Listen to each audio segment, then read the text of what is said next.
open. She's throwing swings out. Dina running around. She's got to be more gassed than any other. Oh, that's it. I also discovered XQC because of you. I just don't understand all this language. Frog dances at the end, it's like... Checkmate! Checkmate! Checkmate! Checkmate! Checkmate! Oh! Oh! This is very smooth baiting technique, by the way. Good job by Sonic. For sure. Nicely done. There we go. Stalemate, by the way. I did. That's why. I've played a long time, ever since I was a kid. I really appreciate the great players. Just like, you know, in basketball, people come to watch the best players in the world.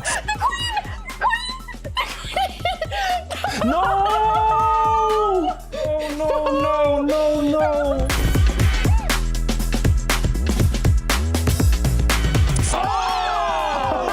Oh my god, no. When the pressure's on, you crumble. He still has really good chances here. He just resigned, Hikaru. No, it choked its game. No. I can't believe it choked. But now King. Oh, you put 92-minute one. Oh my god. Let's go. Yes. Yeah.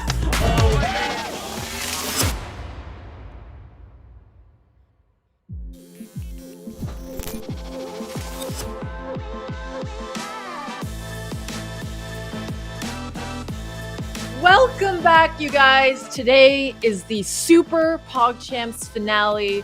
I'm joined by the one and only Grandmaster Amon Hambleton, all the way from Canada. Is that right, Amon?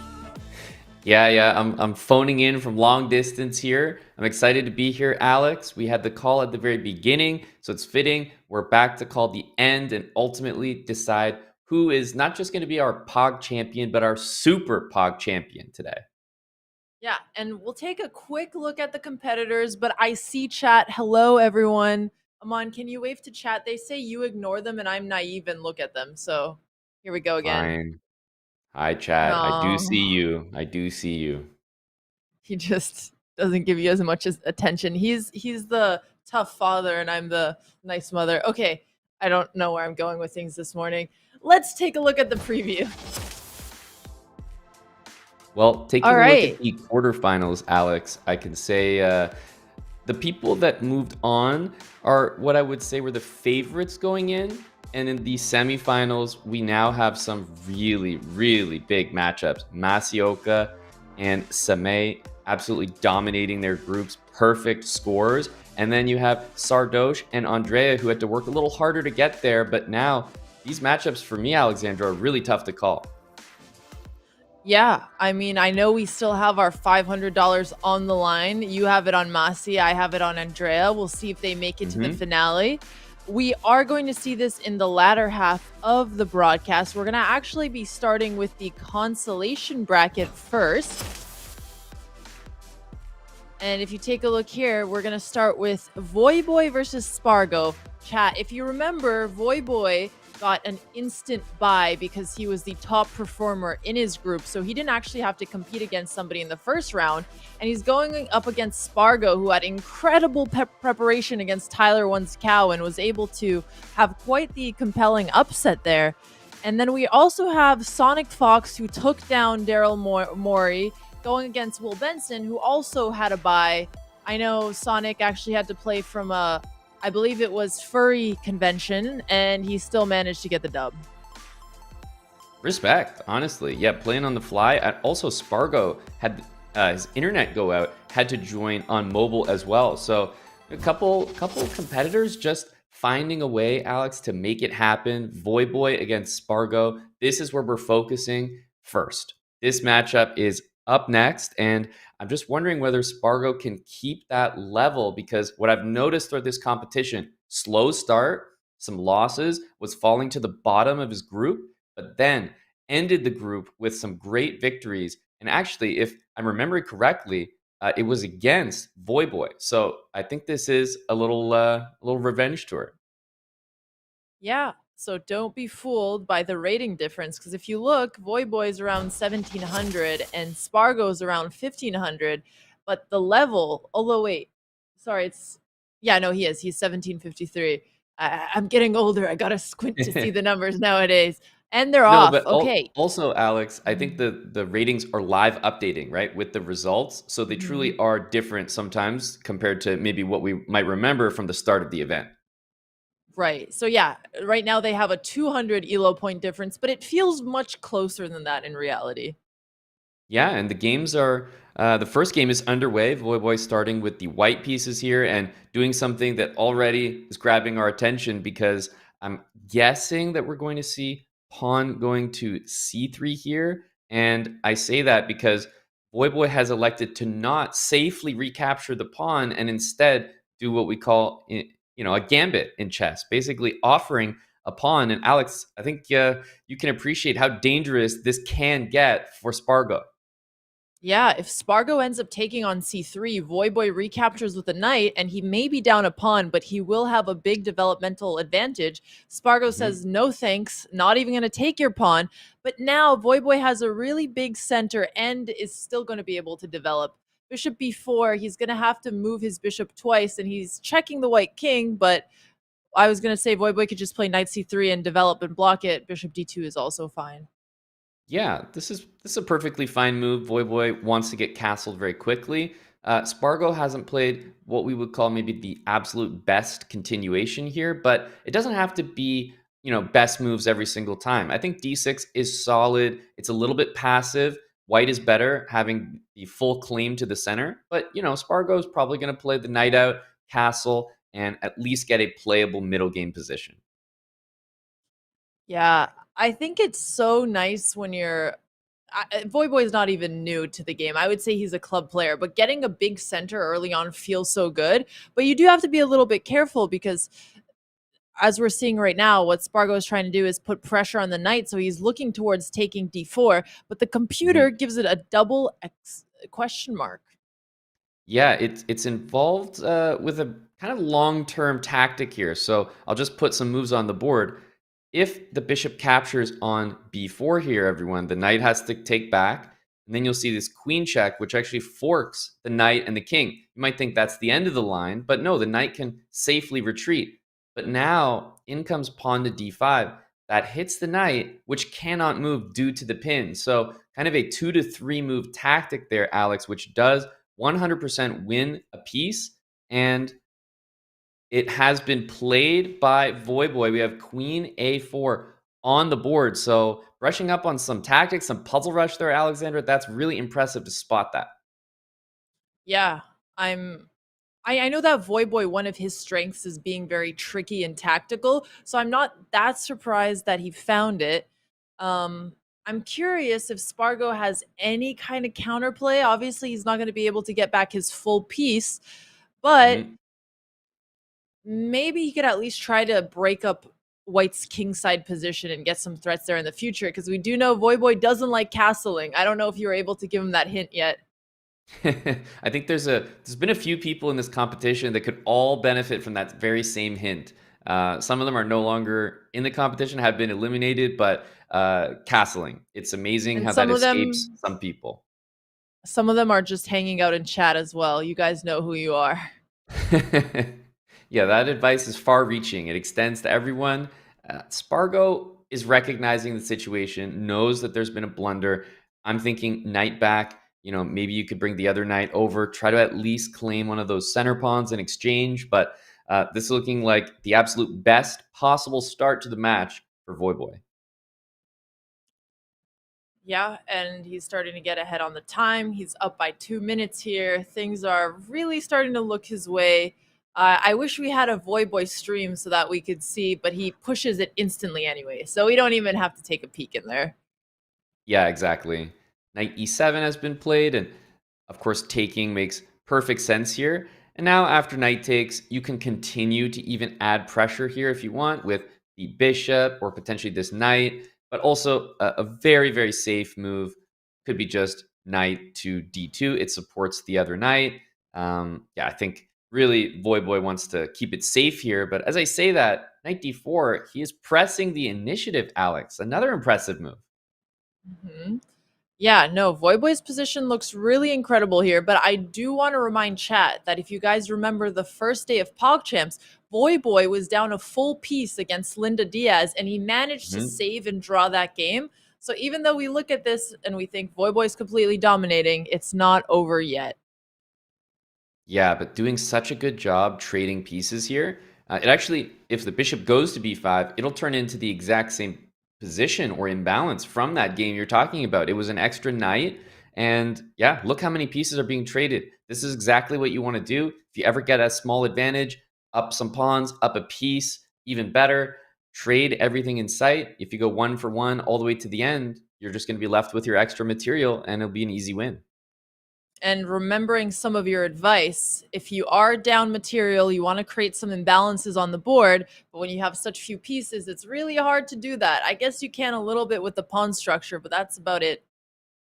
Yeah, following that advice, it wouldn't be, the most brilliant move, but a couple moves ago, for example, taking with the pawn on c6, it looks bad, but you have to make these decisions when you are down material because look, now maybe you can enjoy an open file. That pawn also comes closer to the center and maybe helps d5 in the future, and you also maintain your bishop. So these are the decisions that you make once you start following that advice of, hey, I'm down a piece here. I cannot just be doing 1 for 1 trades.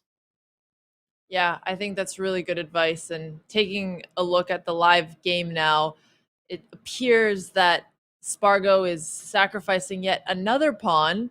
The pawn on b7 is hanging, and usually you could play a move like rook b8 and recapture on b2, but the pawn on c is also hanging. Although Voyboy doesn't even need to take it. He says, hey, I'm up a knight. That's enough.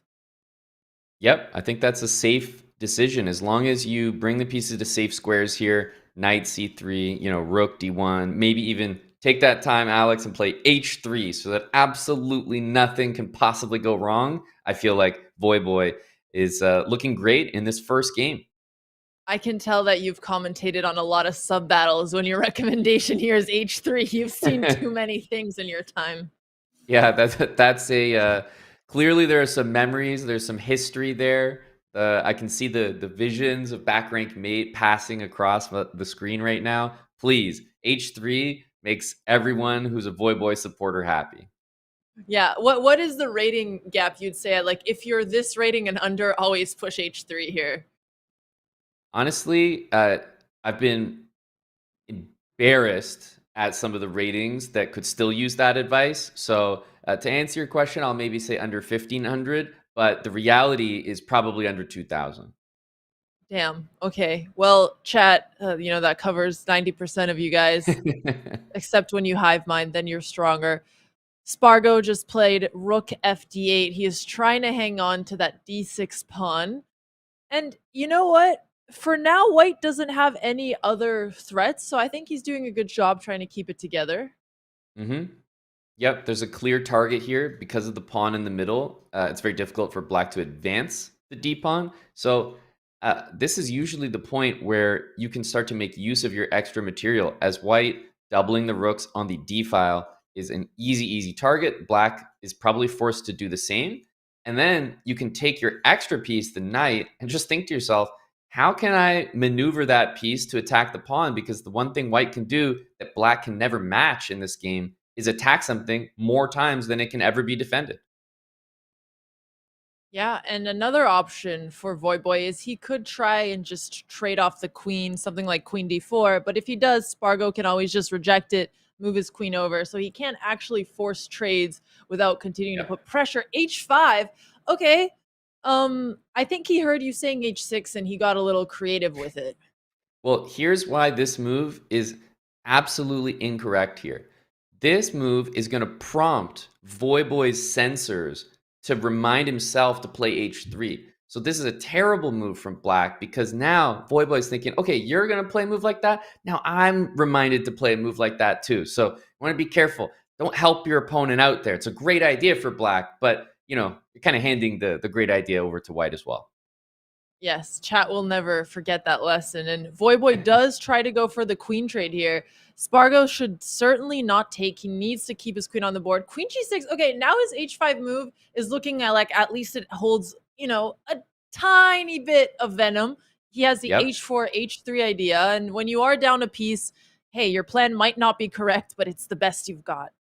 Exactly. And this would be so good if it happened. But again, after h4, Voyboy is going to be summoned to play the move h3. So let's wait and see if that pawn keeps advancing, because I do like the fact that Spargo, he's always creating, not just sitting back and saying, okay, I'm down material, I guess we lose. No, he's thinking of stuff to do. He's making an escape square, even has some attacking ideas. He knows to decline that queen trade. So all in all, you're down a piece. You're probably destined to lose if Voyboy just plays a perfect game. But best you can do is keep making good moves and hope for a mistake. Yep, and the one other thing Spargo does need to do at some point, if you look at Voyboy, all of his pieces are active, but Spargo still has his rook on a8 that hasn't been activated, so maybe he's going to need to move the rook from d8 either somewhere like d7.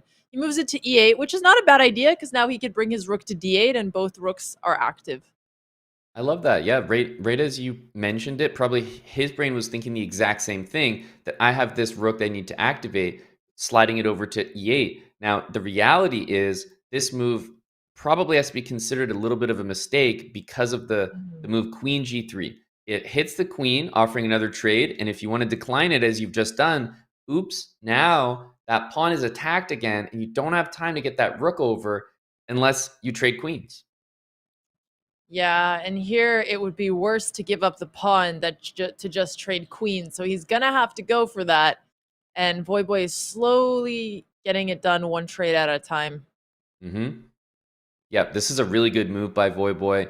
Basically, the conversion has been pretty flawless so far. All the pieces in the center, controlling the center, looking for trades at pretty much every juncture, and targeting the weaknesses in the position. So we've been talking a lot about what to do maybe if you're on the worst side of the position, but it's equally difficult, Alex, to convert and win those winning positions that we all get sometimes. You're up material. I mean, it does not result in a win all the time, but Voyboy is showing exactly how to do it. Chat, what percentage of games would you win if you were white against someone you're rating here? I'm curious how high or how low it might end up being. Okay, we see the queen trade. He didn't really have a choice. Somebody is saying 100%. I think you're a little too confident. 90, 80, 50 question mark. I'm seeing a few 50s. Okay, not a lot of faith in yourself. Well, it's simple, 80, Alex. You either 75. win the game or you don't win the game. It's 50-50. No, but like percentage of games over time, if you had to play them 100 times. Mm-hmm. I just expected it to be higher, like 90 plus.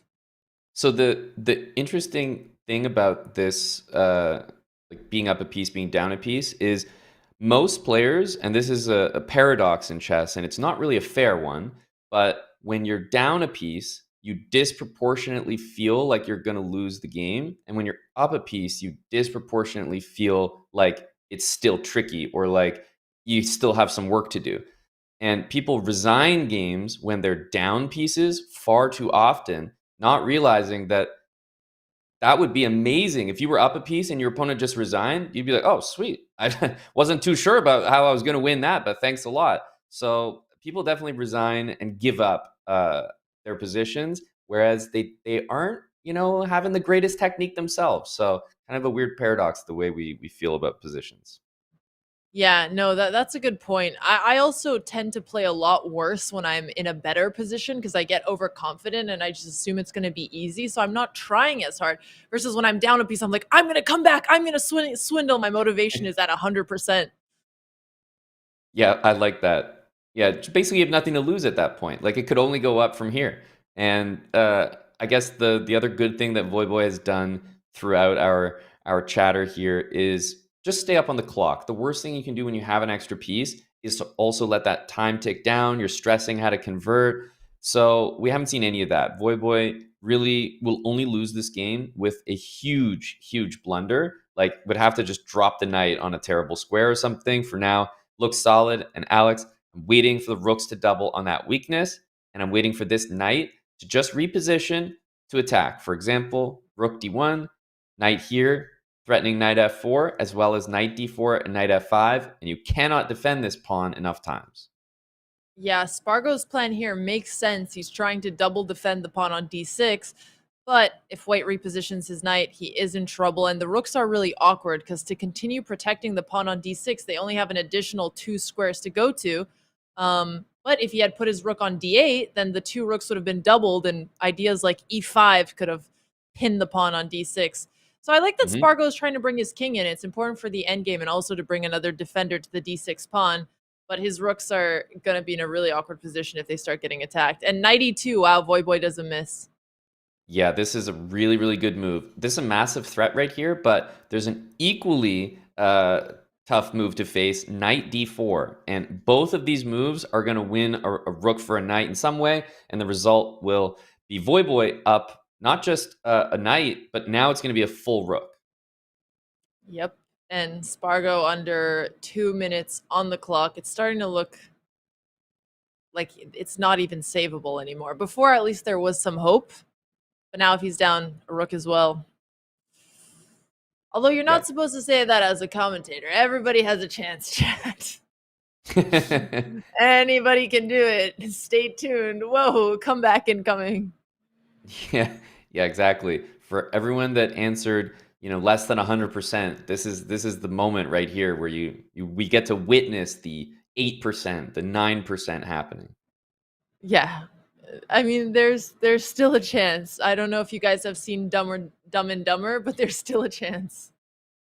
So the move rook h1 is like switching targets, and actually the follow-up g4 is quite nice to make use of that pin against the rook, because if we play this move and black takes it, obviously trading that final rook, this is the ultimate goal when you're up material, because there's that extra rook we're talking about. It's not 2 rooks versus 1. It's 1 versus 0, which is the best you can do. Yeah. Even if you're giving a little bit of material back, if you can simplify and get the trades done, it will make your life so much easier. And I think that's a really good educational point to mention here. And you could continue it even after h4 with a move like g3. Yeah. Or g5, I guess. Doesn't really do the same thing, but it'll get there. It will. Probably going to be supported by the move f4, and then even this rook can swing over to h3, which would take the pawn on h4. The concern now for Spargo is that the rook, if the rook takes on h4, has nowhere to go. That's a forced trade. So I would almost start running for the hills, go all the way back, and just try to escape with my rook. But this move also accomplishes the same idea. There is a little trick, though. If Voyboy hastily plays g4, Spargo can play h takes g3 on pasta, check, and he can save the rook with king g2, but maybe he misses it. Ooh, and that happens to be... I mean, obviously blundering the piece was a big mistake from Spargo, but not taking with the pawn there and losing not just 1, but now 2 pawns is going to be quite costly here. It's looking bad, Amon. We might be close to 100% here, especially with 7 minutes, right? It's not even... If times were flipped, at least there would be a little bit of clock pressure. But I think appreciating the situation on the board, on the clock, Spargo decides to resign. I think a pretty fair resignation, Alex, and Voyboy wins game number 1. Yeah, no, that seems really fair. He fought it out as much as he could until the position was opened up. And we're going to get to see the rematch right away. We're going to see Spargo with the white pieces this time. And we're going to see if Voyboy keeps his king in the middle of the board again and doesn't castle. What's your prediction on that? Well, yeah, that's a good point, because in this one, I guess everyone got castled, but it was kind of because that opening was... it was kind of over a couple moves in due to the tactics. So if we see the position extend a little bit, I think what I've seen so far is very classical stuff. The guys are playing good openings. It was an unfortunate tactical blunder, but otherwise pretty solid game. So I expect both sides to get castled safely here. But let's pay attention to the opening. Got to make sure you hang on to all your pieces. Yep. So here we have a Sicilian and the C3 variation. Is that called the Alapin, or am I tripping? No, definitely is. And one of the most popular Sicilians, especially at the club level, it's so easy to learn, and it's so easy to play incorrectly with black. A lot of the natural developing moves just allow white to get the full center. So this from Voyboy is a very combative line to bring the queen out. But you know, things can go wrong, Alex, when you bring that queen out too early. So let's see how prepared Voyboy is. Yep. And is this a beginner-friendly line against a Sicilian because you get the center and it's easy to develop, or what do you like about it for newer players? Well, I think that the fact of the matter is you avoid a lot of the theory. If you play the open Sicilian, you have to learn probably 4 to 5 top openings as a response. And black gets to choose which one they play. So your opponent's learning one variation. You got to learn like 5 or 6 just to keep up, depending on which one you're facing. This one, you kind of make the choice early. You say, I'm going to pick this variation. And then you learn everything about this. Whereas your opponent has to learn this. They have to learn all the main lines. So you're just reducing the work, which is why it's a great club level opening, but maybe not the best at the highest level where it's worth investing the time to play the best moves. And here, Spargo right now has more control over the center, but he also has the isolated d4 pawn, which he's going to have to be careful with. Voyboy continues with bishop g4. He's putting pressure on the f3 knight. He's pinning it. His queen is going to get kicked out really soon. After a move like knight c3, Voyboy has a few options of where to put his queen. I'm assuming you know the theoretical options here. Well, I'll put this move on the board because it is the most natural move. Most players that bring the queen out do not like to put it back. It's just one of those things. Once it's out, it's got to stay out. So queen e6 is a check, which is always tempting. Queen a5 pins the knight. If you bring the queen back, a very common opening trap and a big issue for black, if you move the queen at all, is always going to be pawn to d5. This is a big problem. There's no pieces developed on the king side. And if you play knight e5 to take advantage of a pin, there's a very, very common opening trap where white gets to give up the entire queen and then give this beautiful bishop b5 check. Black, with zero development here, is forced to give up the queen. And then, of course, not only is the rook hanging in the corner, the bishop's hanging as well. It's disaster here, Alexandra. So let's see how Voyboy responds here. But I have a feeling, we've just seen the move knight c3, that if Voyboy kind of carelessly places that queen somewhere, we might see a pawn move in the center and could be bad early on for Voyboy. And Voyboy usually plays extremely quickly. The fact that he's taking his time now makes me think maybe this is not theory that he has studied in the past. But he's also really aggressive, so I feel like his intuition would tell him to bring the queen. Oh! Wow. Okay. Are we going to see an opening trap? Do we think Spargo knows it? That would be incredible to watch. The thing is, d5 is an easy, like quote unquote, easy move to play, but you have to know that it's bothersome for black. Voyboy actually played a move into the center last game and took advantage of a pin. So I'm feeling that knight e5 is a move he is likely to play.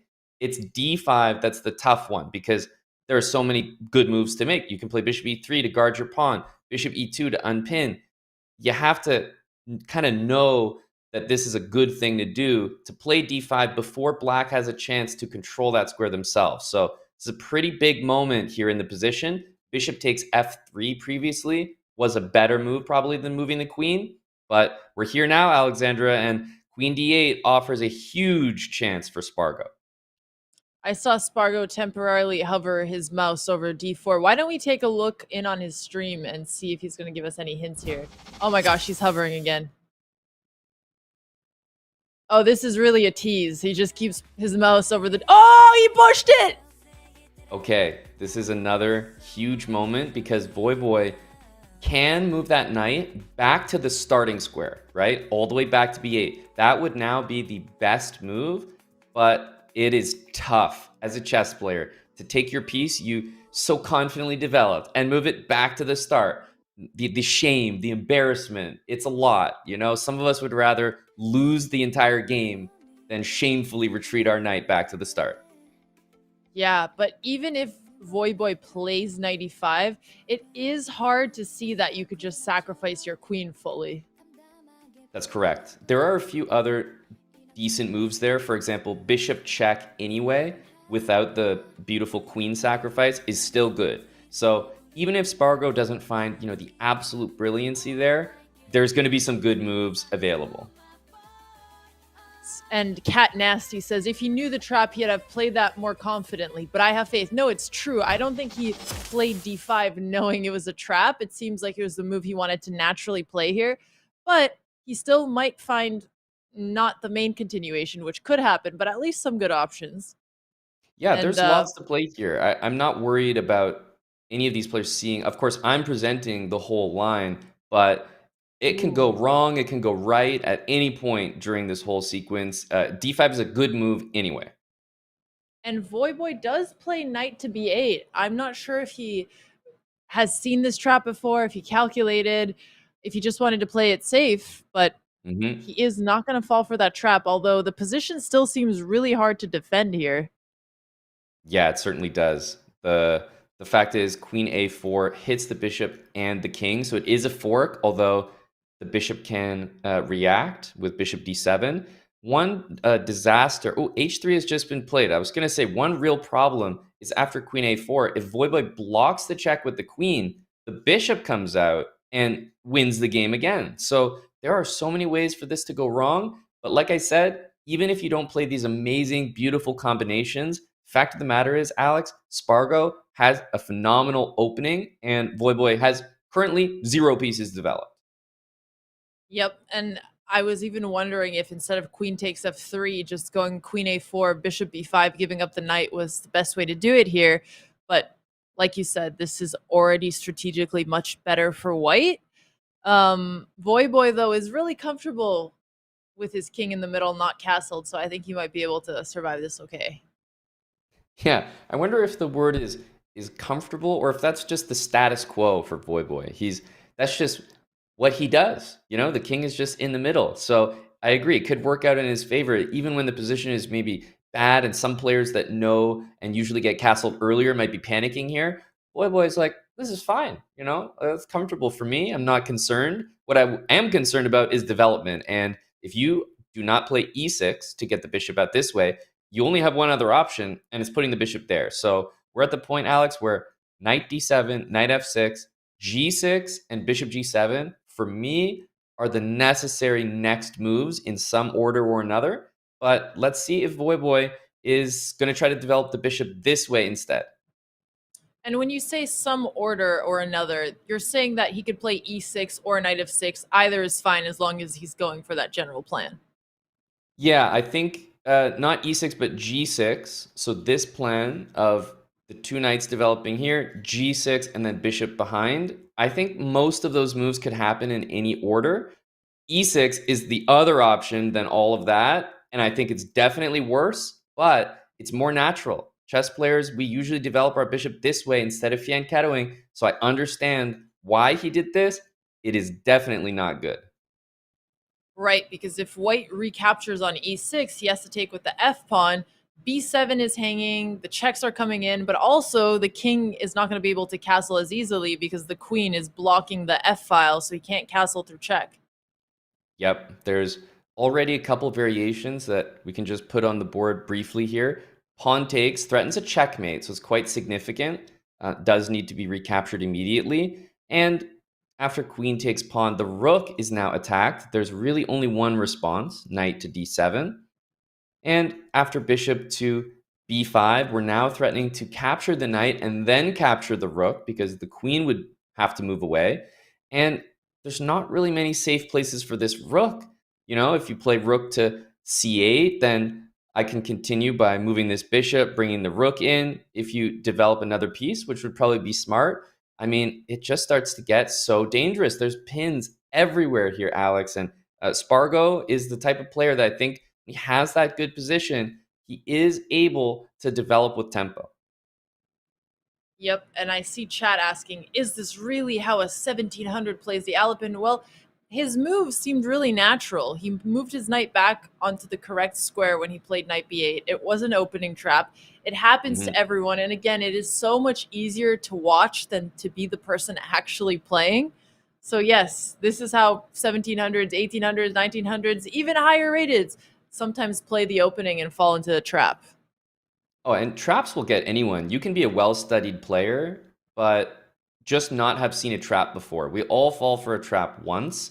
I've done like opening traps to grandmasters just in a blitz game, and I'm sure it'll just never happen to them again. I've fallen for traps that are probably quite embarrassing, but as long as it only happens once. Now I agree, you definitely question if it's happening every time you're playing an opening, but as long as you're learning, I'm not too concerned. And Voyboy is still trying to at least develop his pieces. Spargo is playing really quickly. He played rook e1. He's putting pressure on the open e-file. And I'm getting deja vu. I feel like we've seen this kind of position with Voyboy's king on e8. And I don't remember which player it was, but somebody was putting his rooks on the semi-open e-file. I definitely agree. I remember the same game, and it was a good move then, and it's a good move now. If you don't want to lose a pawn, then you probably take on d5, but it is a disaster to make that move. So Voyboy, not in a great position here, but probably making the right calls, focusing on castling. Yep. D takes e6. He has to recapture with the pawn because his knight is under attack, but he'll just give that pawn, get his king to safety, and that is worth way more than keeping his pawn at this point. Yep. And honestly, the semi-open f-file might help him out a little bit just so that he can create some kind of counterplay. Agreed completely. I think that the computer is probably going to say, oh my goodness, Spargo's dominating here, but I agree. Once the king castles, the rook is lined up, and combined with the bishop can do some real damage there. So definitely advantage Spargo. It's been a really great game so far. Time is even. So Voyboy, for better for worse, has sort of fallen into a little bit of this opening trap, not all of it, and he's navigating the best he can. I think this is still very much a fight. Yeah, the hardest part is getting your king to safety and getting rid of the awkwardness when you fall for some kind of opening trap, and he's almost there. Spargo is continuing to develop his pieces. Bishop g5. He's keeping the tension, which I like. I think it's a lot harder to play when your opponent isn't taking your pieces right away because it makes you think, oh, should I do something about it? Should I continue with my plan? Voyboy just castles. His intuition is correct that he just needs to prioritize getting his king to safety. And now, if Spargo ends up taking on e6, the rook on f8 is pointing towards the queen on f3. So there are a few tricks to be wary of. Yeah, there's definitely, I mean, it's really hard at this point not to capture this pawn. It's kind of been sitting there for a while, but you could continue to delay. Rook into the center of the board. Spargo has clearly indicated that he's comfortable not rushing into that capture, or else I feel like he would have done it earlier. Now, rook to d1 threatens pawn to d6. That wins a piece immediately. And after you capture rook d1, there's still a lot of pins in the position. So Voyboy's not out of the water yet, but I'm curious to see if Spargo is going to continue to apply that pressure or cash in for one of these hanging pawns. Well, it looks like he cashed in. He did end up taking on e6, and now we'll see which pawn he decides to take, the e6 pawn or the b7 one. From his stream, it looks like he's considering both, which is good. He's taking his time. He's not just instantly taking a pawn here. Yeah, rook to d1 is also still playable in order to pin. I definitely dislike this move, but it's a move that I think could have been good maybe on a previous turn with the king in the middle if maybe the knight couldn't recapture. There's options here. You can take with the rook to solidify things, but even taking with the knight and just giving up this pawn was good enough. Alex, we just lost our bishop pair. That's why I don't love this. And that open f-file you talked about is suddenly super dangerous. Yeah, and whoa, queen takes b7 is actually a mistake. Why? Well, the computer says knight e5, and the question is, where does the queen go after that? I think this is kind of an advanced queen trap here, and such an unlikely one. If we put knight c5 on the board, queen, if you're kind of counting off the squares that are available, you'll see how they are not, right? The knight, the rook, the pawn, the knight backwards, the pawn here, everything takes something, so you only have c6. And then I'll just ask the question again, where are you going? Amazingly, there's just, the knight's covering everything. I don't know, there should be a square, but there's just not. So with a couple of natural moves, the white queen actually will end up trapped here. And this is a little bit of a, shall I say, a punishment maybe for not playing the rook into the middle and maybe giving away that bishop. But it's almost a shame how quickly that turned around. Great defense from Voyboy, but Spargo, you felt, deserved a little bit more from that advantage. Yeah, I don't blame him. This was not an easy trap to see. The b7 pawn had been hanging for so long, so he was thinking about it for a long time. I can't tell from his facial expressions if he realizes what's happening here. But at the very least, he'll be able to at least get a rook back in return, which is enough compensation to keep fighting. Yeah, it definitely is. Voyboy is going to play rook c8, I think, quite quickly because, I mean, it's almost like the easiest move to play because who doesn't love to attack the queen? You just pick a move, attack the queen, and, you know, calculate it after. So I definitely expect rook to c8. The only other consideration is to push that pawn up in the middle of the board for black, which would uncover the rook's attack laterally. Definitely not as good, but I could see it happening. And I see chat asking, what if Spargo tries a move like rook d1? Well, it's a nice attempt because you're attacking the queen as well, but then Voyboy could just move his queen and the issue remains where the white queen is still trapped and has nowhere to go. Yep. That's a good move to spot. Yeah, queen e8 played from Spargo with genuinely that might be one of the better moves. You're not losing your queen, but you're losing a bishop. He knows it though, and again, Voyboy has fully made this comeback. It's unfortunately not gonna be enough for Spargo here. He's now on the back foot, down another piece, just like game number 1. We saw how good Voyboy was at converting, Alex. Now we get to maybe see it again. Spargo needs to keep the pieces. Voyboy wants to trade them. All right, chat, I'm going to throw you the question again. You are playing white in this exact position against somebody your exact elo. What percentage do you give yourself that you're going to win? I phrased it very concisely this time since people were asking. See a lot of, okay, it's never 100%. Some of you don't understand probability here. 95, okay, at least somebody's a little bit more honest. 80, the person who said 10%, I feel really bad for you. 35, what are you talking about? Rook d2 instead of knight d3. So a little bit of a miss there by both players. But rook d2 is a great looking move. Oh, It makes I a said threat. white. That was my bad. Sorry, continue on. Oh, you mean you asked them if they're white here, what would they score? And some people said 100? Yeah, that was we're all confused. I guess we're just going to come back to the commentary. Honestly, it's a great confidence there. 100% winning with white. I got to respect that. Yeah, most people saying 100%. They take this down no matter what. I want chat's confidence. But okay, the position is heating up here. Voyboy has gotten his rook onto the second rank. He's putting pressure on f2. It is defended for now, but there's a fork on the board. And wait, there's a fork on the board. Yeah, double fork. I like Wow. it. Knight d3, knight e4. Whose fork?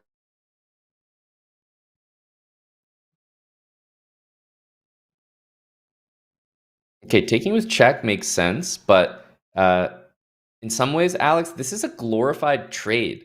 Like, I know that we all got fancy there with tactics and forks, but for being honest, we just traded pieces. And again, Voyboy's found a way to trade pieces down. And Spargo, I feel, has not played a bad match at all. But Voyboy had one game where he got ahead and never looked back, and another game where he had it come from behind victory, is what it's looking like. So just kind of showcasing all different styles of his game.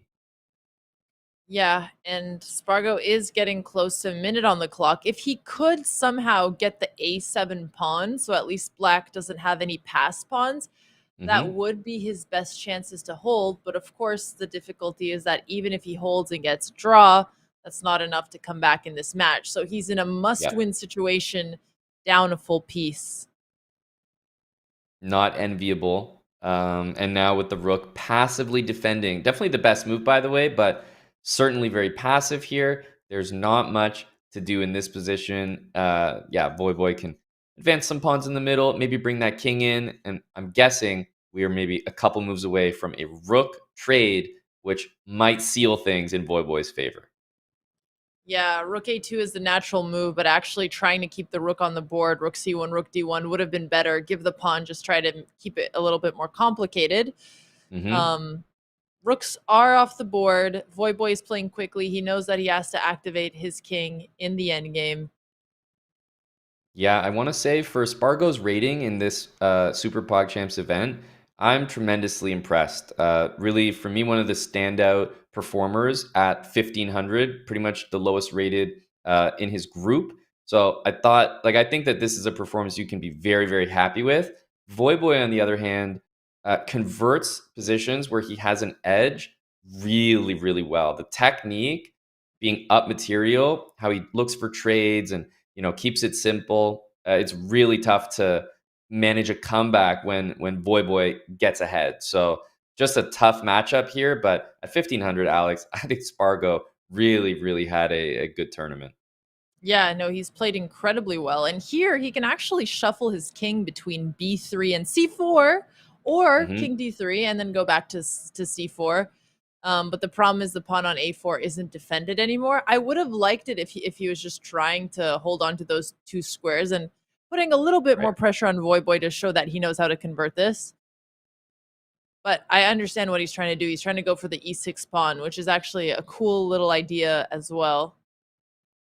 Yeah, bishop b2 would be really clinical.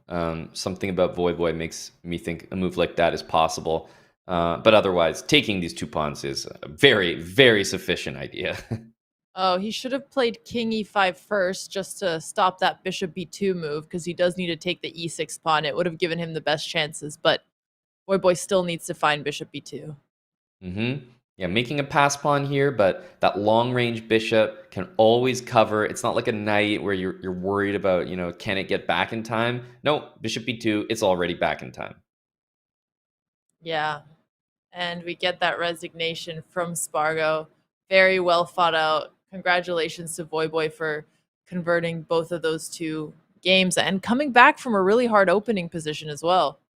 Yep. Yeah, surviving a very difficult opening, a 2-0 from Voyboy. Very clinical. Like I said, when Voyboy gets the advantage, he does not let it go and moves on to the consolation final. And like I said, Spargo can really hold his head high after a tournament like that, coming in as one of the lower rated players, not only in the event, but certainly in his group. So really impressed by the work that he put in. Yep, and again, he was able to score that upset against Tyler 1. Incredible result. Voyboy is going to be going up against the winner between Sonic Fox and Will Benson, which we will be watching next.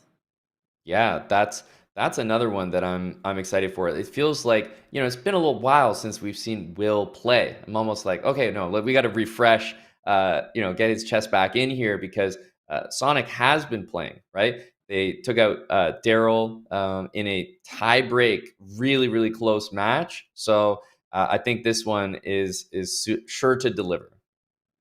But before we get there, we have a quick little announcement.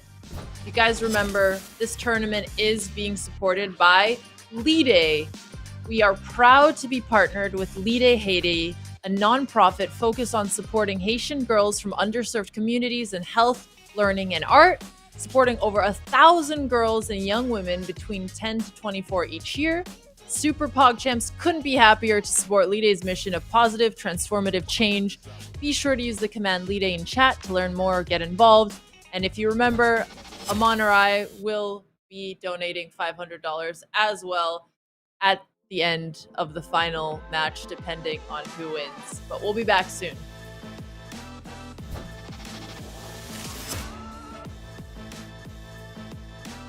E nou pa mi se Gina Alexi.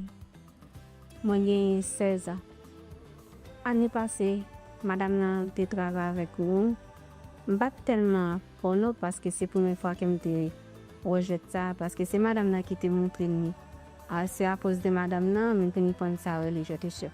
Li fe m'apran, li fe m'focus, nepot jot ke m'ba konen dwe focus, m'ba dwe toujou timide. pour m'apprendre, de focus, malgré que je ne sais pas, c'est la première fois, je dois toujours essayer. Je peux jouer, et puis madame n'a pas patience avec moi tout pour le montrer. Je ne peux pas attendre que je gagne Jenny, je ne joue à Jenny, je gagne, je saisi. C'est ça. Que Samna me dit, je souhaite retourner commencer avec l'échec là pour me plus fort. Quand ça tout, je peux participer dans n'importe quoi. Je suis Manaïka, on a 14 ans. Commencer à jouer échec, je ne vais pas dire parce que jusqu'à présent, je joue échec sur tablette. Moi, j'aime pour me dire qui qu'on jouer.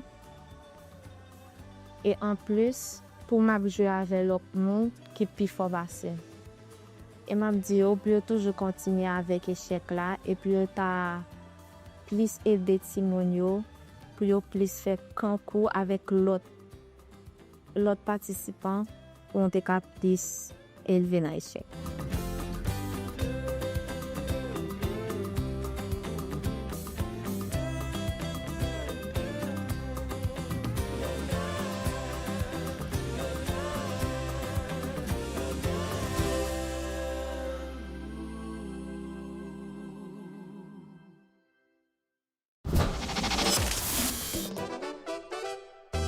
No, I think Andrea, because she has so much tournament experience and she's been doing it for a long time, and she streams on it as well. So I would think she's the heavy favorite. No.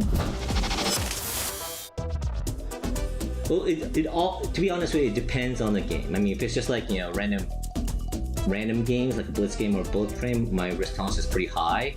I would say like an 8 or 9. But when I think like in a tournament case, I might be more of a 4 or a 5.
Andrea has to make something happen.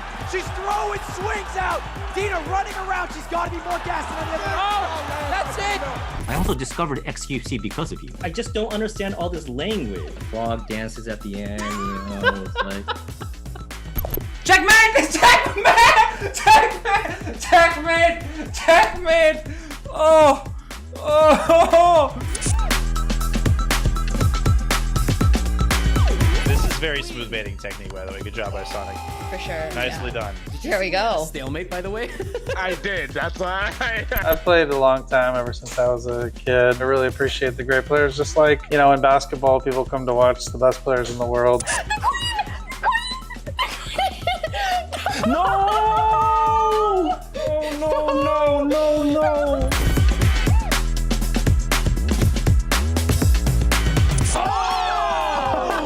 Oh my god. Let's go!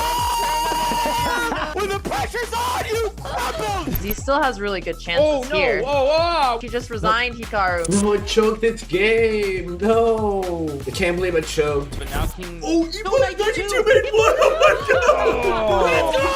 Yes! Yeah! Oh, no! Oh, man.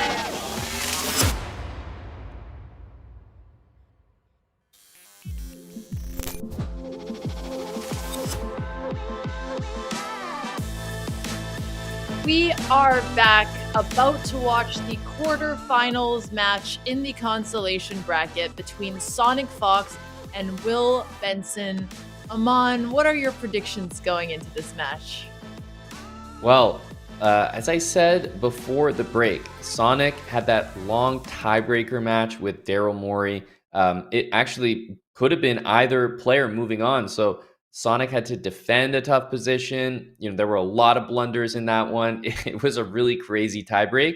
Whereas Will Benson is coming in off of a bye, didn't even play the quarterfinals, now in the semifinals. So kind of different paths, a lot of chess for Sonic, which you can say maybe has Sonic more warmed up and experienced a lot of different situations. Whereas for Will, I haven't played in a while, feeling fresh, but maybe not as in practice. So I'm curious to see how Will is going to perform against Sonic, who should be the favorite, just according to the rating, Alexandra. But let's see what kind of chess these two bring today.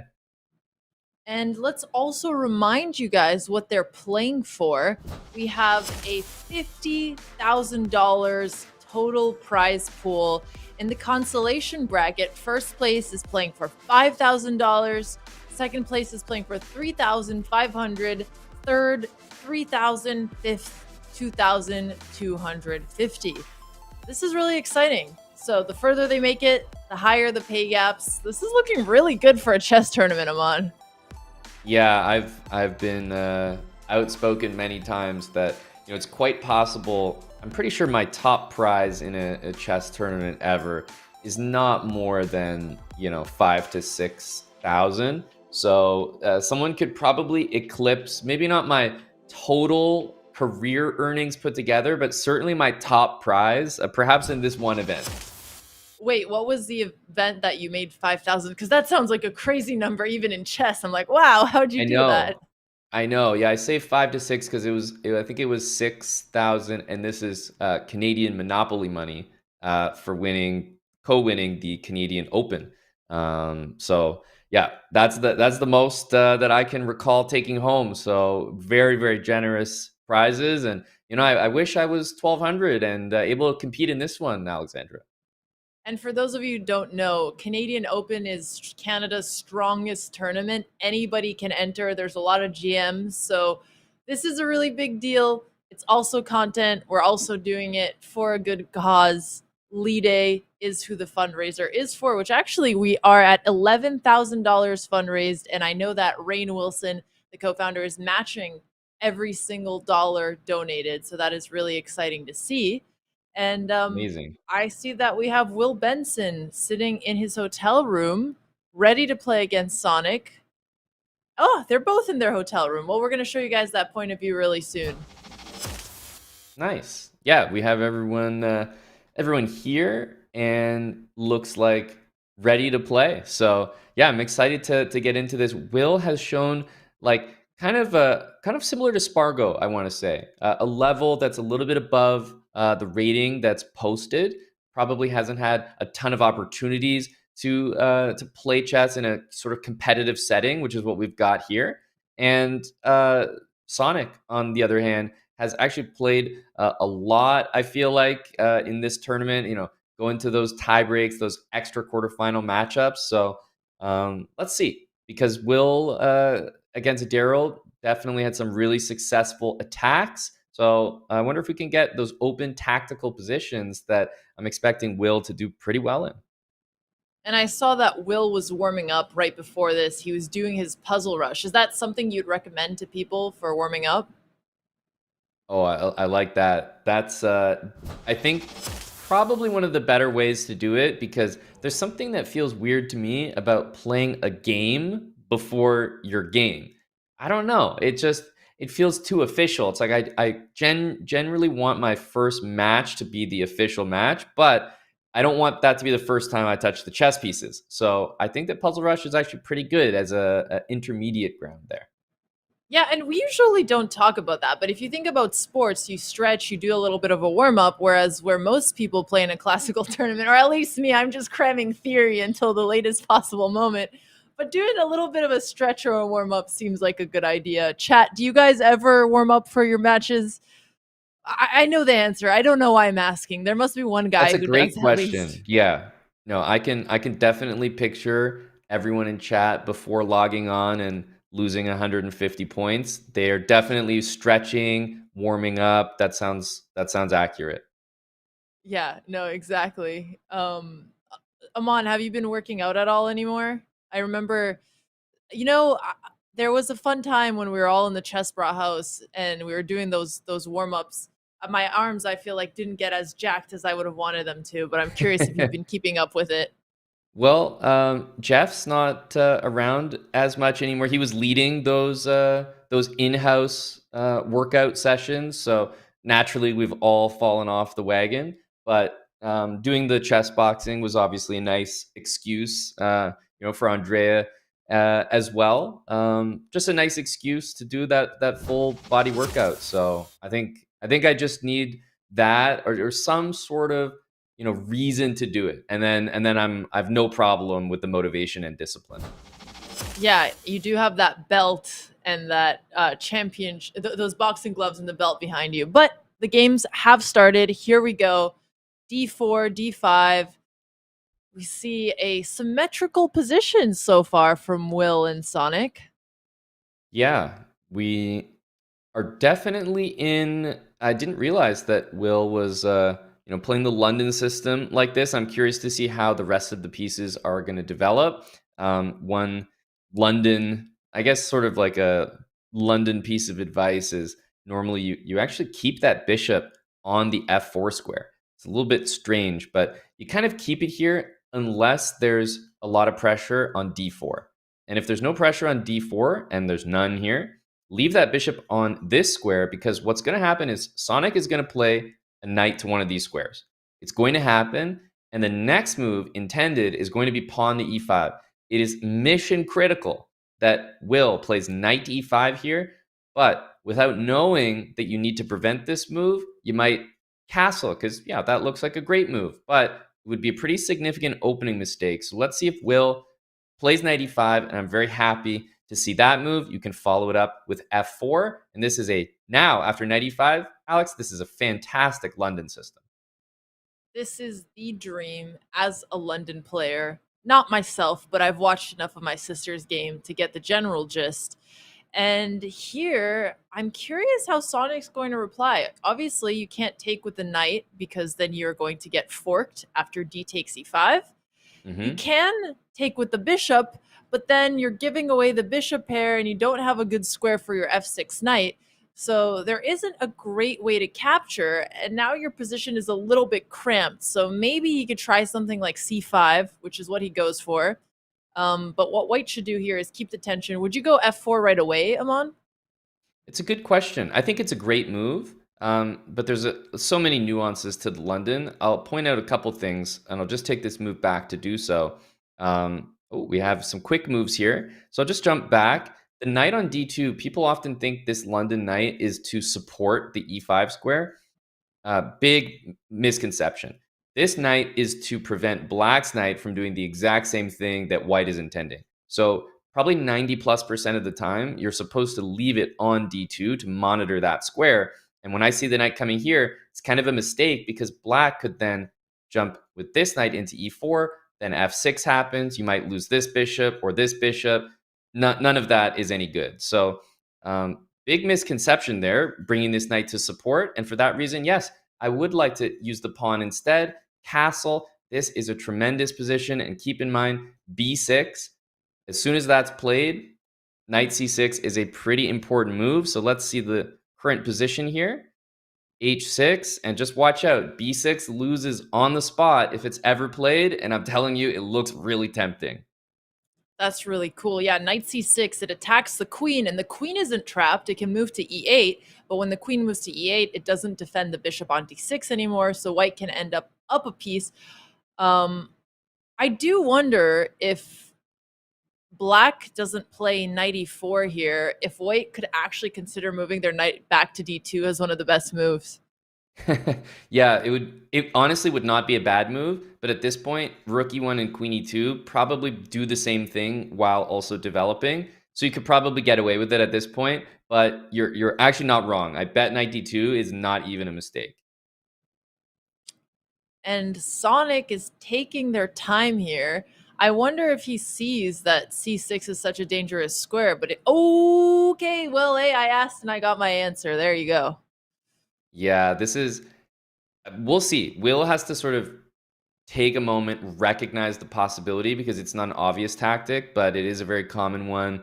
You just kind of don't really expect it, right? It was previously covered by the pawn. Amazing move by Will. It's actually a disaster because you're going to lose the bishop and the rook thereafter. So this has been so far, I won't say a London masterclass, because I'll be pinky up critical of knight f3. But Will has played a very, very good game so far, and this is a phenomenal tactic.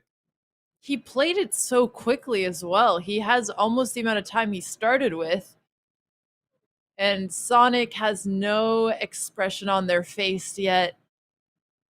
I do like that he seems to not they seem to not be bothered even when they're in more difficult positions. I remember the first day they were always smiling no matter what, and that's actually a really good mindset to have because it's hard to come back otherwise. Mm-hmm. Yeah, it's a good mindset, but unfortunately not a good move here. Knight b8. Yes, this rook is hanging, but when you think about it, that rook is trapped. Can't move, and so you can take it next turn. Here, the best move is just going to be knight captures the knight on b8, and the bishop is just doing everything from d6. This is a total disaster, and even if you don't play the best move, knight takes knight here, everything is winning. Will is going to be up at minimum a rook here, maybe more.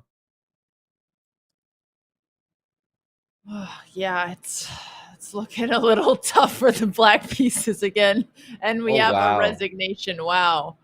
Okay, I mean, clearly Sonic just did not see the knight could take, was trying to uncover an attack on the knight with the queen, but this has been a disaster. I will always say, Alex, I think it's a little bit early for resignation. People can have their opinions there. I just think there's always a chance, but that was pretty bad. It was getting out of hand. Yeah, although sometimes you just want to cut the suffering and move on. But I agree. I think the correct advice is to keep playing for a little bit longer. Mm-hmm. Regardless, Yep. on Yep. to the second game here. We have what looks like a perk for black. White gets to keep big center. I find the perk really hard to play as black. It's just a little bit awkward. You don't have that much space. Your bishop is pointing towards the center. That being said, Will already has 1 point in the lead, so let's see how he's going to play it here. Is this an opening you'd recommend for beginners? Absolutely not. No, this is probably one of the worst for beginners. It's also not much better for advanced players. So, Yes. it's definitely one that needs a lot of justification, and that immediately makes it tough for newer players to play because it's not something that's naturally good. It's something that you kind of have to prove is good. And right here, you're seeing the plans in action. Sonic wasting no time going directly for an attack here. The center is going to be closed. And honestly, g4, knight e2 to g3. Let's see how Will defends this.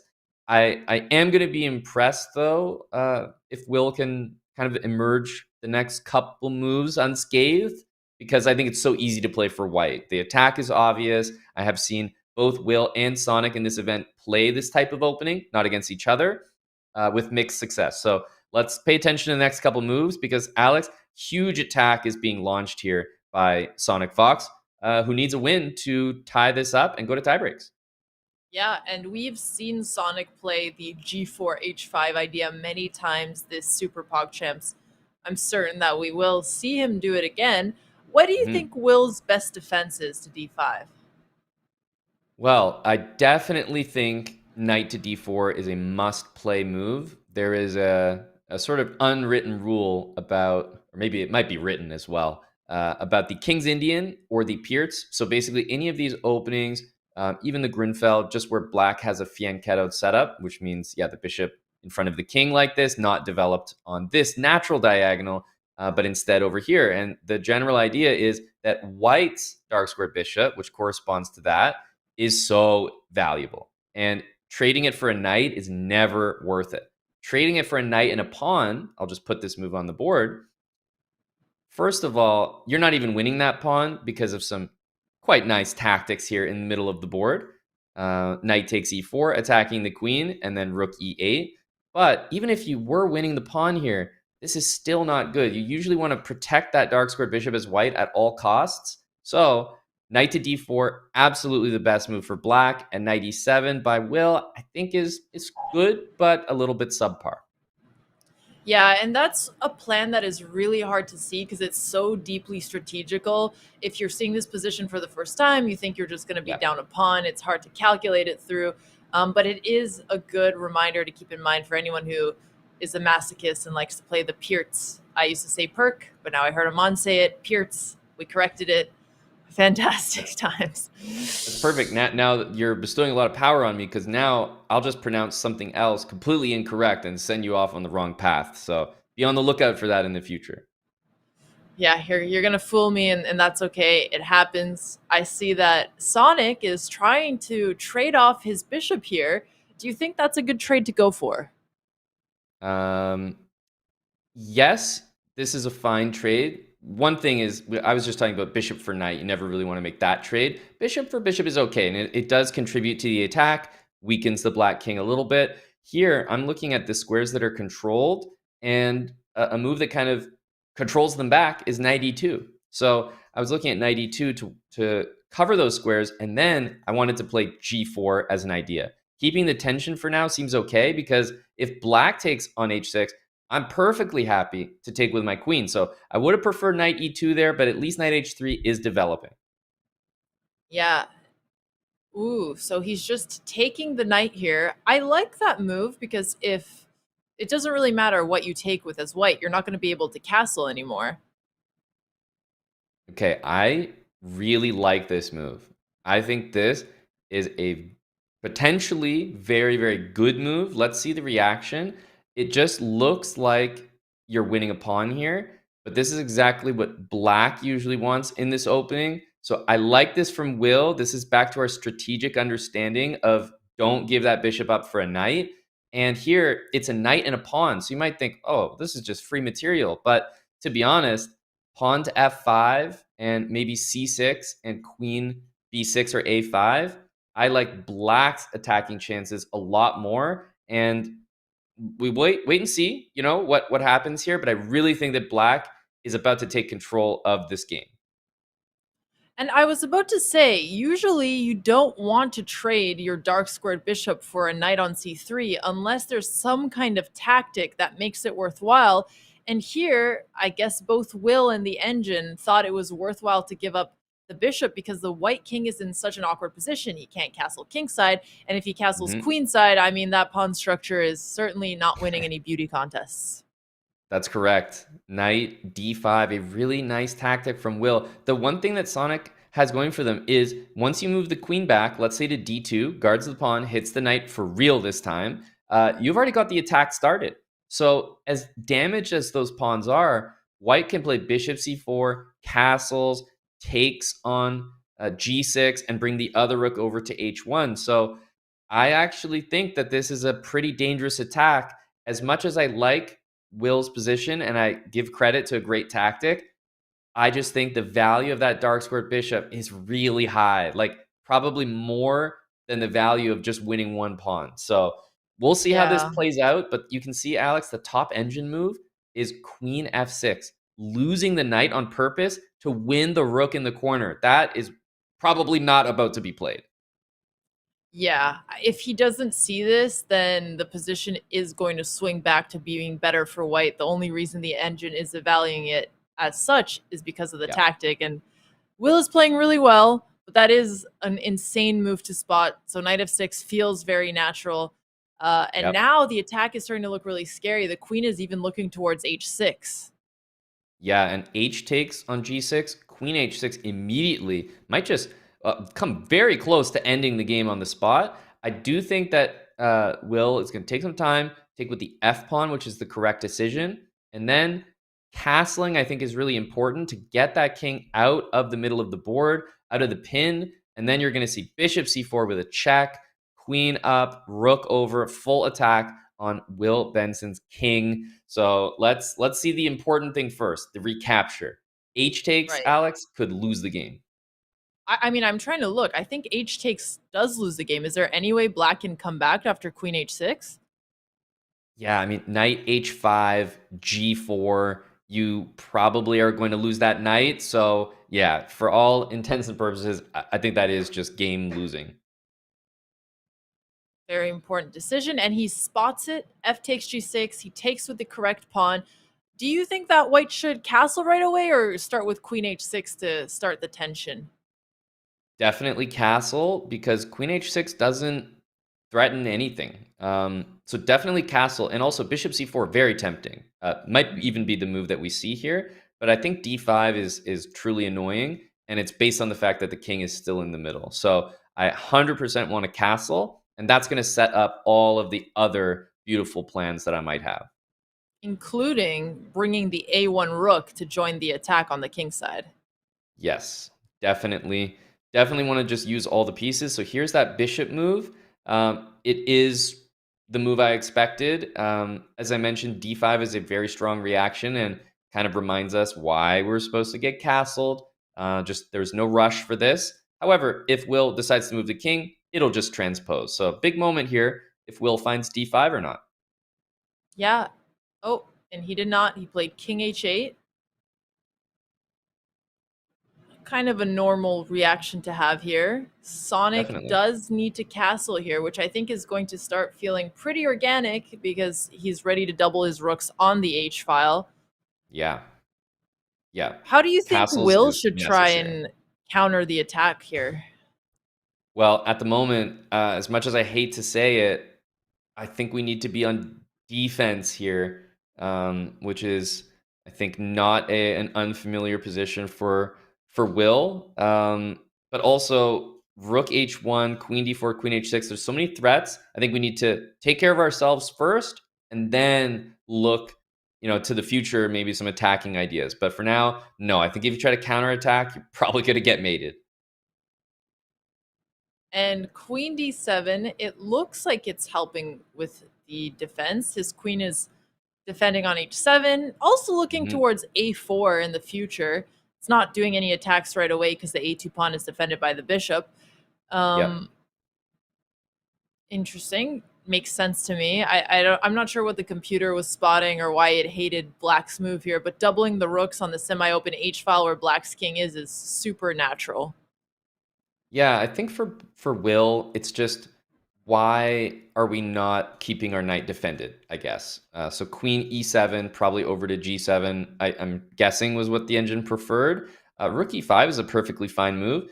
I happen to like it because it controls this diagonal a little bit. I think Will is trying to maybe slide that queen over, maybe double the rooks. And for Sonic, you kind of have to involve something else in the attack. Right now, it's not enough. Just to put an idea on the board to appease the chat, queen f4, hitting that knight, which is hanging. And you might think, okay, well, let's maybe bring the queen over. And then, well, I can take that knight. Queen takes f6, and the crowd goes wild as rook takes h7 would be a checkmate in the corner. So lots of very dangerous ideas afoot here. That would be so cool. And honestly, maybe we'll see something like that. G4 doesn't attack in the right way. If you push, I guess G5 is a nice threat because he's trying to get the defender away from the H7 square. So maybe it's not the worst option, actually. Just not as clean as the queen taking the knight idea. Yeah, a few things are, so we'll allow that. B5 is a nice bit of counterattack, saying rook e5 can help in defense and attack. And if bishop goes back, I think you're looking at a5, you're looking at c5, some moves that continue to harass the bishop. If pawn to g5, there is knight h5, so it's not fully game over on the h7 pawn. Yeah. And c5 is going for a similar idea to a5. He's trying to go for c4. Yeah, c4 is very strong. The reason that white's position is probably quite good here, I think it has a lot to do with this sacrifice.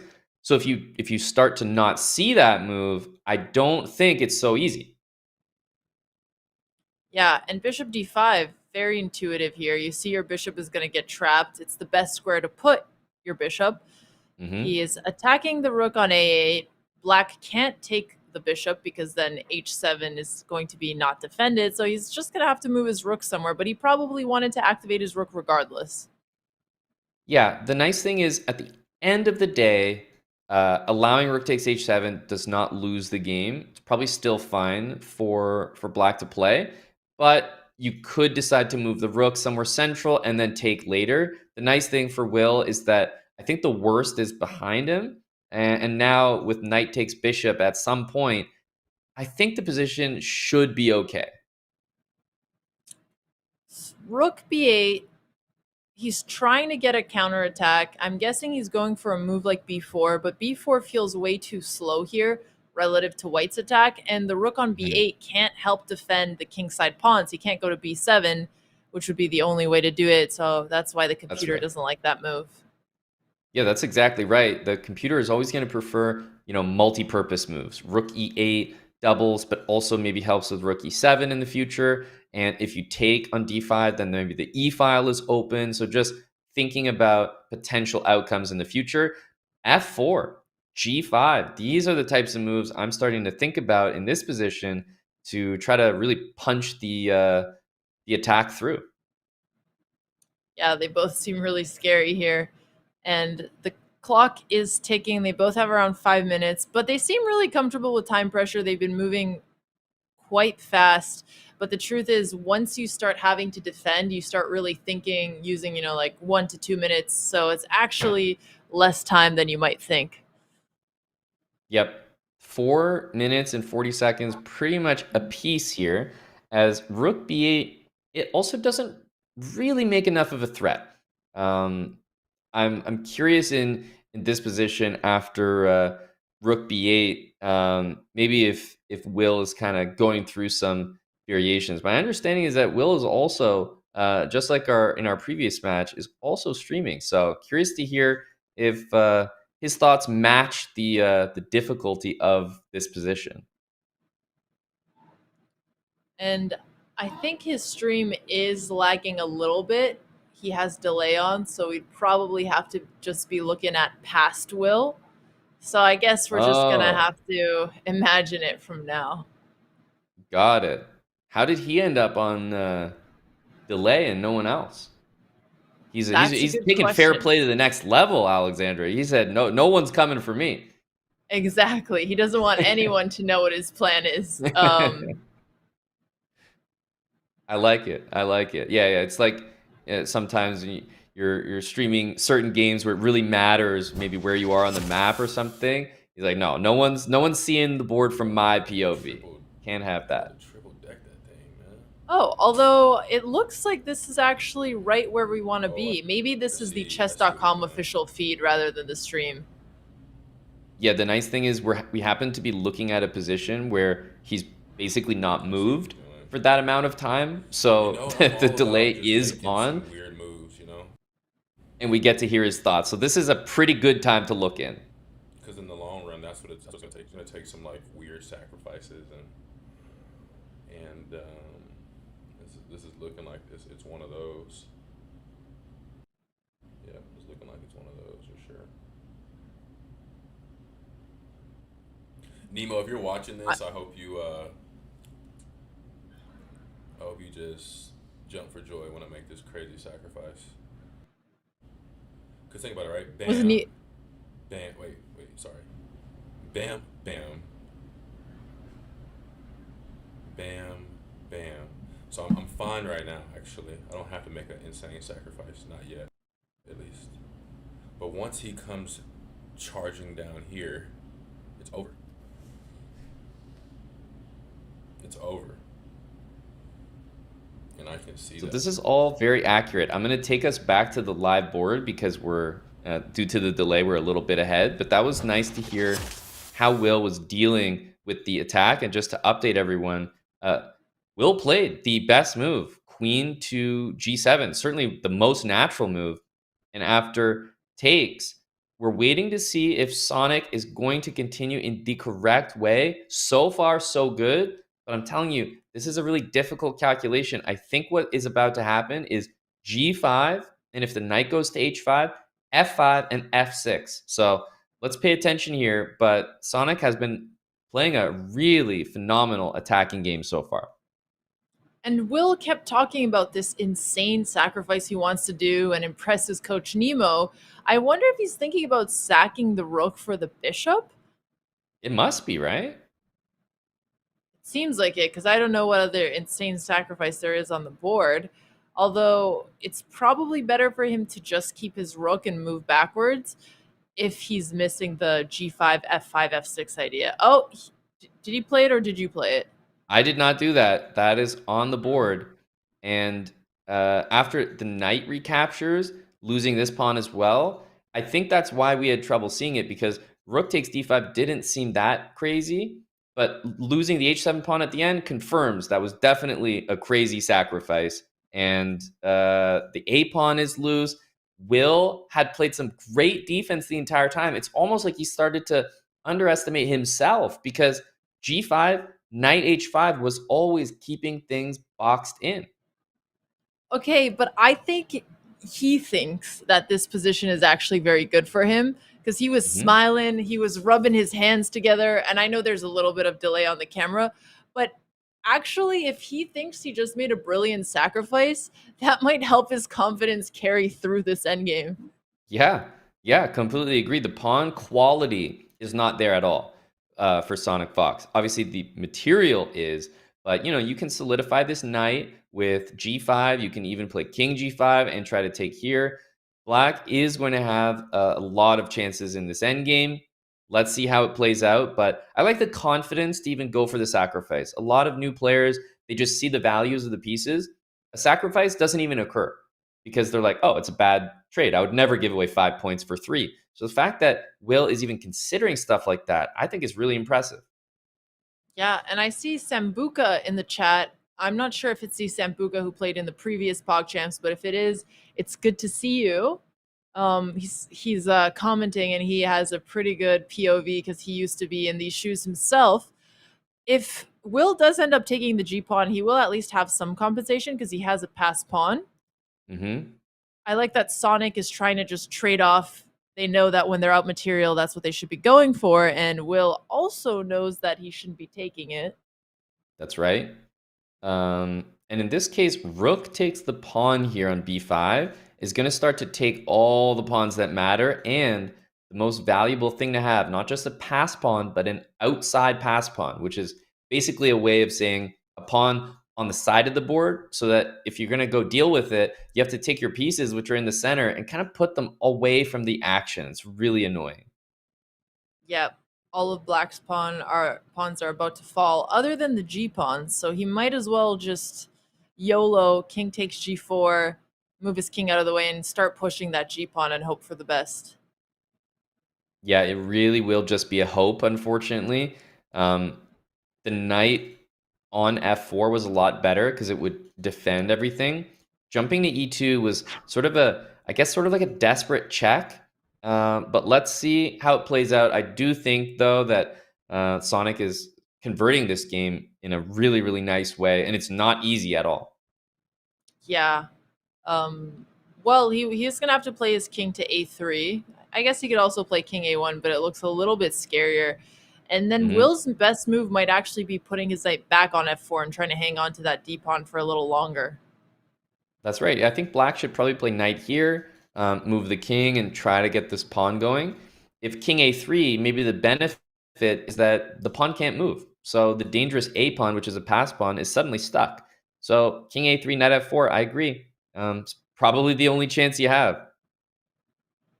And one cool thing is that now Sonic's pass pawn is blocked by their own king, so that might slow it down a little bit. That's correct. But again, Sonic does need to win to tie this match and go to tiebreak. This is the quarterfinals. The winner advances to the final, so this is a really important game for them. Okay, so king b3. There might be a weird knight c1, and ooh, I don't know about this. Hang on a sec, you're losing a lot of pawns here. Alex, this could be a big mistake. I was not expecting this. Even if Will draws this game, that's an incredible result, and he moves on to the finals. Yeah. Ooh, mistakes are happening. The very weird knight c1 earns yet another pawn. Wow, This and is he starting to sees get awkward. it. And Wait, I would even consider king b4, rook b2. That, to me, is a real elite move, potentially, because it might set up the king to get on another forking square. So we'll see. But this is perfectly fine. Like, you have to be impressed at what Will has managed to do with the position here. But the fact remains, it is better for Sonic still rook g5 coming. If he did play rook b2 and then rook takes e2, I would have been a little suspicious. That's a bit too much GM finesse there. So I think he found the best move possible within his range here. Hey, there's all, you know, he could have mouse slipped the correct answer. There's lots of ways to end up playing rook b2. Well, the g-pawn is not going to make a lot of progress. You have those doubled rooks on the 5th rank.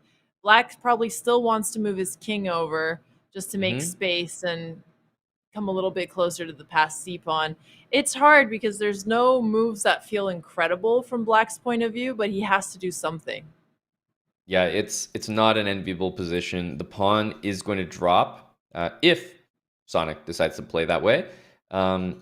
Rook d4 is another way to move, but if you see this fork, you definitely play it. Now, it's clearly an advantage for white, but the most tricky piece, the knight, is still on the board, and that can always end up literally taking one of your entire rooks, and you feel like you could almost lose the game potentially. So I think all results are still possible. Especially with 1 minute on the clock. That's where knights start to get really annoying.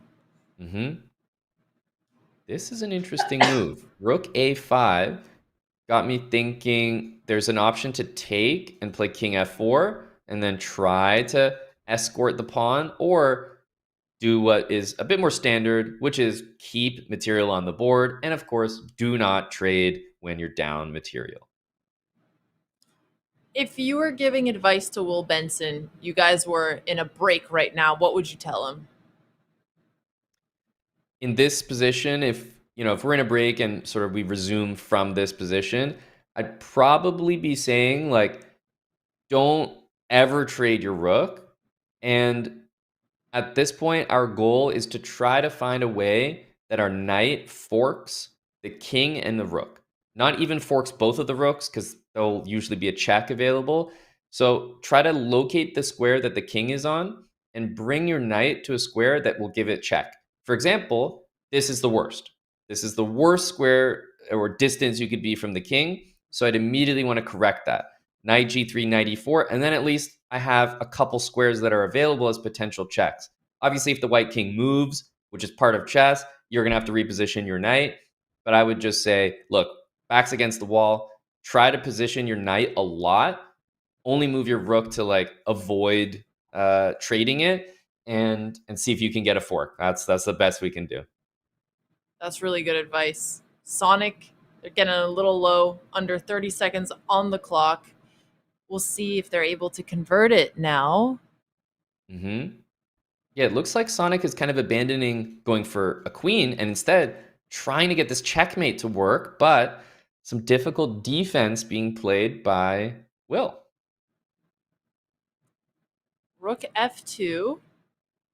Ooh, yeah, this move will win the game. Let's see though. It does look like a fork with the king, but I think that yes, Sonic is trying to go for a different idea, and these moves are not available. I wonder if there's any stalemate ideas here. He might have, he might have to give up his knight here. Yep, rook e3 gets mated. It's not easy to see that there's a checkmate threat, but if you do spot it, unfortunately, you might have to make a move you're not too happy with. And then, yeah, he has to play rook h3 here. Yeah, I expected this one to guard the knight, but what a great idea by Sonic to abandon the idea of queening and just go for mate. That was really impressive. Yeah, nice job. Great comeback from Sonic. Now they're going to go into the tie breaks. If you remember, whoever has the highest accuracy score is going to get the white pieces.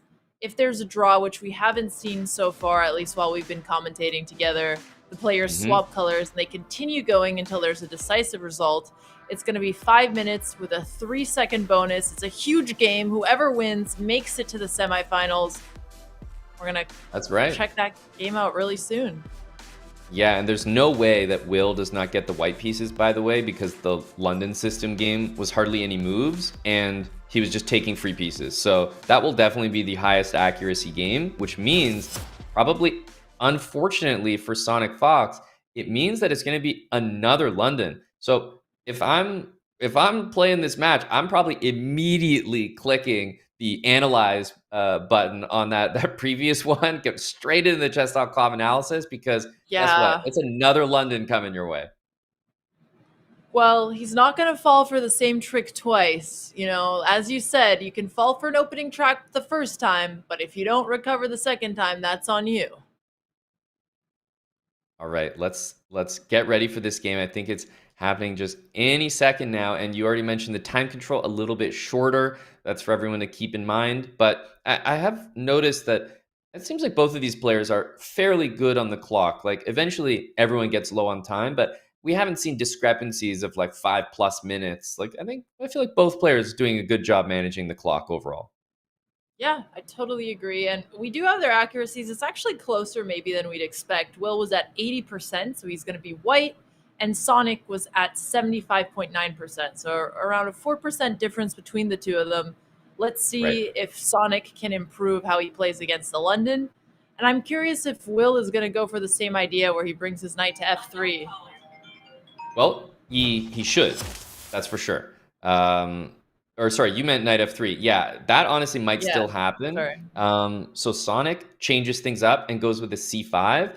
This is much, much better already, much happier. Knight to d2, bishop d6, bishop to g3 would be very similar to how we played the previous game. This is a different idea, and let's see how the opening goes here. One thing about Sonic, they've taken on d4 in both of the games, and I would say overall this move is unfortunately not a good move almost ever in the London, because all that you're doing, and it's important for the viewers to kind of appreciate, you're not trading your c pawn for the d pawn. You think like, oh, I'm trading my wing pawn for a center pawn.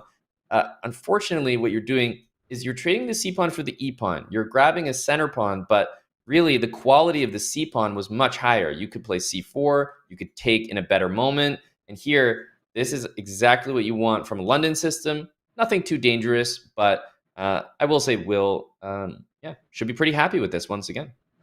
Why is this pawn structure something you want from the London system? Well, I'm looking at the pieces. The bishop on c8 is not participating. This bishop and the bishop on f4 are on pretty much the best positions. So if I'm comparing the quality of the pieces, I've got this bishop, which is not even on its ideal square, which is d6, and this bishop, which is not even participating because of the e-pawn. So the minor pieces for white are a little bit better, and a really great move by Sonic, which I'm going to go back and just say, Will, and for anyone playing these London system games, you know, you always want to sneak in h3 so that your bishop has that safety net. And what ended up happening was castles, knight h5, great timing by Sonic to grab that London bishop. And now that bishop I said was not really any good can now reach its best destination, the d6 square. Yeah, and now white doesn't have the bishop pair anymore. He plays queen to c2, but it isn't attacking anything right now. And is white's plan here still at some point to try to get a knight to e5, or how do you continue? Because if you don't play the London, it's not really obvious what your plan should be here. Well, that's the nice thing about the London when you have the bishop. The plans are a bit more obvious. Knight e5 would be a clear one. Without the dark square bishop, the London plays much differently. And for sure, we could say it's definitely a mistake to not have h3 in.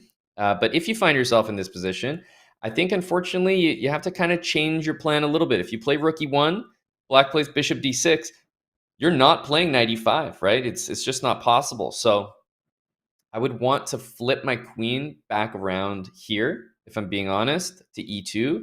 And then from e2, I could support knight e5, or I could play bishop c2 and queen d3.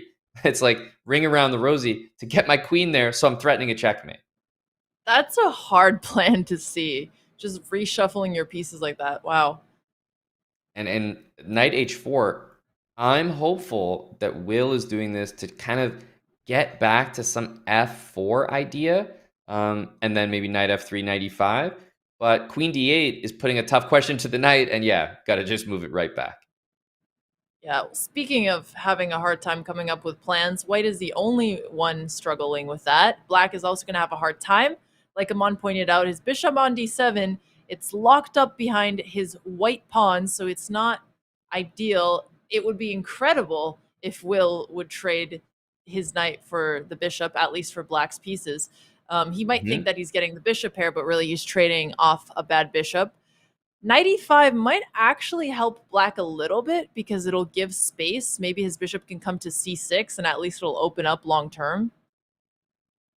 Nice couple threats here. Easy to look at this move and just not appreciate the danger. Knight f3 is a great move, but I would say that knight b4 is tempting here. Probably the reason that it's not as good as we'd like it to be. I'm just going to put it on the board. Usually that's why you put the rook on c8. Well, here you can play bishop h7, which is a really strange move. But after you move your queen away, now you're threatening the knight, and black can't really win this bishop in a nice way because all these moves are kind of bad. g6, f5, plus you have a knight hanging. So if you just move back, you haven't really accomplished anything. Yeah, it's that kind of aggression that you get a dopamine hit, you get the check. I see it a lot in lower rated games, but then there's no follow-on plan. So, Yep. Yeah, Will has done the typical London plan, right? Get a knight to e5. And, we talked about pawn takes on d4, and I was saying I'm really critical of this move. Another clear reason is the open e-file. If there's a pawn on e3 and a pawn on c5, I can't support this knight the way that I can right now. But now that this is clarified, I'm perfectly happy to play rook e1, queen e2, and I do think that this rook on a1 would actually rather be on f1 so that Will could follow up with pawn to f4 and really start to enjoy the great placement of those pieces.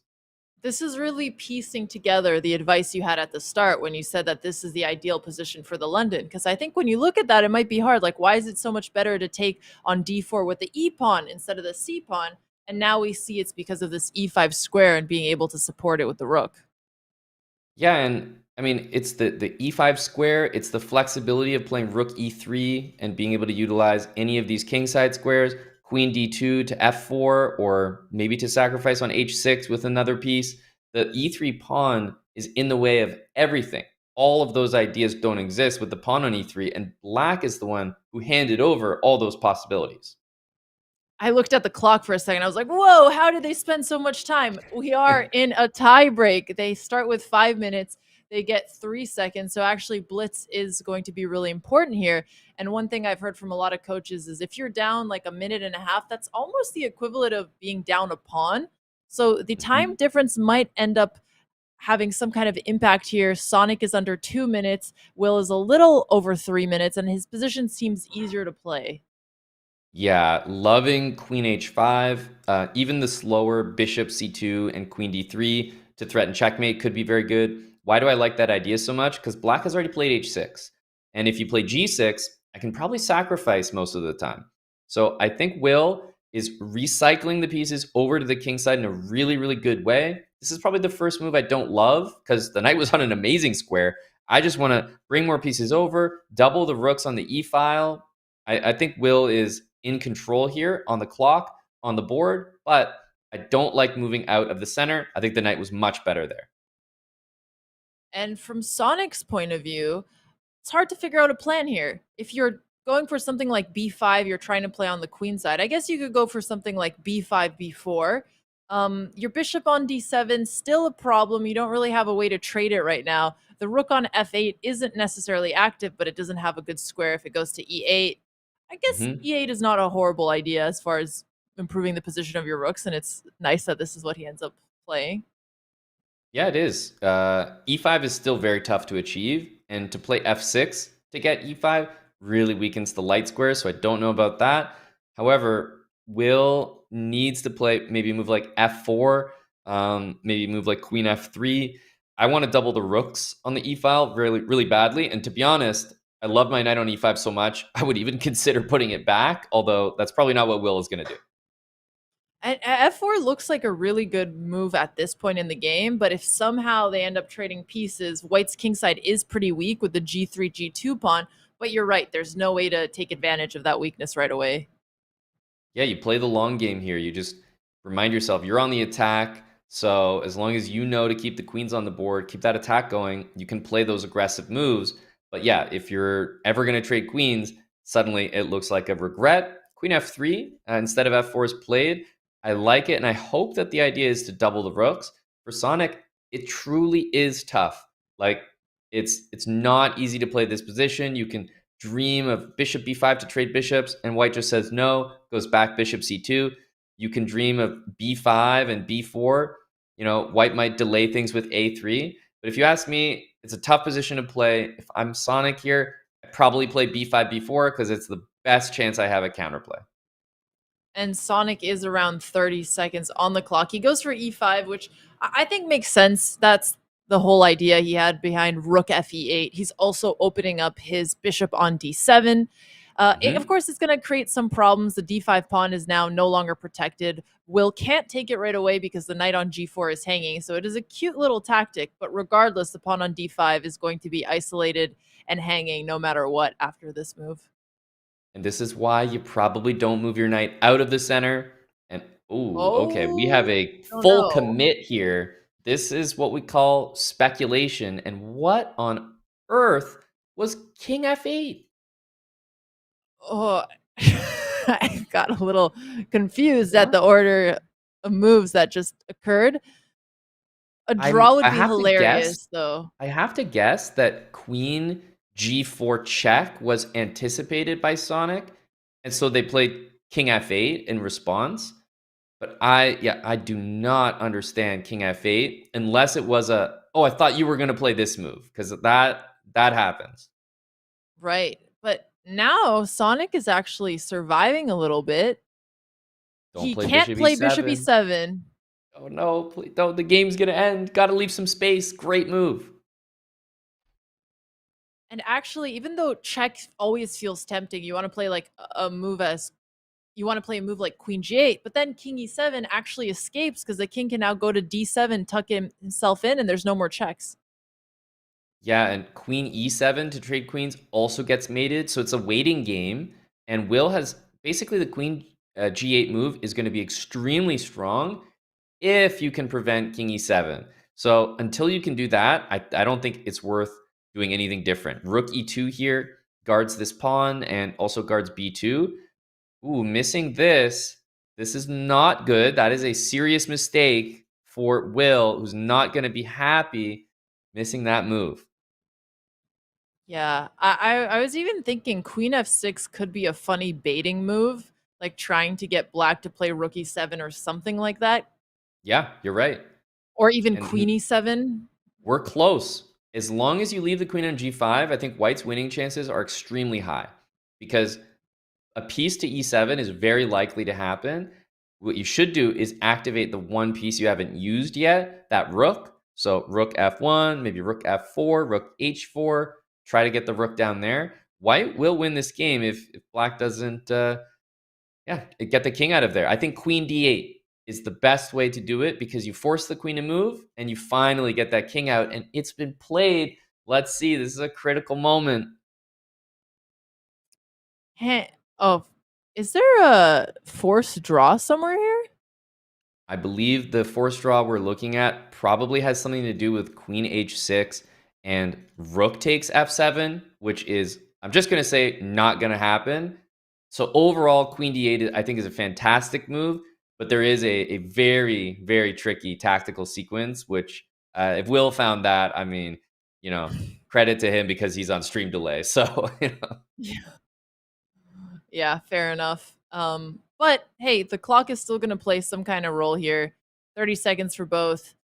White is going to have to move his king out of the pin so that he doesn't also lose his bishop. Ooh, that's a really nice move. Great move. And there's, oh no, don't lose the queen now. King g1 drops the whole queen, and it's probably going to be played, and yes, it is. Ouch. And the reason you don't see a reaction from Will is because I believe that's the delay cam, or he's just got ice in his veins. Who knows? Yeah, that's a good point. I think if we just, when the match ends, we'll just keep Will's cam on for an additional minute so we can see the reaction. I think 90 seconds, but yes, we'll be around. Got to keep Yeah. playing this, right? This is a ticket to the finals. You don't resign this. Nope.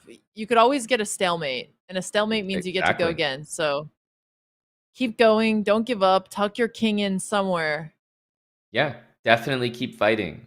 You cannot, especially because black is taking all these pawns. So you definitely keep playing. Sonic looks extremely happy right now, and I don't. Oh, there's that reaction. All right, we got it.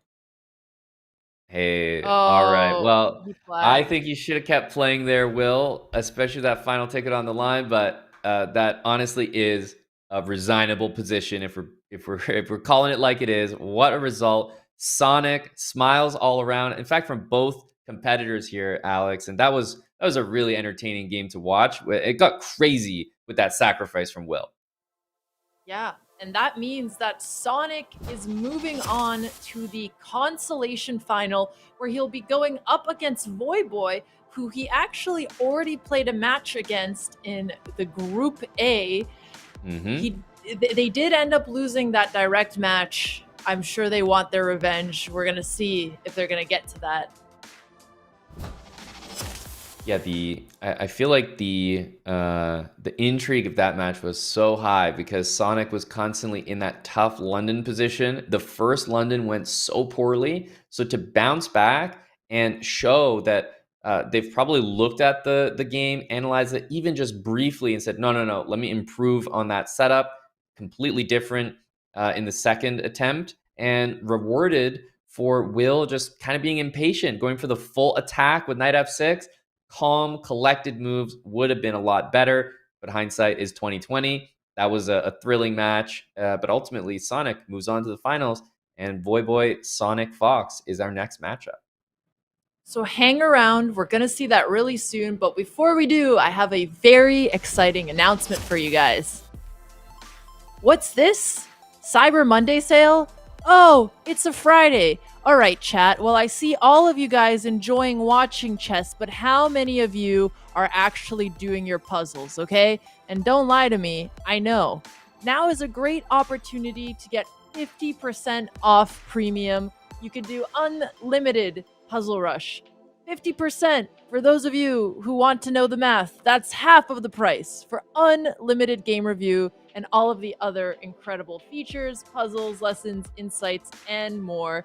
Use command Cyber Monday in chat or visit Chess.com/membership now, and we will be back after the break. It's going to be super exciting. We're going to have the finals. Rainn Wilson is going to be joining, so don't go anywhere.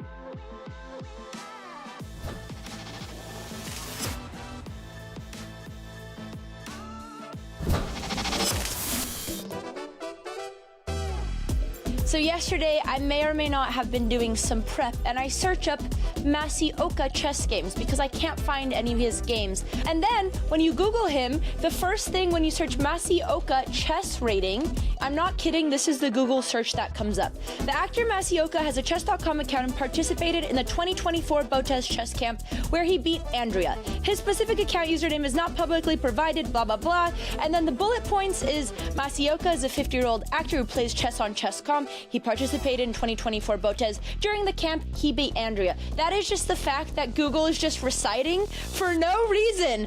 And when I saw this, I was like, he doesn't know it yet, but now he is my greatest foe.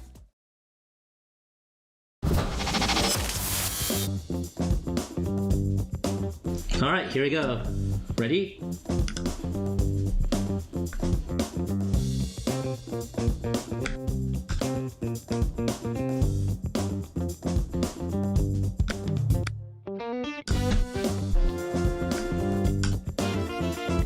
Minutes.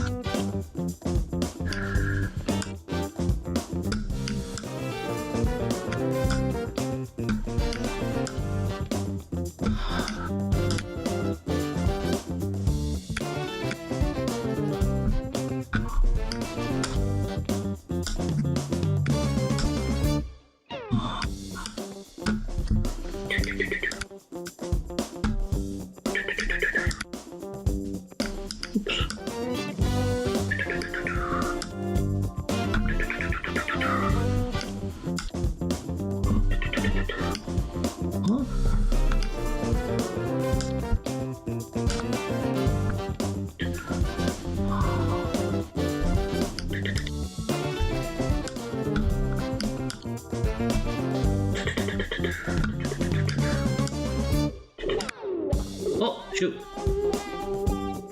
That was a bad mistake. Lame. That was lame. I had it too. Ah, damn it. Damn it, damn it, damn it.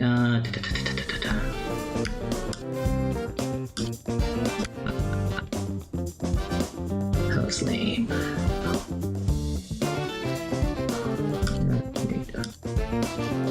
Oops.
We are back, about to watch the championship match in the consolation bracket.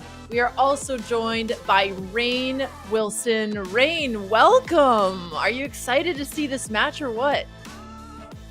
I can't wait. I'm so excited. Oh my God. Good. That's the energy we're trying to bring in.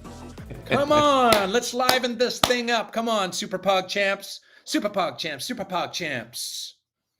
There we go. Petition Alex to just have that intro for all future PogChamps events. That was great. Perfect. No, Yep. I think it's great. We added over the music. Well, let's quickly show you, catch you up, how we've gotten here. We'll look at the brackets real quick. Here we go. This is, we're on to the consolation final. So this is Voyboy and Sonic Fox. Voyboy, the top finisher of the players that moved to the consolation bracket, which is why he had that bye. Then he beat Spargo 2-0. Now he's in the final against Sonic Fox, who Alex had to work a little bit harder, played quite a few more games, I would say, with 2 tie breaks that they were victorious in. Yep, so we're going to get the match between Voyboy and Sonic, and they have actually already played in PogChamps. Voyboy did get that dub, but it was a really close match, so it can go either way. Yeah, I saw that match. I think I was commentating with you guys during that match last time. It was 2 days ago or something like that. It was very close, very close. Yep. I'm surprised Daryl Morey got out on his butt as quickly as he did. He's a terrific player. He is. Yeah, he is. What that match was a tiebreak against Sonic, which, truly could have gone either way. I think that had some of the most blunders missed by both sides. It was like a queen hang and then not seeing a queen hang. So we've seen it all. Oh, wow. Yeah. Wow. I've been there many times myself. And Rain, Aman and I also have a friendly wager. One of us is going to donate $500 to Lide, depending on who wins overall, but it's a win-win regardless. Maybe you can remind chat again why Lide is such a meaningful cause to you. Thanks, Alex. Thank you to Chess.com and SuperPog Champs for doing this collaboration with Lide Haiti. You know, we started working with Chess.com a few years back. It's an education initiative in Haiti for young women and girls, and it provides scholarships, it provides tutoring, healthcare, meals, and arts programming. And recently, thanks to Chess.com, we were able to add chess programming to our initiatives.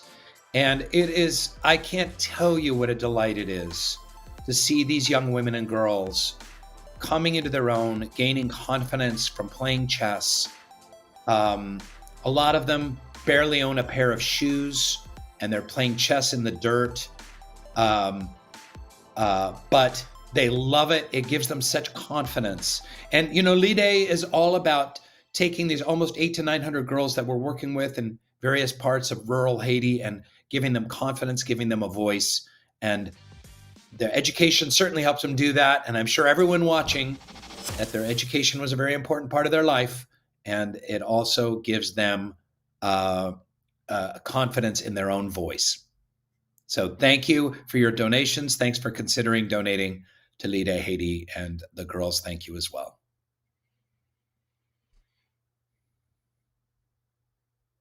Thank you so much for sharing about that. And I know you were also there in person, right, when you decided to start this foundation? Yeah, I have been to Haiti at least 20 times.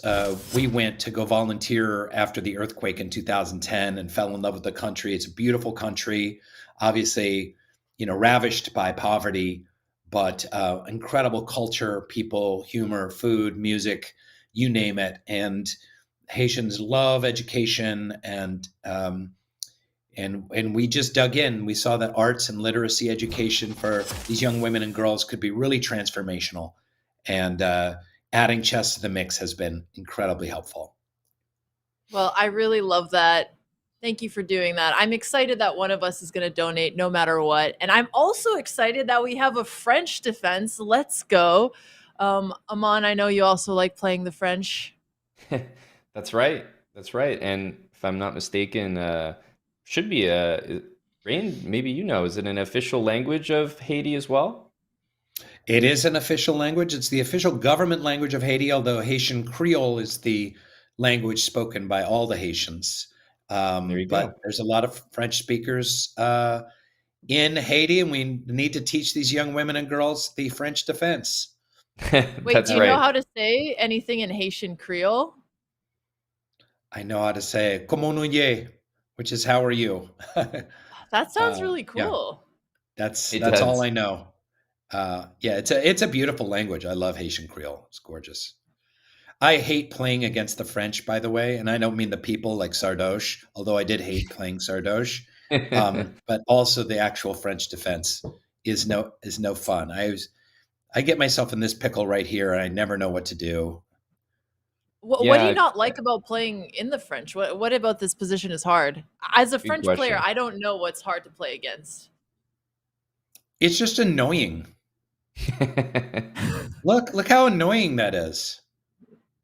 I agree, and we need to stand up against people like Alexandra who play the French constantly, popularizing it, getting more people into it. I can say I laid down my sword a long time ago, championing the French, and I will say it's something that kind of the higher rated players look down on a little bit, always making the butt end of the joke, oh, the French is no good. But honestly, at the club level in chess, I think the French is a super dangerous opening because it's all about allowing your opponent to take a lot of space in the center, maybe overextend, and then just relentless attacks against that center. And I think anyone who plays the white side against the French can relate to their entire center just collapsing. Like I said, it's annoying. I love hearing that. That warms my heart as a French player. Nothing gives me more joy than sparking annoyance in the heart of my opponents. But of course, the French also does have some challenges to play against. We always talk about the bad French bishop. If you look at the bishop at c8, he's completely blockaded by his own pawns. And it's even more tricky in these lines when you have your queen on b6, because otherwise you can sometimes push a5 or push the b pawn and trade your bishop on a6, but you can't do it in this variation. I feel like Voyboy knows what he's doing against it. So I think he's doing a nice job. Yeah, honestly, one of the best things to do if you're kind of feeling unsure about a certain opening is just watching someone else play it confidently and just copying their setup. This looks like a really solid way to play with white. my recommendation would probably be to take that light squared bishop and improve it just one more square forward, would hit the knight, be aimed directly at the black king. And definitely, this is a position that Voyboy should play quite aggressively because you've got everything pointed at the black king and you've got black's queen on the other side of the board away from the defensive responsibilities. So let's see if Voyboy goes for an attack. That would be my top suggestion here. And G4 looks like looks like he agrees. Yeah, G4 looks crazy because you're pushing your kingside pawns, and it is actually creating a weakness long term if black survives the attack. But at least in the short term, yeah, you have bishop d3, knight g5 coming in, looking towards the pawn. And the reason why it's important is because the knight on f5 was doing a really good blockade against the attack. Yeah, I like this a lot. I think this is the right idea, but the one thing missing is this diagonal. I think bishop d3 would have been good. Queen c2 is fine, and the idea, I believe, is knight g5 with the best possible threat to make in chess. Checkmate in one. Rain, how would you continue here as black? No, I think Aman just pointed it out perfectly. That white diagonal is a great modus of attack, and the knight can get a lot of damage done. But I you know, the c1 bishop, the black bishop, is a little also stifled. Just just wondering what you think about. Do you just leave it there on that first rank? Yeah, it's actually a really great question because the answer is honestly maybe yes. You can develop that bishop to e3 to f4, and all those moves would be great. But there may be more important pieces. Sorry to interrupt. Would you ever sacrifice right here? Maybe in speed, in a faster speed chess. Would I ever take that Definitely. take that h6 pawn with the bishop? I definitely would do it, but if I did it against you, you would probably be a very low-rated player because that move does not look very good right now. But I like where your head is at, and I would just involve a few more pieces before I felt confident in that move. So like the bishop moving up, and maybe even involving one of the rooks if I can. But I like the sacrifice idea. I really do. Get a rook on g1. A rook on g1 would look nice. And what part of what h6 is doing, it's a really natural move. You don't want to let the knight come to g5. And it's not a problem right away, but it does create a hinge on black's kingside pawn structure. At some point, if you push g5, black can't just sit there anymore. He's going to need to react to it. He does have h5, which would block up the position, so it's not great right now. But, you know, if you had something like h4, h5, not saying that's accurate, but then g5 would force black to open up the kingside pawns. Yeah, that's a really good point, Alex. g5 allows h5, so I'm actually a big fan of your suggestion. I'm equally a big fan of what Voyboy is doing for two reasons. First of all, g5 now cannot be met with h5, and the knight also covers the f5 square, but also pawn to f4 and pawn to f5 is another way to continue to involve more pieces. This is a way of involving the rook without moving the rook. Instead of moving the rook to an open file or one that could be open, you just say, well, I'll leave the rook where it is and play f4, f5 and open the f file for it. Yeah, as a French player, these are the kinds of positions that are really scary to play against. Whenever you really have to defend, it's kind of terrifying. Rain, I know you said you don't like playing the French. It's annoying, but whose side would you prefer to play with here? Well, I think Voyboy, sometimes I call him Soy Boy, is in a way better position. He played it masterfully. I want to kind of go back and study this game and see exactly what he did. I don't know. Was there something Sonic Fox missed? Because I feel like there just was a little less pressure, you know, on that queen side.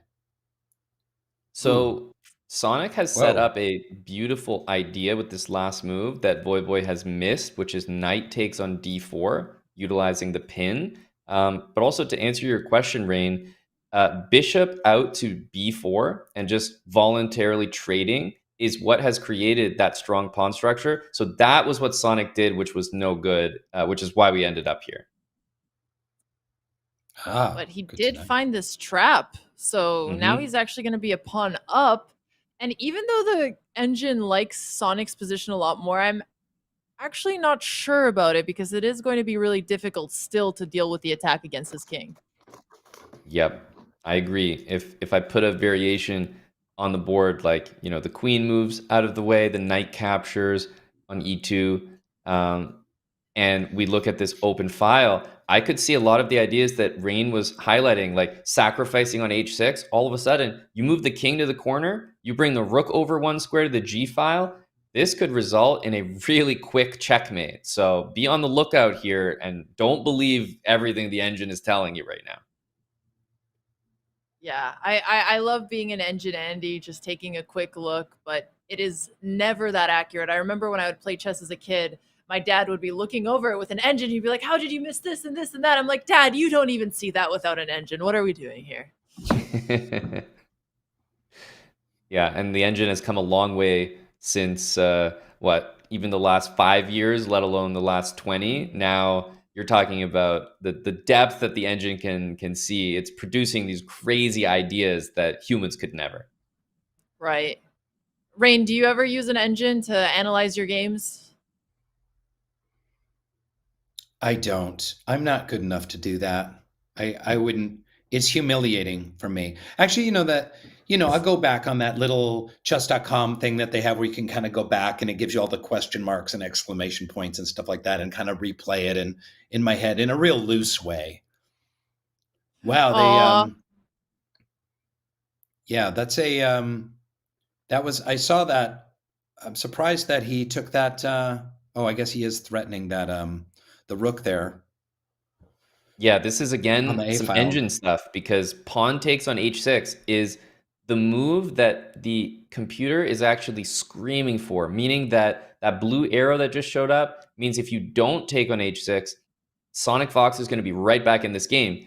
But it's a really hard move to play. Like, how on earth are you just going to lose your rook in the corner to capture a pawn? Like, that seems totally crazy. So this is kind of back to our discussion about how powerful the engine is nowadays. Pawn takes pawn, and who cares about that rook, says the computer. Wow. Okay, well, that would be definitely a crazy find. Probably the more natural moves are just things like bishop d2, attack the queen, defend the rook, or bishop b2, which he does play. Mm-hmm. Yeah, I like that bishop d2 stayed defending the g-pawn and still putting pressure on h6. Correct. Yeah. I think if the queen slides all the way over to h3, that would be pretty nice, attacking the knight. But this is an equally good move, attacking the queen and long range across the chessboard, attacking the knight as well in a desperate attempt to get a trade because Sonic Fox is realizing they're up 1-2 pawns here, and a queen trade just puts you in a great endgame position. So Voyboy makes the right call and does not entertain that queen trade at all. Yep, queen h5 was the only option to not trade and defend the knight, and it also puts pressure on h6. So this is a really nice multifaceted move, which, as Amon pointed out earlier, is the kind of moves you want to keep an eye for. You want your moves to have as many purposes as possible. Mm-hmm. Yeah, we're getting close to an attack here.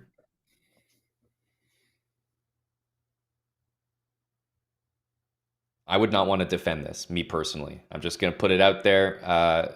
This is a position the engine is saying, oh yeah, we're up pawns. This is great. Thank you very much. But I'm over here thinking, white's position looks pretty fun to play. Yeah, and Black's white bishop is just stuck back there, not helping at all.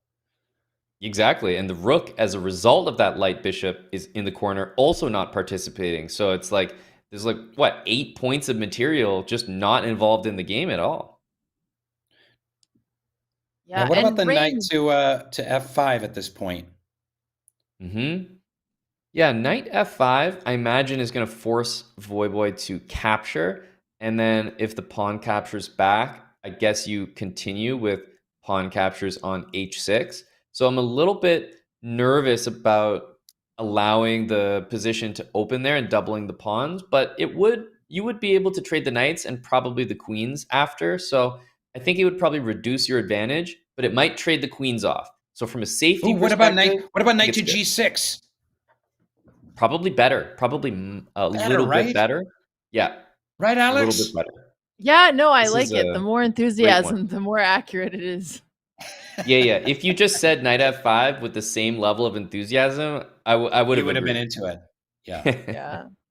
I got I'm into it. curious, Rain, do you have any ideas for things you think would make PogChamps even more entertaining?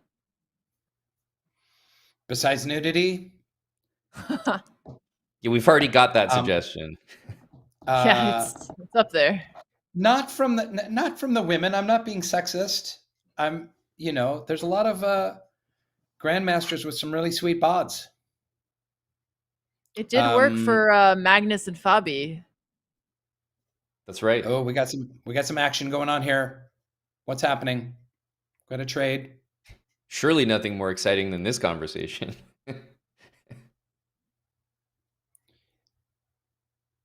Oh, we could do pool champs. Back when hot tub streams were really popular, people have to stream from that. Oh, that's right. What if there was someone like right behind Sonic Fox and Voyboy right now with like squirt guns and like eggs and every like time you make a mistake, or you just constantly distracting them, like you start, trimming their hair, or I don't know. I love that we already stress out casual chess players. I think if we stress them out even more, that could be the answer. Can you picture a tarantula climbing up Sonic Fox's shoulder right now? Would be amazing. I did blindfold my sister and make her hold a tarantula before, so I'm 100% down for those ideas. You're in? Yes, hey, listen, guys, always. I got to go, but it's always a pleasure to swing by.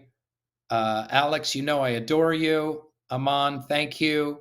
And thanks for the 44 people who have donated to Lide Haiti. Thank you for your generosity. And thank you for considering supporting education to some folks who really, really need it and could benefit. So every dollar goes a very long way with Lide. We want to make a difference this holiday season. Thank you so much. Thank you so much, Rain. Wonderful having you. Peace out, guys. Thanks so much. Uh-oh. Double question mark. Double question mark.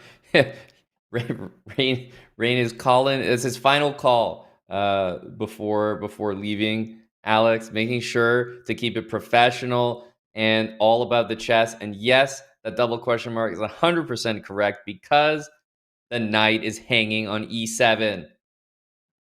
Oh no. Yeah, that was a really painful blunder.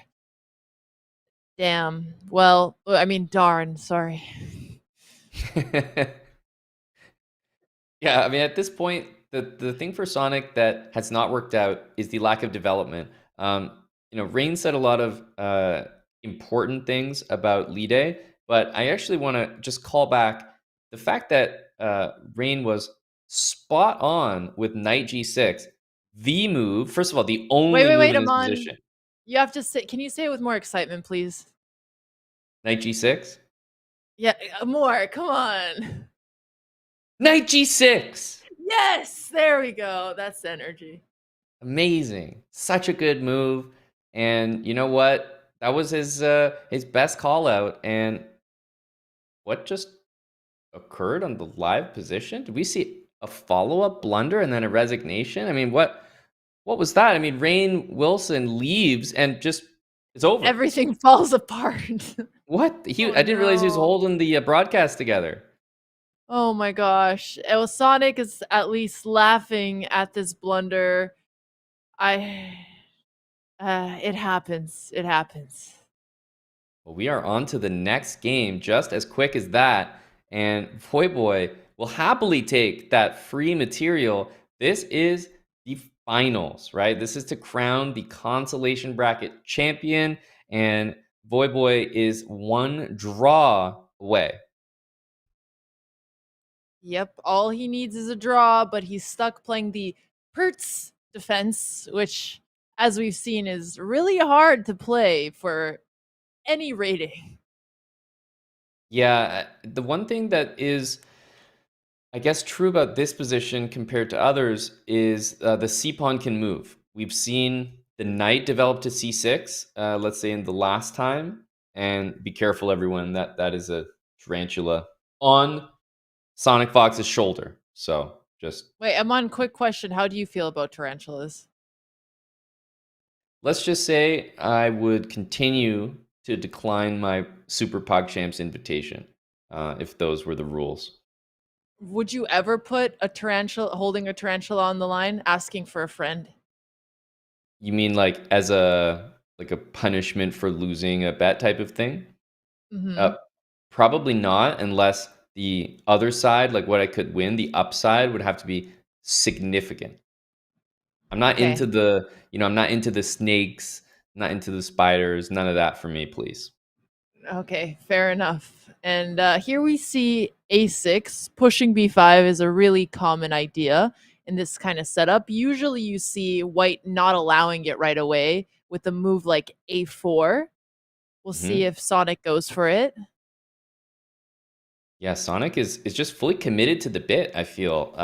Non-stop attacks, but what he's forgetting, don't you think that it's a bit ironic that Voyboy, well, Voyboy doesn't always castle, and Sonic, they always want to attack the king. So we have a situation where the attack's being launched, but the king's not there. Yeah, no, that's true.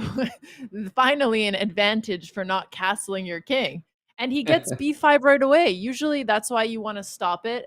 If you give white the momentum, then it's a nice plan to have so early on. They get a ton of space on the queen side, and it is a little Yeah. bit annoying too because after a move like b4, the pawn on b2 is a little bit weak. The bishop is pointing towards the long diagonal on a1, and it can be really tricky to deal with. And also, it's going to be awkward because where does white castle? Now, if he castles on Mhm. the queen side, black already has an attack. If he castles on the king side, the h pawn is already a weakness. Exactly right. Not sure where either king is going to go. Knight g5 is always a fantastic move once h5 has been played. The only other way that you can kick this knight out is f6. F6 is terrible for so many reasons. It allows knight e6, it blocks the bishop. You'd also have to displace your knight to do it. So f6 will never be played, which means the knight can permanently stay on this great square. So that's why I think in this position, Sonic can be pretty happy. You want to complete development, which means bishop e2, probably not bishop d3 because it seems to run into maybe some pawn advances. So bishop e2, and potentially if this knight needs to move, you could play knight d1 and maybe knight f2 in the future. Yeah, that's the kind of positioning you want to do for this pawn structure. I'm sure Sonic has some familiarity with it, but I do think it's some. I do think it's a little bit of advanced repositioning because it doesn't feel Yeah, natural. But if you're forced into it, if your opponent plays before, then you don't really have a choice. that's right. That's right. And maybe knight c4 is threatened, but for now, Sonic can always take that with the light square bishop, which is really, really helpful. So honestly, a really a fair game from both players so far, and I do think it will be difficult for both sides to continue at some point unless we see decisions made about castling. And I'm convinced now that neither one wants to pull the trigger on queenside or kingside castling. Yeah, it's a little bit of a dance. They're waiting to see where the other will end up castling. If for some random reason black decided to queenside castle, it would actually be safer for white to do the same because it's harder to attack where your king is also castled. Mm-hmm. Yep, I would definitely think okay, this one is definitely a mistake, but the main reason it's a mistake is Black's last move had the intention knight c4, which was not necessarily dangerous. This move makes it dangerous and goes back to what I said in the previous game where Sonic played this opening. Number one piece you must maintain for the white pieces is the dark squared bishop. And what do we never do? Trade it for a knight. And that's exactly what's been happening right here. So unfortunately, big advantage for Boy because of this knight c4 move. Yeah, the bishop on e3 is really crucial to helping defend a lot of the dark squares for white's position, not just having the bishop pair. It's also the more active bishop currently, but queen c1, it's not going to be a mistake that loses you the game, but it's going to be a mistake that makes your strategic play a lot harder.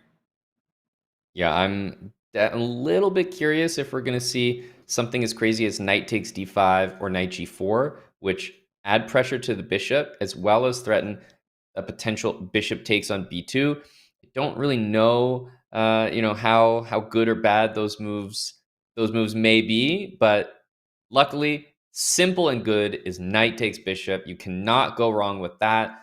Advantage Voyboy, even though it doesn't show on the material count. Yeah, totally. And Voyboy also has the safer king side. I actually think we're going to see a Voyboy castle soon. His plan's also a little bit easier because he just gets his king to safety and he has so much space on the queen side, which he can just start pushing his pawns and try to create some trouble there. Do you think Voyboy gets annoyed when he realizes that castling is a great move? Like it's like an identity crisis. He does so well not castling. I feel that he probably does the best of any competitor in that situation. But then it's almost a little frustrating when you just kind of know that castling's the best move. It's like it's time. It's time. You have to do it. I think you're onto a strong theory, Amon. And if for some reason we don't see him castling, that will confirm it. Queen c3, a question mark move. I'm assuming it's a question mark because of the power of the bishop on g7.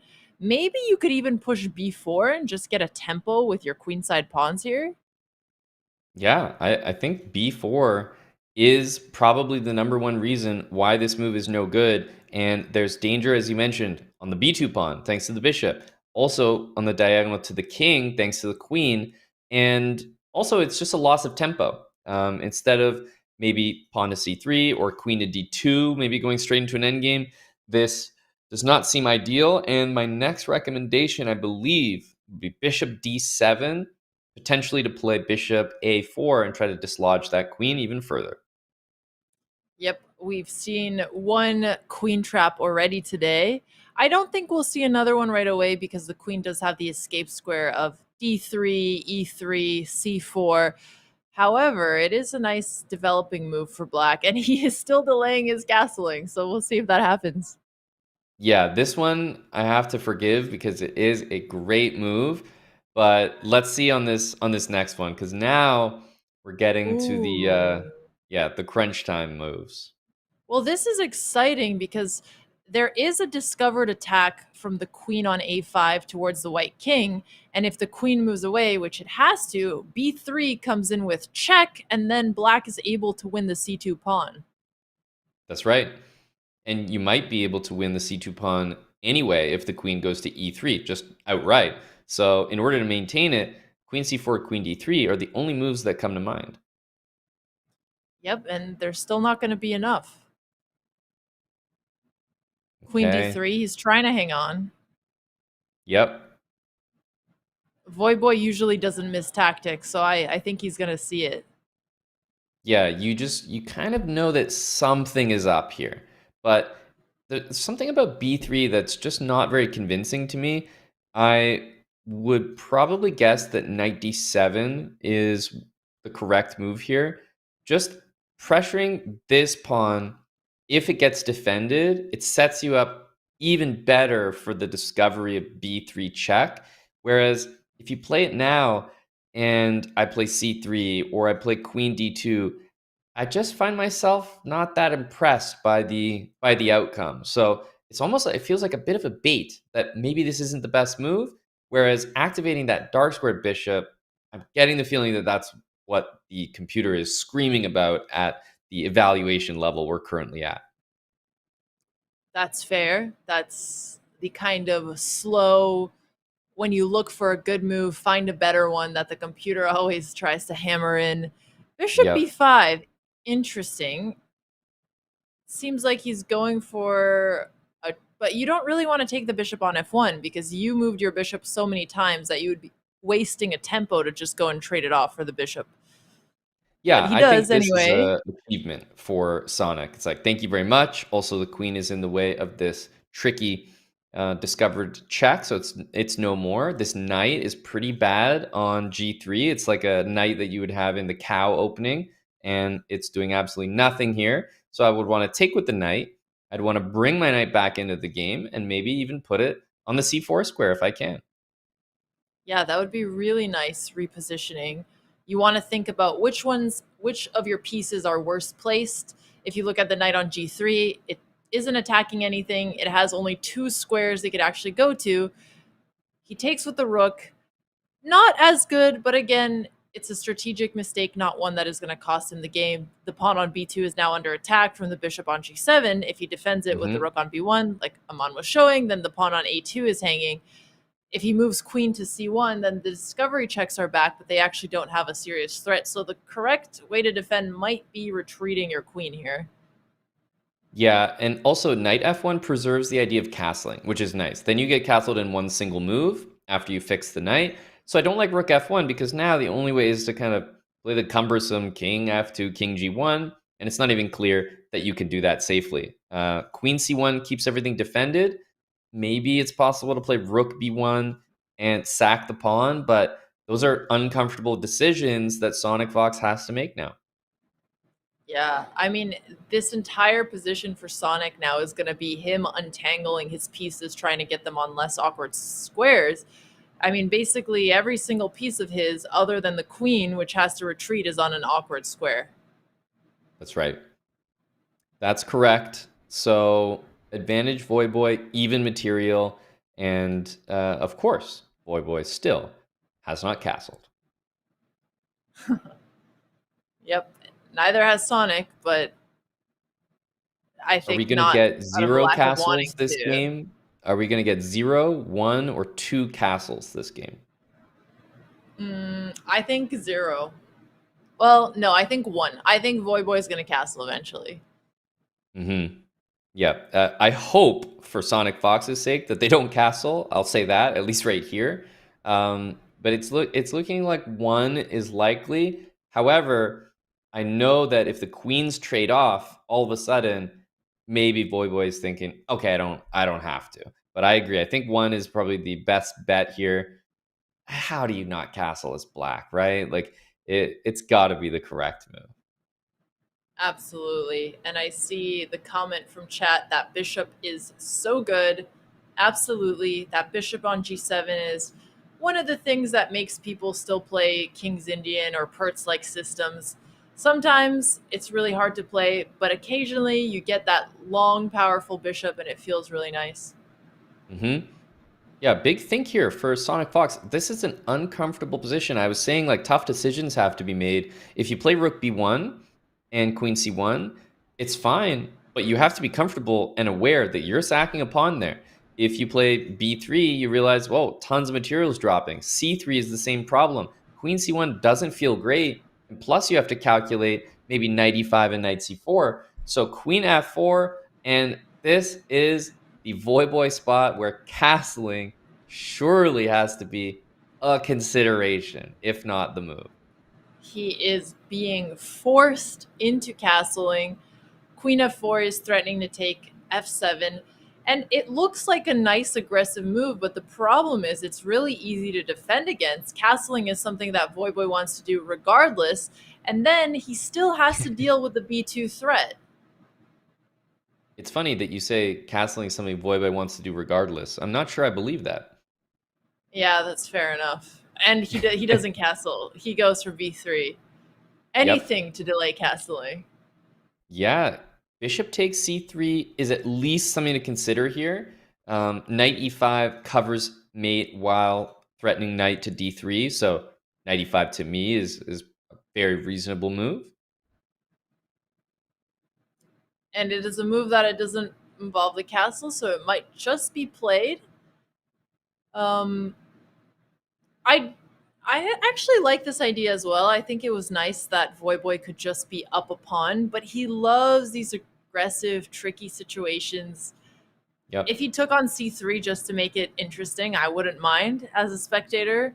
But objectively, he could just castle or knight e5 and both get him where he wants to be.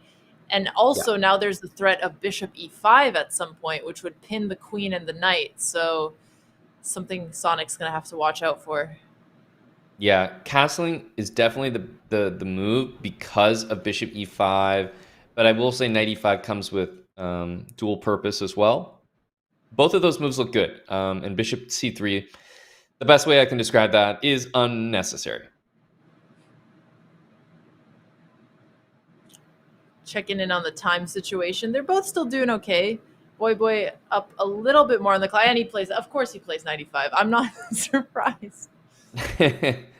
Yeah, easy to forget about this and tunnel on the fact that the knight is covering queen takes f7.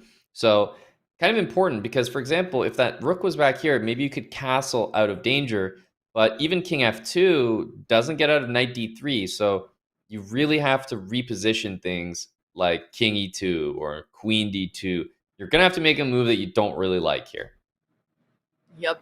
And you could play queen d2, just bring the queen back, but a little bit admits defeat that your queen f4 move didn't do as much as you thought it would. So it's not as comfortable to do that. Yeah, queen d2, knight c4 also looks really dangerous looking. You can play rook d1, but at that point, you're really running a risk there of dropping that a pawn. And here comes king d2, which is very inviting as well. Yeah, knight c4 looks extremely tempting here. You're forking the king and the pawn on b2. And you're also opening up your bishop once again. But of course, if Voyboy does that, he can't forget that the f7 pawn is no longer defended. So he can't take b2 right away after. Yeah, and it's he funny just that keeps attention. It's funny that we talked about f6, and I was saying, well, you'll never see that. But this is a case where I think f6 just wins because of bishop h6, pinning the queen to the king. So in a rare case, I think f6 was actually just winning at least a knight there. Rook b8 is, of course, a good move, but I think it's possible that you could have won some serious material there. It is all Voyboy, though, at this point. Knight c4 is crushing. f6 is crushing. Castles is, I'm just going to say, playable. It is there, just making everyone aware. It's a pretty good move, but no, he's moving in for the kill. No castling, all attack, and this is looking really, really good. Yeah, f6 is a really nice tactic you spotted there. I'm assuming that Voyboy is tunneling. Once you have an attack going on the king, it's really hard to think of alternative plans like f6 and looking back at the king side. That being said, he has so many good options that there's not a lot of ways to go wrong here. Yeah, in a weird way, king e3 might be the only way to not sort of blunder something, because queen e3 runs into knight c4, king e1 and c1 run into knight d3. So it's quite difficult to not blunder a knight fork here while also somehow dealing with queen d3 and a full invasion of the position. Yeah. Wow, the king has been on a run the entire game, and it's taking its toll. Sonic is down to a minute on the clock. Yeah, and honestly, just being that one move up from not castling always seems to be favoring Voyboy. Like, he's a creative player, really natural instincts. Like, when he's on the attack and it's flowing, he kind of knows where the pieces belong. And this is a pretty good example. Like, everything is situated so beautifully. He just needs the finishing touch now. Yep. And rook d1 is defending, not in the way you think, because if you play queen d3, you can't play king c1 because of c2 checkmate. So the only move white has is king e1, but at least it would instantly kick out the queen. Yep. Queen d3, king e1, and then the queen could continue to invade, like queen c2, for example, but I'm just saying it'd be nice if we could move this knight and maybe do some other things as well, but we're tied down to this pawn, which is why f6 and castles continue to come to mind for me, because it's not just about, oh, let's castle. It actually frees every other piece in the position to suddenly work. Wow, a castle. Oh my gosh. Amazing. I never thought we'd see the day. Amazing. Where are we at here? Move 24. Voyboy has castled.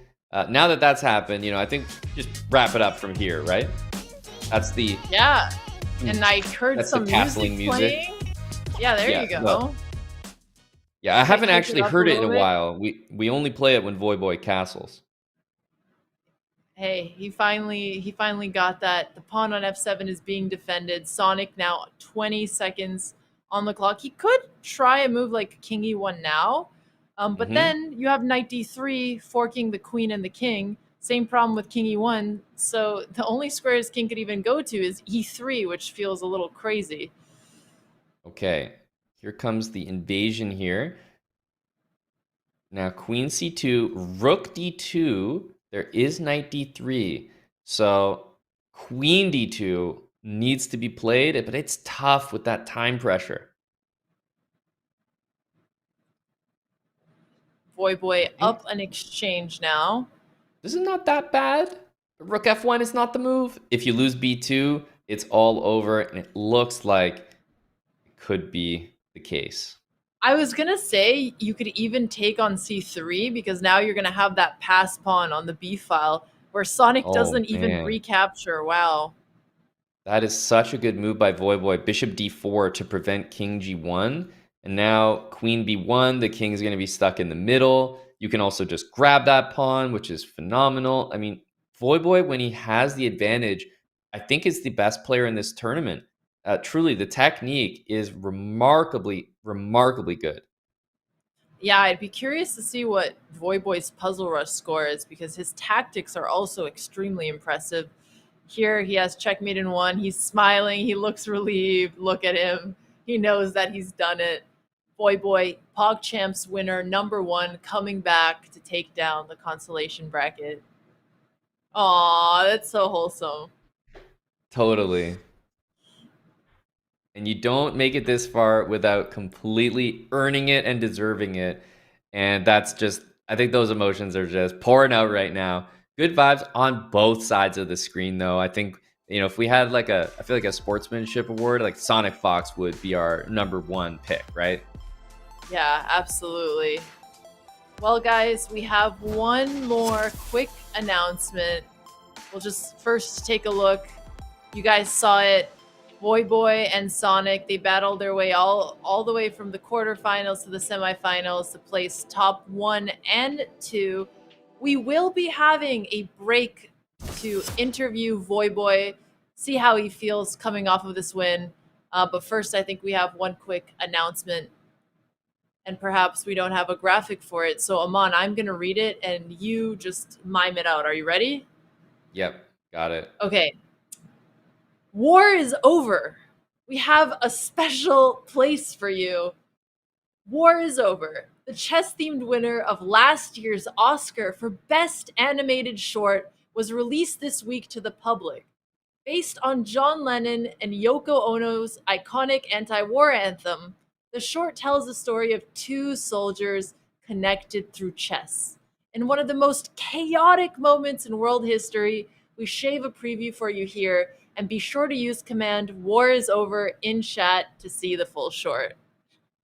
Okay, honestly, I think we should just have him on mime every single call out from now. We'll be right back, you guys, with the interview and then going into the championship bracket. See you guys soon.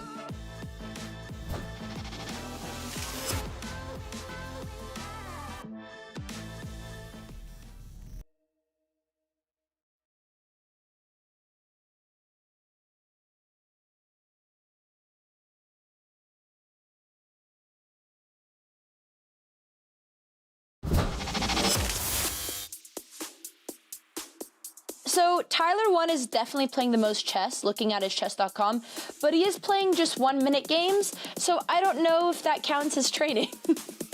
I think he's just like malding and having fun, like we all do. So Botez Chess Camp was my absolute worst chess tournament. I almost lost every single game, and there was a woman who beat me by the name of Linda Diaz, who is in the tournament. She's probably the strongest USCF rating.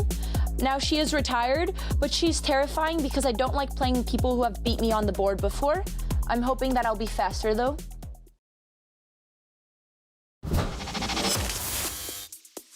I mean, I do have fond memories because I played a lot. I played in summer camp, but then I got really into it in high school. I was on a chess club, so we definitely played a long time. I was actually a more hardcore bug house player. I'd go to clubs and then we'd play bug house a lot of times, and I was really good at bug house because I used to play shogi as well, which is a Japanese version of chess. So it was a little bit of reminiscent of that, where I could actually reuse my pieces. So Crazy House, I guess, is like that. I think the memories are just like going to that first tournament.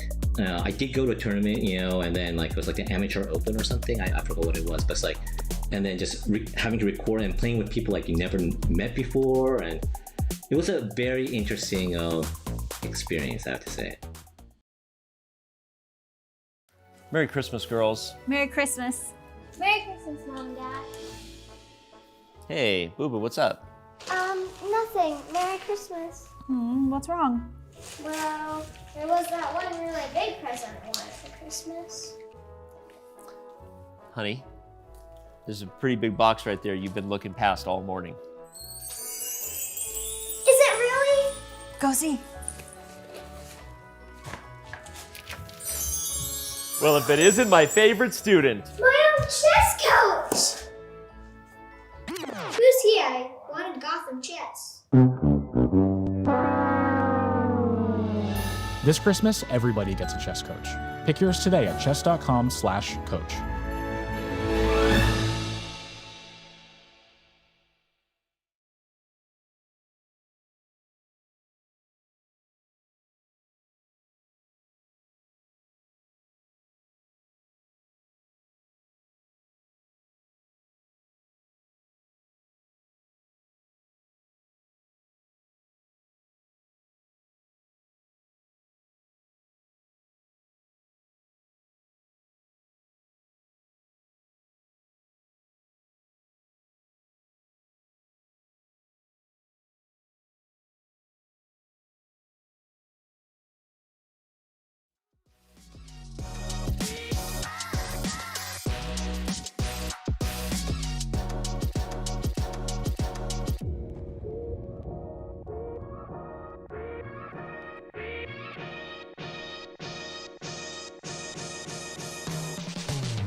And we are back. We are joined by the consolation bracket champion, Voyboy. Voyboy, you also won the first PogChamps ever. Which one felt better?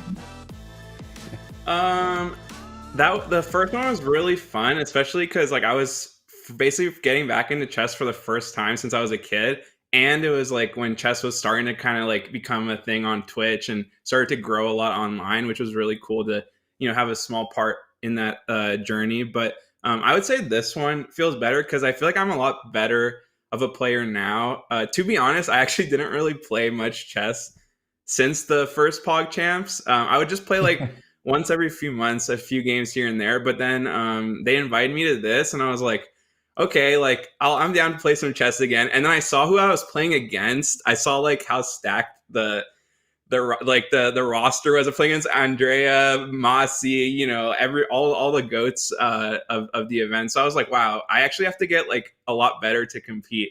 So the last month, I just started playing more. I started actually trying to improve and I started to really like the neurons in my brain started to fire. I started to like understand like how to become a better player. So I'm obviously like not that good, not there yet, but I see the path, I see the vision, and I had a lot of fun with this one. So yeah, I would say this one feels a little better.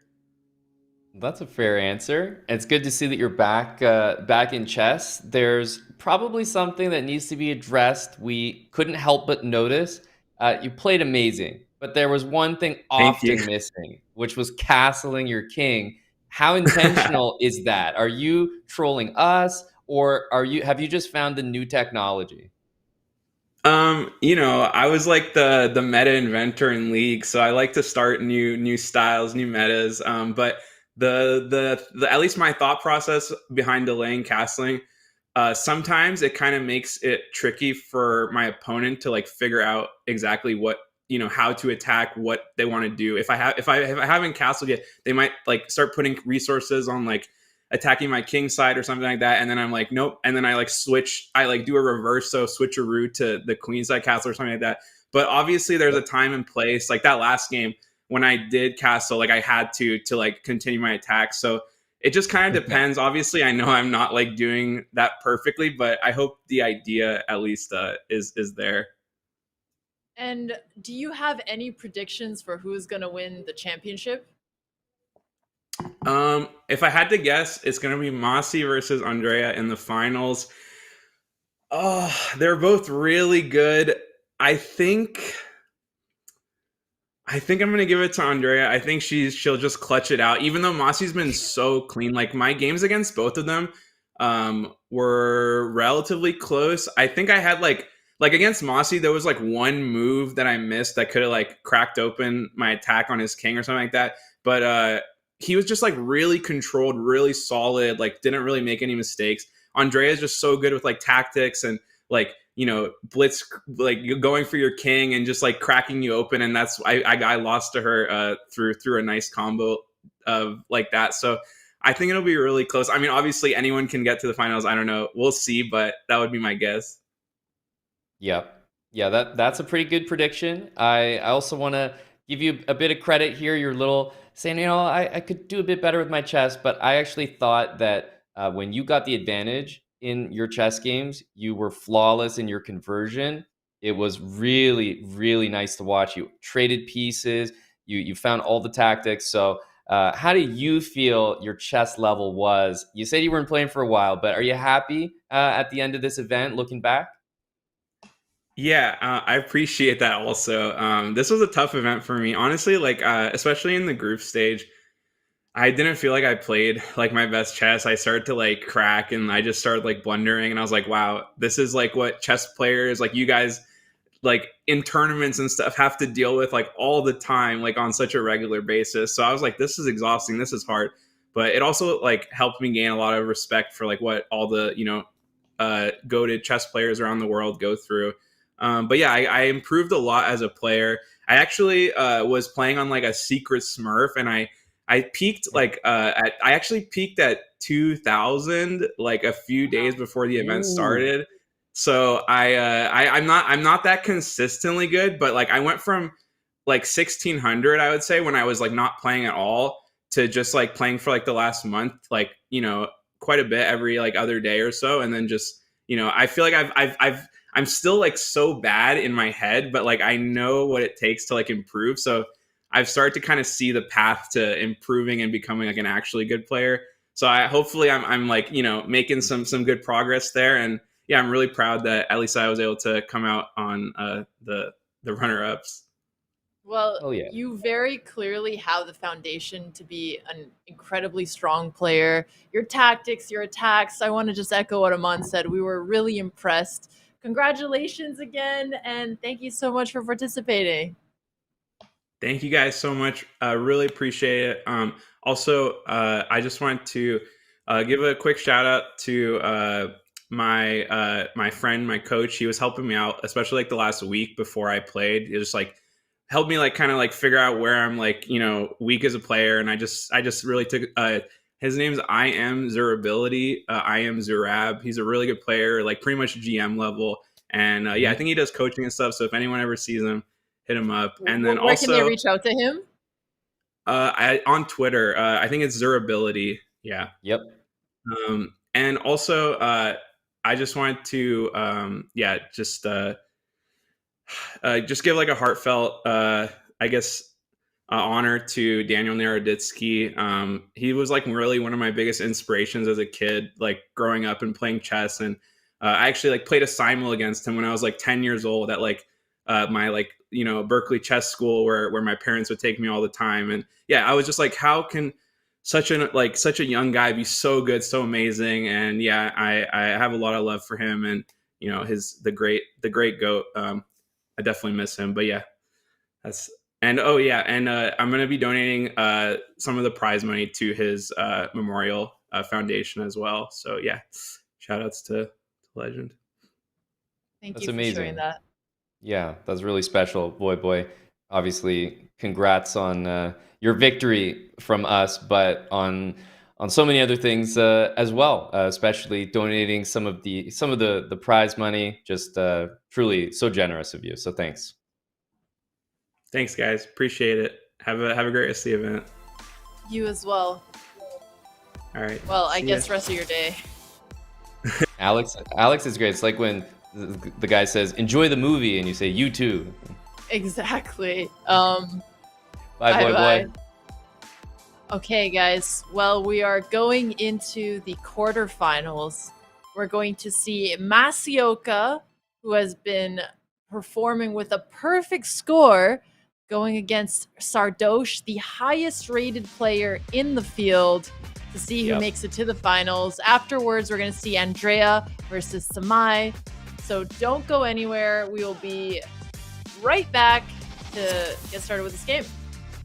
And by right Yeah. back, I mean right now. Whoa, surprise. We're back.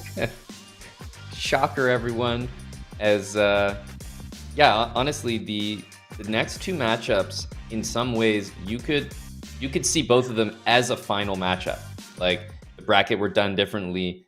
I could see both of these matchups be the finals. That's how strong the players are. We're now on the championship side of things. These are the players that had winning records. And now we're finally seeing kind of the titans of the SuperPogChamps event facing off against one another. Sardoche, Masioka. This is going to be our first matchup. And of course, we have Samay against Andrea coming up. And Voyboy also made a prediction, Alex, thought that your sister was capable of taking it all. That made me really excited to see and hear. Amon, at least we're going to have a sweat going into this final. And we are off to the races.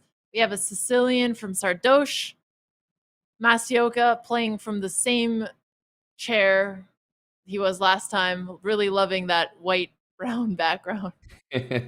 Yeah, keeping it simple. I mean, I'm looking at the moves from these two. We're not just dealing with PogChamps. Like even I feel like SuperPogChamps doesn't do justice to the quality that we're seeing in this game. Bishop out to b5, knight e7, clearing the way with rook e1 and dropping the bishop back to f1 is really high level understanding of how this opening can be played. c3 to play d4. And let's immediately see how Sardoche reacts, because bishop f1 with the idea of d4 works really well against this knight. The bishop covers the f4 square, and d5 is also an idea. Yeah, I mean, this is SuperPog Champs. They are both over 2,000 rated in rapid chess. They're not quite experts, as Fide would call it, but at least in rapid chess, they are at an extremely high level. And I know that Sardoche has been putting in a lot of time training. Masi, I don't know as much about, but I can see from his level of play that there has to be something going on there. Yeah, exactly. Now, you just don't get that good without a lot of self-study, resources, and probably natural ability. So let's really get into things here. Masioka up on time initially, as we see the intention to play d4. That's probably what Sardoche is taking some time on, wondering, how do I deal with this move when it happens? d4, and we're probably about to get our answer. Is it going to be pawn to d5? Because that would be my expectation. And is this a line in the Sicilian you see pretty often? I wouldn't say pretty often. No, definitely. Like most of the open Sicilians are much more common than this. It's probably an unlikely move by white, met with an unlikely reply from black. So we're kind of down a little bit of a rabbit hole here. But at the highest level, I've certainly seen Rook E1, Bishop F1 played a decent bit, as you know, you'll hunt for sidelines once the main lines are so explored. So I wouldn't say it's that unusual, but at this level, I would say yes. And we do see d5 here, the move that we expected. If white takes on d5, it's going to open up Sardoche's bishop. And if he pushes e5, it's going to look almost like a French. That's right. Yep. If e5 happens, the only difference with that French is that the knight is on g6. Normally, it's on the f6 square, and you'd expect it maybe to move back. But the knight on g6 is interesting. If we're thinking about how to handle it, normally g3 and h4 tend to be good ideas. But let's not forget about development, right? Have to be playing knight c3 and getting all those pieces out. g3, Alex, with the bishop on f1, that has a lot of synergy. Then you can use bishop g2 or bishop h3 in the future. Yeah, and Black's knight here, as you mentioned, you don't usually see it on g6 in the French. It is a little bit awkward here. He doesn't have many great squares to go to. f4 is already under control, but what it is helping in is putting pressure on e5. So I like that we see f6. This is a move you often see in the French as well. If white takes, black is going to have a backwards pawn on e6, but in exchange, he's going to have that isolated target on d4. That's right. And I would say we're likely to see that. It's definitely not forced, but allowing this capture puts a lot of pressure on the f2 square because the d pawn would probably need to take back at some point. So it does make a bit more sense to capture, maybe develop the bishop, go with a g3. And what we see from Masioka is something a little unusual here, moving the bishop not just once, not just twice, but a third time in this game. Yeah, and now Sardoche has a few options. He could take on e5, which is attacked two times, and then try to keep putting pressure on it, maybe with moves like queen c7. He could do kind of a weird move, f5, which feels weird to move the pawn twice, but it does close up the position. He decides to take on e5. That makes sense. Sardoche is really a player who likes to attack, so he probably doesn't want to play one of those closed, slow games. Yeah, the concern here for Masioka is, for example, knight takes on e5, the knight could capture, and then if you take with the rook, which I presume is the whole point of this from white, then the bishop comes to d6, queen h4, and I don't know that I like it anymore. This, however, is completely different. I do think Sardoche should have just taken and played that, but he's got other ideas, and this is definitely worthy of some consideration. How worried are we going to be about the double kingside pawns for Sardoche? I mean, I think Sardoche is a little bit worried, and that's why maybe he didn't go for it. I'm not that concerned because we have the bishop pair for it. So it feels like, yeah, of course, they're weak. They're not ideal. I don't prefer them. But if I'm getting something in return, in this case, the entire center, the bishop pair, I feel like that's an exchange I'm willing to make. Fair enough. I mean, maybe Masioka just considers retreating his bishop here, keeping the pair, and then both of his bishops would be pointing towards black's king here. Yeah, I think at this point there are a couple considerations. Knight takes on d4 is an obvious one, but then you start to look at bishop takes on h7 as a desperado. Let me give up that bishop, and then if I'm going to lose a piece anyway, let me take a pawn and then do it. So you could keep the bishop pair as well with bishop c2. There's really a lot to consider here. And Masioka is taking his time. He goes for the pawn on h7. Once again, we see Masi taking his time and then playing two moves in a row really quickly. You could tell that he's actually calculating full variations here. He's up a pawn, but the computer eval is actually still giving an advantage to black, which shows you how valuable that bishop pair is. Yeah, although quick count, he's actually not up a pawn. The reality is this evened things up, and I'm not sure that it was necessary. I really like Sardoche's position. I think that the bishop can, develop. You've got this great bishop pair, mobile pawn center. It's not the end of the world for Masioka at all, but it's all going to come down to how mobile these pawns are. If you advance the pawns like this, you give away maybe some squares for the white pieces to utilize. If you advance the pawns like this, you give away some dark squares for the white pieces to utilize. So let's pay attention to how these central pawns advance, because I think that's going to determine who has a big advantage here. Right. And here, White's more natural plan would feel like, oh, you want to attack the king because he's missing the F pawn and the H pawn. But there's not a lot of moves to do that. You can't go for a rook lift like rook e3, rook g3, or h3 because the bishops are pointing towards the rook. And even that doesn't have enough threats because the bishop on f6 is holding things together.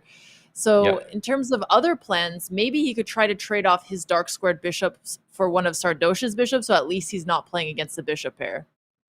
That's always a great option. It looks really tough to achieve.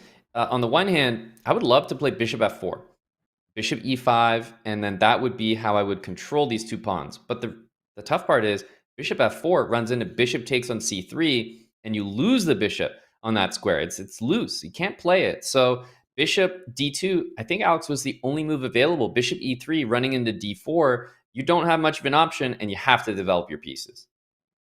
Yeah, for now, he probably just wants to develop. Maybe he can just keep an eye on trying to trade the bishop long term. But why don't we take a listen and see what Sardoche is saying to his stream?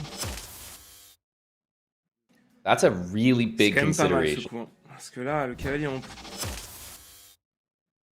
Right. So pointing out a lot of important things was Sardoche, but it just depends what the mindset is. I'll just put knight takes d5 on the board to show what I'm talking about. The king's under attack. It's a check. Bishop e6 is not possible. And rook f7 is probably a huge mistake.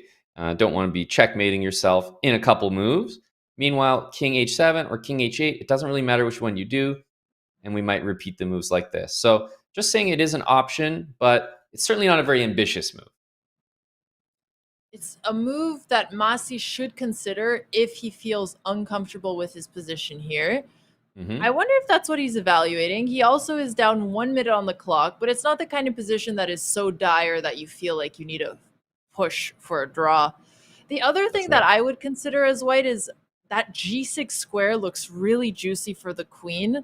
Obviously, attacking with just a solo queen isn't enough, but there's always this thrill of excitement when your queen is close to the king. If you could somehow get your rook to h3, your bishop to h6. Oh, he does go for the draw. Maybe he doesn't like his position. I think that's fair. I was saying I don't care for it. The bishop pair and the two central pawns look really strong. This move has the benefit that it could also work out even better than a draw. But of course, Sardoche, with all this time and the way that we've seen him calculating every variation, very likely we'll see a draw here, taking us to the next game. The only other way to continue is queen takes on b2 if you want to just, kind of keep fighting. But I see absolutely zero reason to do that when you could make the draw like this. There is a player who has that personality where you'd rather get into a worse position than take a draw. Myself, one of them. Do you think maybe he falls into that? I don't think so, because we're talking about playing with the black pieces here, and you're going into game 2 with the white pieces. Everyone's more confident with white. I just see no value. The only reason he would play that is if he doesn't really see that this is a draw and might think for some reason that he's losing. But yeah, as long as he calculates at the level that he has been this event, I think he might be a little frustrated that it's only a draw, because I liked, and probably he liked, his position.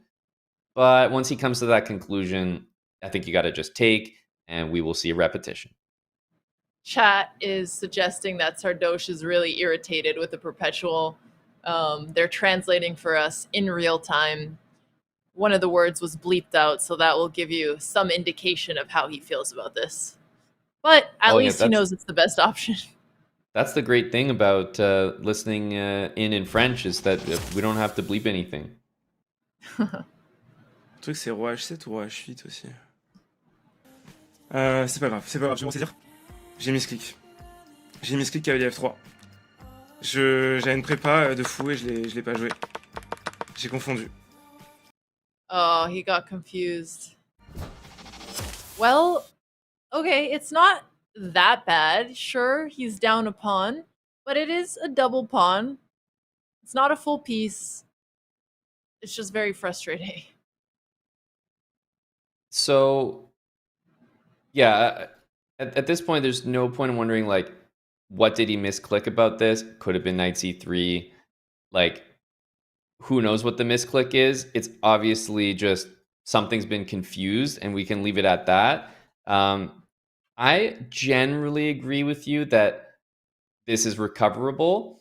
But the reality is, it's probably not going to be the case in practice because I know if I've mouse slipped, I will like disproportionately let that affect the result of the game, just like for no reason. So let's see if he calms down here. Knight d4 was a huge miss by Masioka on that previous move, but Sardoche is going to be feeling a whole heck of a lot of confidence, right? If you make that mistake, you know you're way behind at the start, and you start to mount that comeback, it starts to feel really empowering.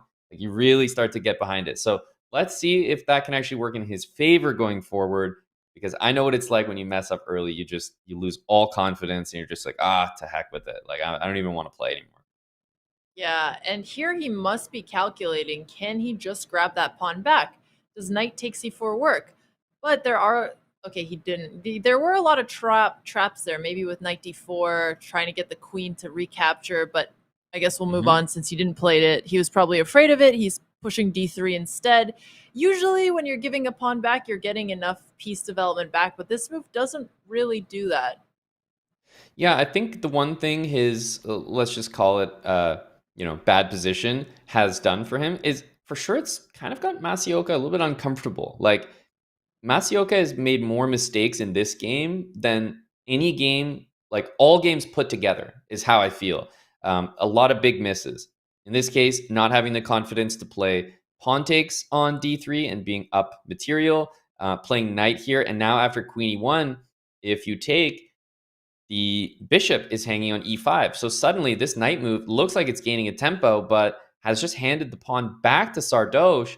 And yeah, this is suddenly getting a little bit scary. Bishop f4, king b1. You can take on d3, but there's going to be a lot of counterplay for Sardoche, and this is heating up. I wonder if Masi thinks he walked into some weird opening trap or something. Because when your opponent plays something like this, you might be thinking, oh, what am I missing? I think, unfortunately for Masioka, there's no shot. Because if you're thinking that it's an opening trap, maybe you would immediately say, no, never mind. When the guy goes back, knight g1. It's like, you might think for a second, and then when the piece goes back to the start, I mean, you can't convince yourself that that's an opening trap. Okay, yeah, that's fair enough. But he did let him get his pawn back. So now the material is even, but black has a lot more space. His knight is positioned basically on the dream square, and he plays queen a5, which feels like a really natural move. You're, trying to put pressure on the white king. You're pinning the knight, the bishop and the queen are working together. Your rook could come to d8. But the engine doesn't like this, and I'm trying to figure out why. Aman, what do you think? General. This isn't specific, I wouldn't say. This is more general. I like king b1 all the time as a move here. It gets away from a pesky check. It guards the a2 pawn, so the knight's free to move. White wants to play something like potentially g3, f4, e5, which looks very difficult to prevent. Basically, black's pieces are artificial because they look dangerous, they look centralized, but as soon as I get f4, it's all going to come undone. Even knight f3 might be able to trade some pieces, but I really like the idea of playing for f4. So I would just take it, chill, king b1, g3, f4, and I think white's advantage is going to come from that. And there might be an idea in the future of knight d5, which is a common way to maybe take advantage of this loose queen on a5. But for now, I think it's a slow burn. Nice, and he sees it. He plays king b1. His king is getting to safety. His position is improving, as I'm sure so is his confidence. if you're Masi here, I'm wondering if you could make a move like b5 and try to go for the queenside attack as quickly as you can. Yeah, you can play b5. You'll have to at least come up with an answer to knight takes b5, which kind of is the same tactic that knight d5 is, just a random knight move that trades the queens and helps out. So knight takes b5 unfortunately looks very strong. The reason that I find this position good for white is I don't really know how to continue as black. Bishop d7 to play b5 could be possible, but it's 2 moves away from me really feeling like black's getting pushed around. Yeah, and a6 b5 feels slow for the same reason. I wonder if he could do any slow repositioning. His dark squared bishop, for example, would be better positioned. Oh, yeah, he went for b5. I understand why he did that. Now we're going to see if Sardoche finds this tactic. Yeah, let's listen in and see if this is on his mind. Like, I don't really understand the misclick knight f3 because the blunder was b3. So yes. I have to say, like, I'm not fully understanding it, but like I said, clearly something went wrong and was not normal. And, you know, there was a double question mark on move 3, which is far different than the level of either of these players. So let's see what happened. Knight d5, I think he kind of rushed into that. It is a beautiful tactic, knight d5, but he could have done the same tactic with knight b5, obviously picking up a pawn, even better. But he's recovering the position. And again, as soon as f4 happens, it's going to be open season on the position. Knight back to c6, bishop takes b5. Sardoche is back in the driver's seat. Yeah, the position is really starting to collapse. He has no way to stop f4 because he has to deal with the knight threat. And after f4 is played, you might even get e5 pushing. I guess you can't get e5 right away because the pawn on f4 is under attack. So I guess white can just continue with something like g3, keep the pawns there for now, develop his pieces, and then go for the attack. Yep, exactly. Knight f3 once the knight moves is going to be huge. But the reality is you should probably take that pawn on b5, which is why Masioka is not moving that knight. Is thinking like, do I have any other tricky moves? Can I, anything available? And I'm just not seeing it. Yep. He plays knight c6. He wasn't seeing it because it wasn't an option. And he takes on b5 right away. He defends his knight. Makes sense. Yeah, I'm definitely looking at rook d7, hitting the bishop, and then the knight would be loose as well. But how do you say no to knight f3? Completing your development, hitting the bishop. Yeah, this is definitely a great move and fully recovered. Sardoche played, for his level, probably the worst opening of the tournament. You know, count the misclick, whatever. This is the worst start to any game that he's probably had in a while. And in the end, he's beating Masioka pretty comfortably at the moment. There's still a game ahead of us, but he has to be thrilled with the way that this has gone. I think he's still in his head about the mouse click. And now you have c4, which would start to try and open up his position. It's probably better not to take the free pawn at that point because you don't want the open b file. Ooh, Masioka understands he wants to attack on the queen side, but he did miss it. And now c4 attacks the queen with tempo, has the sniper bishop looking towards the king, and stops the c4 idea. He still has to be a little bit careful because a4 is coming in at some point, and it is still hard to defend against, you know, the 2 semi-open files against his king, but yeah, there might be some... this looks like a very good move. There's an extra pawn here. Black is going to, you know, play rook b8, play a4. These moves are going to happen, but the reality is b3 cannot really be attacked more than maximum twice. That bishop just cannot find a way.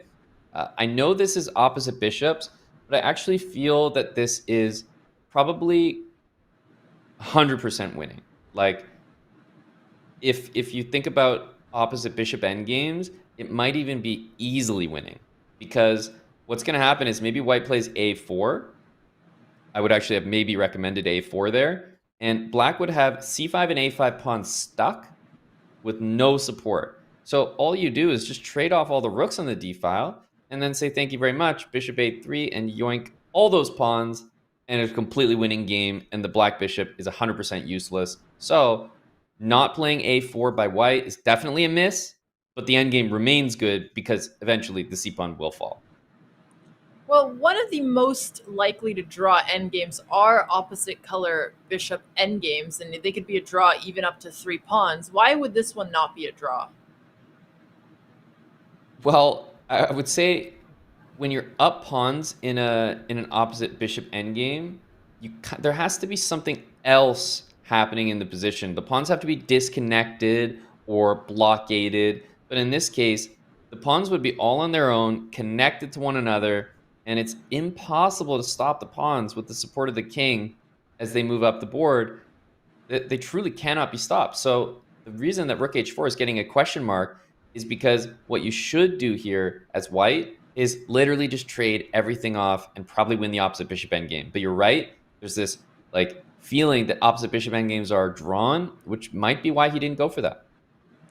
And it looks like he's trying to go to double his attacks on the H file, but the problem with that is they're kind of easy to defend against, although maybe not so easy, because let's say his rook goes to H1, Masioka plays a move like H6, and then he goes rook G4, all of a sudden H6 is now a threat as well because of the pin. So maybe he's just trying to go for aggression instead. Yeah, rook G4 is a nice move. G6 would be terrible. Basically here, black wants to play F6, H6, E5. You do not want to play G6, H5, for example, because then this bishop would have so much control. General rule with opposite bishops is if there's other pieces on the board, you kind of want the pawns on the same color as your opponent's bishop, because then they can just do nothing. And then maybe when you get to an endgame, you almost want them on the opposite color, because then they can't be attacked at all. So sometimes different rules, but very, very situational and tough to really just do the exact same thing every time. But right now, white's got a big advantage because that bishop is so useless. It can do nothing. Right. Here, Masi probably wants to consider trading off one of the rook pairs, just because then he doesn't have to deal with any attacks. He gets the open file, and even though his bishop is useless, at least he can defend the pawns and start bringing his kings in here. Yeah, maybe rook a2. I'm not seeing anything for black to do. Rook h5 is a tremendous looking move. I really don't see the way to deal with it. And this move, oh my goodness, this move could have been close. I won't say losing, but man, that move is very suspicious because you almost worry that you're going to lose the game. Right? It's very close. So that's all I'm saying. Very risky move, rook g4. And okay, he played g6. He probably should have played g5. And we're back to this. Yeah. Well, now Masi can just play h5. You don't want to do that because now his king is going to be tied to the defense, and g4, g5 is coming in. It's not that big a deal because he can push h5, but his king is just much less active now. Yeah, these endgames are really difficult, to tell you the truth. Both sides are making pretty serious mistakes here, but that's to be expected. The endgames are very difficult. If black played h5, white would play g4 anyway with a checkmate threat. The position is opening up, and definitely we are going to see some back and forth moves that might not be the most accurate, which I think is going to favor Masioka because the position itself is really, really good for Sardoche. He would rather a position where nothing happens, right? Where it's like, oh, everything's chill. I'm just going to take my extra pawns, march them up the board. But it looks like things are going to open up a little bit, which probably helps the defensive chances. Yeah, although Masi is getting a lot lower on the clock. He's down to 2 minutes here, which it's not common. You see Masioka being the one in time pressure. Sardoche takes back with the e-pawn. Nice, he takes with the e-pawn as well. Otherwise, g5 would have been a threat. Mm-hmm. Yep, Still, g5, h5 now. Yeah. He could try g5 and then g4, but then there's bishop takes f3, so that doesn't work out for him, so it's better to just take on f5. But then his rook on h4 is a little bit misplaced. Yep. Well, black is going to be able to generate some counterplay here. For example, rook g8 is a pretty nice one right now. Rook d8 to d6, I think, is almost necessary here to remain in the game because rook takes h6 is so deadly. But that's like a couple 2-move tactic to play defense. And when your tactics are defensive minded, it's not a great sign. Yeah, no, that makes sense. And both of the kings are not very active right now, but perhaps the white king would actually have an advantage in getting closer towards the center because the black king is still stuck defending the h-pawn. Yeah, and Sardoche has so far shown generally very, very good and high-level technique. These pawns should probably not move that much for the rest of the game. And you can use your bishop and rook to either win this pawn or this pawn. So I think it's all about piece play here, keeping things defended while going for an attack. Bishop e3 looks like the next move, and Sardoche is absolutely crushing this position. Wow. So, Aman, what happens if Masi doesn't even make it to the finals and Andrea does? Well, then Andrea, no matter what, finishes further ahead, right? It's guaranteed. That means I would win somehow. Whoa. Yep, even though Masioka won the match, I feel like, could have claimed the victory there. But to be honest, it was about the overall result. So I think that's fair.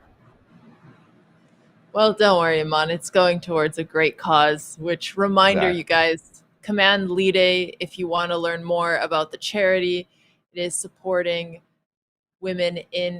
girls and women in Haiti with educational resources, chess, health, and all of the good things. Rook h2 is kind of the nail in the coffin that just shows the kind of the full circle technique. Rook h2 is a really, really pretty move. Keep this defended, and you can just see how useless this bishop is, right? Has not done anything. Like absolutely nothing. It's been sitting there the whole game. Amazing job by Sardoche. And just going to pick that pawn up, come back to e3, keep the pieces tied down while these pawns just steamroll on the queen side, not to mention the time advantage. This is not the game I would have expected seeing the opening that we did. But yeah, really good comeback. I feel like it threw Masioka off a little bit because Masioka plays the opening generally pretty quickly and missed a lot of opportunities. Like when you're gifted an advantage early on, you got to make sure you don't just hand it right back. Like I expected a much better job defending that pawn in the middle. So Sardoche is going to be really feeling the energy of a potential win here when it happens, because that's just going to be an incredible result. But let's not get our head of ourselves because he still has to finish converting this. It is really a tough position, but what would you say Masi's best chances of defense are? This is probably a part of it. I was going to suggest either f4 or bringing the rook over and play h5. Effectively, you have to get out of your defensive responsibility of defending the h-pawn so that you can at least use your pieces. That's about it. Once the pawns start moving, if Sardoche is, up to the same technique level that he's shown so far, what you'll see is the pawns go together, b4, and then you'll see b5 on the light squares. Then together with c5, and then on the light squares with c6. The pawns want to be on light squares, while the bishop controls the dark squares around them. So let's wait and see how Sardoche advances these pawns. But for now, move the rook, probably play h5, like rook f6, h5, and finally get to using these pieces. And what's the craziest swindle you've pulled off? Like, how down were you? I can't really say exactly because there could always be a worse one. For sure online, like it could be absolutely horrible. Like in an online game, for sure I've won like down a queen and more. Like it's been really bad. But in a tournament game, I've probably easily won, down a piece for some moderate compensation. But if we're talking about anything recent, I'm not winning more than like a piece or something, right? By the way, rook takes h6. Really, Oh, such a really nice tactic. classy move. Beautiful. That is beautiful. And there's no intermediate moves to get out of it, like rook d3 I can check. see.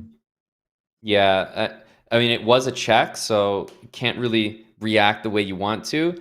Black would be lucky to even win one pawn in exchange for everything that's kind of gone wrong here.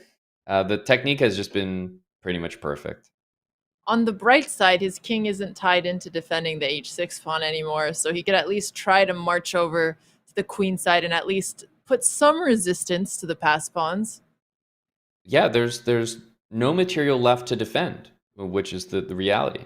And if you don't have any material, then you don't have to defend it. Well, it looks like he's going to get the b3 pawn back, so that's a little something. Mm-hmm. This will be the first pawn that he's looking to grab. And if you're thinking about defending that, king c3 definitely stands out to me. There's no rook c1, king c3. I think that is the best move. Masioka is he's gonna fight his hardest, but there's only so much you can do against good technique. You need a mistake, and Sardoche is not making one. Yeah, no, Sardoche is locked in. Oh, we got a little sacrifice. He's simplifying. And honestly, it works. He has 4 pawns. He can't fight them all. Oh, wow. He did it. Wait, he didn't fight? Let's go! Let's go! Yes! Let's go! I'm happy for Sardoche. I cannot believe that resignation. It means so much to him because of the start, right? The worst start imaginable, right? The tilt, the mistakes, the mouse slips. To earn it back after that is truly so impressive from a mental standpoint as well. Yeah, absolutely. Wow. What a crazy game. What a crazy resignation. This means that Sardoche is going to the final. Masioka has been knocked out, and Sardoche will be going up against the winner of Andrea versus Samay. What a crazy finale here. Oh, it certainly will be. The last thing I'll say is I do think that was quite an early resignation. The objective reality is it wasn't, that's a winning position and a great idea to sacrifice material, but you feel like you'd keep fighting there just because it's a ticket to the finals. There's so much on the line. But that aside, Masioka seems like a chess purist. He kind of understood. He was outplayed that game. It wasn't going his way. And so he said, you know what? I've fought long enough, and now is where I'm going to decide to resign the match. So Sardoche comes away with the victory, is in the finals, and is sat waiting to find out who his opponent is going to be, Samay Reina, or is it going to be Andrea Botez? This is going to be a very exciting one because what we saw here, Alex, in this match, it was razor-thin margins to determine the winner. Absolutely. And we'll be right back really soon with Andrea versus Samay. But before we go, a quick little info on the upcoming Speed Chess Championship. You can get your tickets now for the Speed Chess Championship Finals. It's going to be live in London. Magnus, Hikaru, Denis Lazovic, and Ali Reza Faruja will be squaring off in front of a live audience. You can have front row seat to the action. Use command TIX in chat to explore the range of ticket options from general admission to VIP experiences and meet and greets. Diamond tickets are entirely sold out already, and there are only a few left to get inside the arena, so be sure to get them soon. We will see you guys very, very soon with my own sister versus Samay Reina.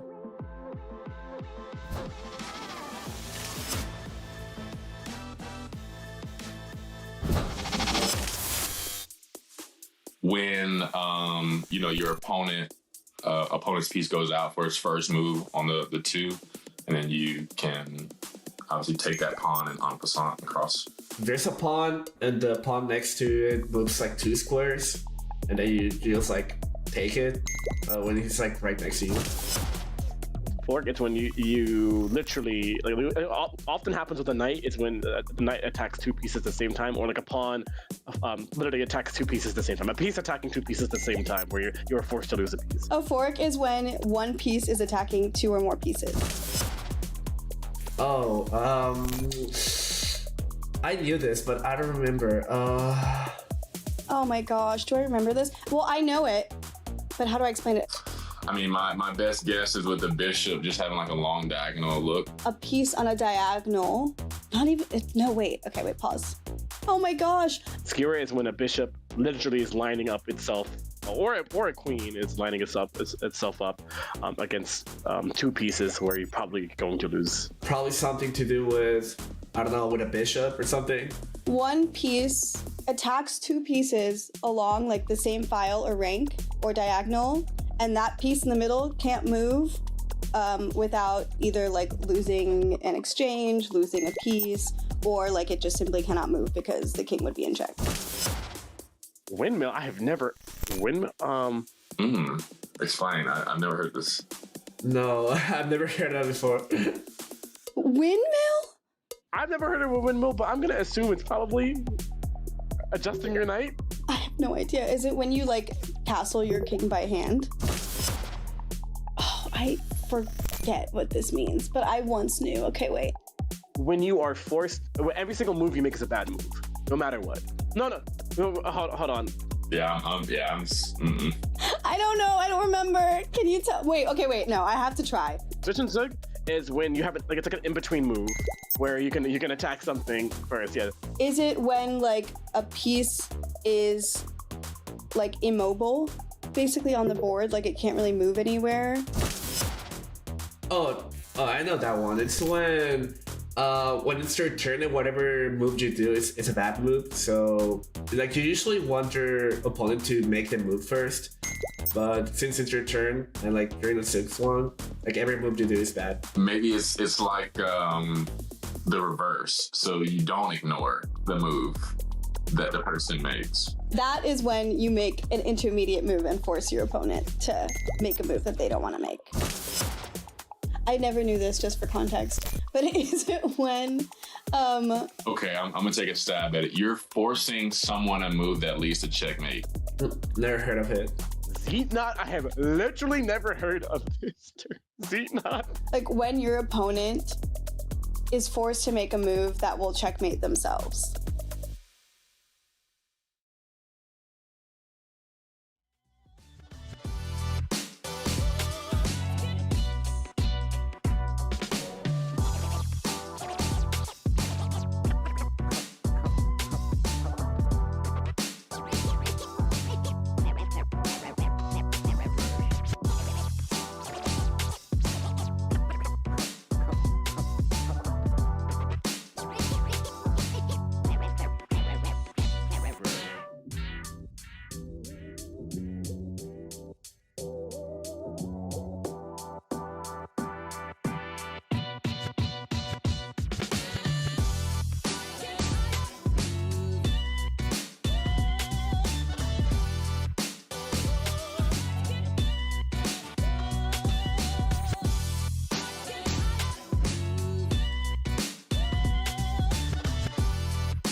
make something happen. She's throwing swings out.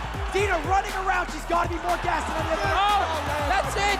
I also discovered XQC because of you. I just don't understand all this language. Frog dances at the end, you know, it's like...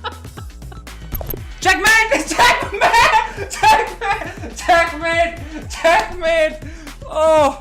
Oh! This is very smooth baiting technique, by the way. Good job by Sonic. For sure. Nicely done. There we go. Stalemate, by the way. I did. That's why. I've played a long time, ever since I was a kid. I really appreciate the great players. Just like, you know, in basketball, people come to watch the best players in the world. No! Oh, no, no, no, no!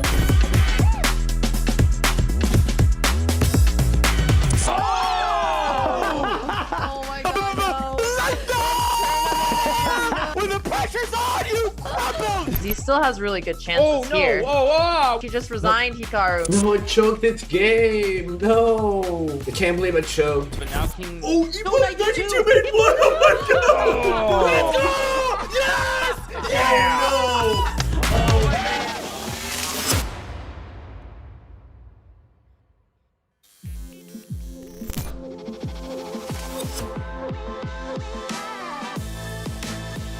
And we're back. About to watch Andrea versus Samay. But first, you guys get a real treat. You guys get to hang out with Damon and I for a while one of them figure out their tech issues. I won't say which. Yeah, it's really a toss-up actually. Now that I'm thinking about it, I know that Andrea's playing in the house. Alex, is she nervous? You know, now that the moment has crept up, semifinals, finals. I know it's kind of like, you know, she shouldn't be, but at the same time, there's a lot of pressure to kind of finish in first place for her. Yeah, so she spent the entirety of the time preparing for Masioka. So we'll see how this goes. I think she had tried to predict who was going to win. And guys, we're also so close to getting $12,000 in donations. We're at $11,741. Thank you again to everyone who's been supporting the cause. We really appreciate that. Look at that. Yeah, I know that Chess.com really came up to the plate big time, but it's the needle has moved even since then, since the beginning of the week. So it's good to see. We had Rain on earlier talking about Lide, and we know that number is going to be a little bit higher at the end of the show from us, no matter what. So there's that, and then, you know, the community on top. I think we can push that number a little further. And in the meantime, Amon, I have a game I've really been wanting to play, and since we have a little bit of a time, perhaps you'll humor me. Perhaps I will. Perhaps I won't. Let's find out. Okay. So it's an improv game where you're basically only allowed to respond with a question, and we get a scene from chat. So chat, you guys can suggest a scene, and then we'll see who wins. How do you win? Just if like you keep going and the other one messes up? Yeah, so you lose by not answering with a question. Does that make sense? Does it? Okay, well, we haven't started yet, but you get the general gist. Define a scene. Come on, you guys know what a scene is. Let's see what creativity you guys have in here. Bank heist. Okay. You're the robber and I am the general and I'm the banker. Okay, The general? ready when you Sorry. What did you say? Sorry, what are you? I'm the banker and you're the robber. Okay. All right. Go. Am I starting? Yeah, you're starting. You're the robber. I'm not going to be like, "Hey, robber, how Wait, you I just doing?" won. That doesn't count. What are we talking? Just won. No, we were clarifying. That said doesn't go. count. You said go. Well, it looks like we have Andrea Masi and was going to Samay make on it to the screen. final, so now you are kind of the strongest because you already beat the finalist. Man, Can't outsmart a grandmaster. Green tea with steroids.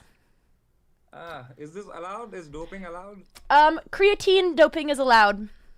I actually read, my friends were giving me advice, and I was like, my brain is so foggy, I get tired. And they're like, just take a ton of creatine. So I'm not lying, I have like so much creatine in here, and I'm just drinking creatine, so you better be scared. Is this allowed? No, for real, is this allowed? I don't think this should be. No, creatine is like, I'm kind of being dramatic. Hey, by the way, I heard they're not steroids. You injured your ear. Are you fine now? Yeah, well, the joke is that I'm on steroids because I'm on prednisone for my ear, but don't worry, Samay, they're not like actually doping drugs. Hey, thanks for the prime! On that note, is your I'm ear gonna interrupt fine you, now? guys. We're What? gonna be starting your game in about 15 seconds. Ah, shoot! Okay, wait. Chess.com Okay, I need to turn down my audio, or I'm also gonna go deaf in an ear. Forever? Look, if I lose to See, you understand now. okay, but if you lose to me, that's horrible. That's horrible. Ah! I don't think you'll be able to sleep at night if you lose to a comedian Okay. who has you spent You're- your whole life playing chess. So if I lose to you, I'm going to still sleep like, you know what? Okay, but- I lost to Andrea Botez. Yeah, but you're... That's it. Alright, chat. My argument was gonna be I'm Canadian, he's Indian, so it doesn't matter how much I've played chess, but that's a fair argument. Alright, guys, here's the start of the match. Okay. Second. Goodbye, everyone. Oh God, she's so loud. Okay. I had to we're keep back. turning down the volume for Andrea and turning it up for Samay, and it was a very dangerous situation. That's right. That's right. You know, the pressure that I was talking about for Andrea is actually related to their, lighthearted discussion there that Samay can lose to Andrea and, that's okay. Whereas for Andrea, I feel like the stakes are just a little bit higher. Yeah, if Andrea loses, she is retiring. So, oh, and he's playing the Sardoche opening, B3. At least she's going to get some practice against that. Although, I don't know how much theory Andrea knows against B3, and I know she's not comfortable when she's out of her theory. Interesting. Well, yeah, this is a really common way that players usually start online games is when you fianchetto, let's say, against one another, and then the knight comes out. Then all of a sudden what happens is bishop takes, white plays c4, and what white tends to do is knight c3, rook c1, e3. Usually the bishop goes even to g2 and the knight goes to e2. And this is just a setup that at some point you become familiar with. It's easy to play. And maybe, if I'm guessing, Samay might have done a little tiny bit of research on Andrea's openings, said she plays fianchetto systems. So it's possible if I start with this move, maybe Andrea will just play into this, and it's an easy setup to play. It's not a special advantage. Matter of fact, the engine is even liking black's position. Well, Andrea's already thinking over a minute on move 3. Why don't we listen in and see if she knows what's going on here? Get up, but is there anything wrong with this move? Probably a lot of things, but I don't know. It looks solid to me. Bang. I mean, it's probably no, because he's gonna go e4. Oh shit. Okay. You know what? Fuck it. We just castle. I'm sorry for my language. I'm so panicking right now. Or I do this, but what's the point of this? I Okay, don't know. as we I don't thought, know. Those are my regular she's stuff. I'm not running sure out. how to reply to Why not this. d5? Maybe. If she plays d5, that will be an example of I need panic to get out my other bishop. somehow turned into the right answer. I do believe d5 is the correct move. Also, Andrea put her stream title as a 100K chess tournament. I'm just pretty go for sure my it's regular only setup, but I'm 50K, afraid of but this prep. hey. Ah! Oh God, okay. Ah, I'm raging. Well, you know what? Some players are winners, some players are losers, some players get it done, some players don't. Whether that made any sense, whether, it sounded confusing, panicked, Andrea got it done. D5 was the best move for sure. And then moving back, I'm impressed. Yep, she took her time. She raged a little bit, but she got it correct. She also thinks she's playing for 100K, so the stakes are even higher than any of us thought. And we'll see how. Oh, okay. So D4. Oh, That was not the move that was played. But D4 is definitely a question mark move for a good reason. and Andrea definitely knows it. D4 was a very, very bad move. Yeah, but don't you think Samay would have studied the main variation here? I'm curious why it was misplayed. Maybe he forgot. I will say that this is why I was so impressed by Andrea in that moment, is that D5 is a move you have to play now or never. You don't play it there, the knight comes out, you never get to play it. So most players just kind of autopilot bishop G7 and castle, and then it's a much different position, kind of the moves that I was showcasing earlier. But D5 is a move that often you kind of skip by, and we're seeing exactly why it's such a big deal here. Andrea should continue to open the position, put pressure, c5, queen a5, rook d8, knight c6, those kind of moves. Right. And Samay, I guess, is just trying to castle as quickly as he can. He's developed on the queen side, but his king side pieces look like they're just starting the game. And I don't know if he's going to have time to do that with a c5, queen a5 idea, which I guess is not being played right away. Yeah, this move I actually don't understand too much because bishop g2 will make a nice threat, and I guess the idea is to win the rook, but let's just think about bishop b7 because it'll need some fine tuning. I'm suspecting that Andrea is committed to bishop a3. So let's see if Samay plays, e4 or something that reacts to bishop f5, or if he plays knight f3, thinking, no big deal, I'm going to castle next, and maybe runs in to bishop a3, winning the rook. Goes for e4, which in the short term looks... Oh, wow. Okay, you could take on e4, bishop takes, and then I'm guessing rook e8 just gets the bishop back. Because f5 is incoming and it's already under attack. Oh, Andrea doesn't take it right away, but she sees the idea. Yeah, I will say the ideas unfortunately are different enough that they don't just transpose, because if it transposed fully, this would be just as good. The problem is you give white that extra move to play f3. That solidifies everything, and Samay might realize the knight is pinned, so how can I defend this pawn? F3 is a great way to do it. However, queen d3 may also come to mind, and then Andrea has the opportunity to play it now, and I think she will find this because it makes much more sense.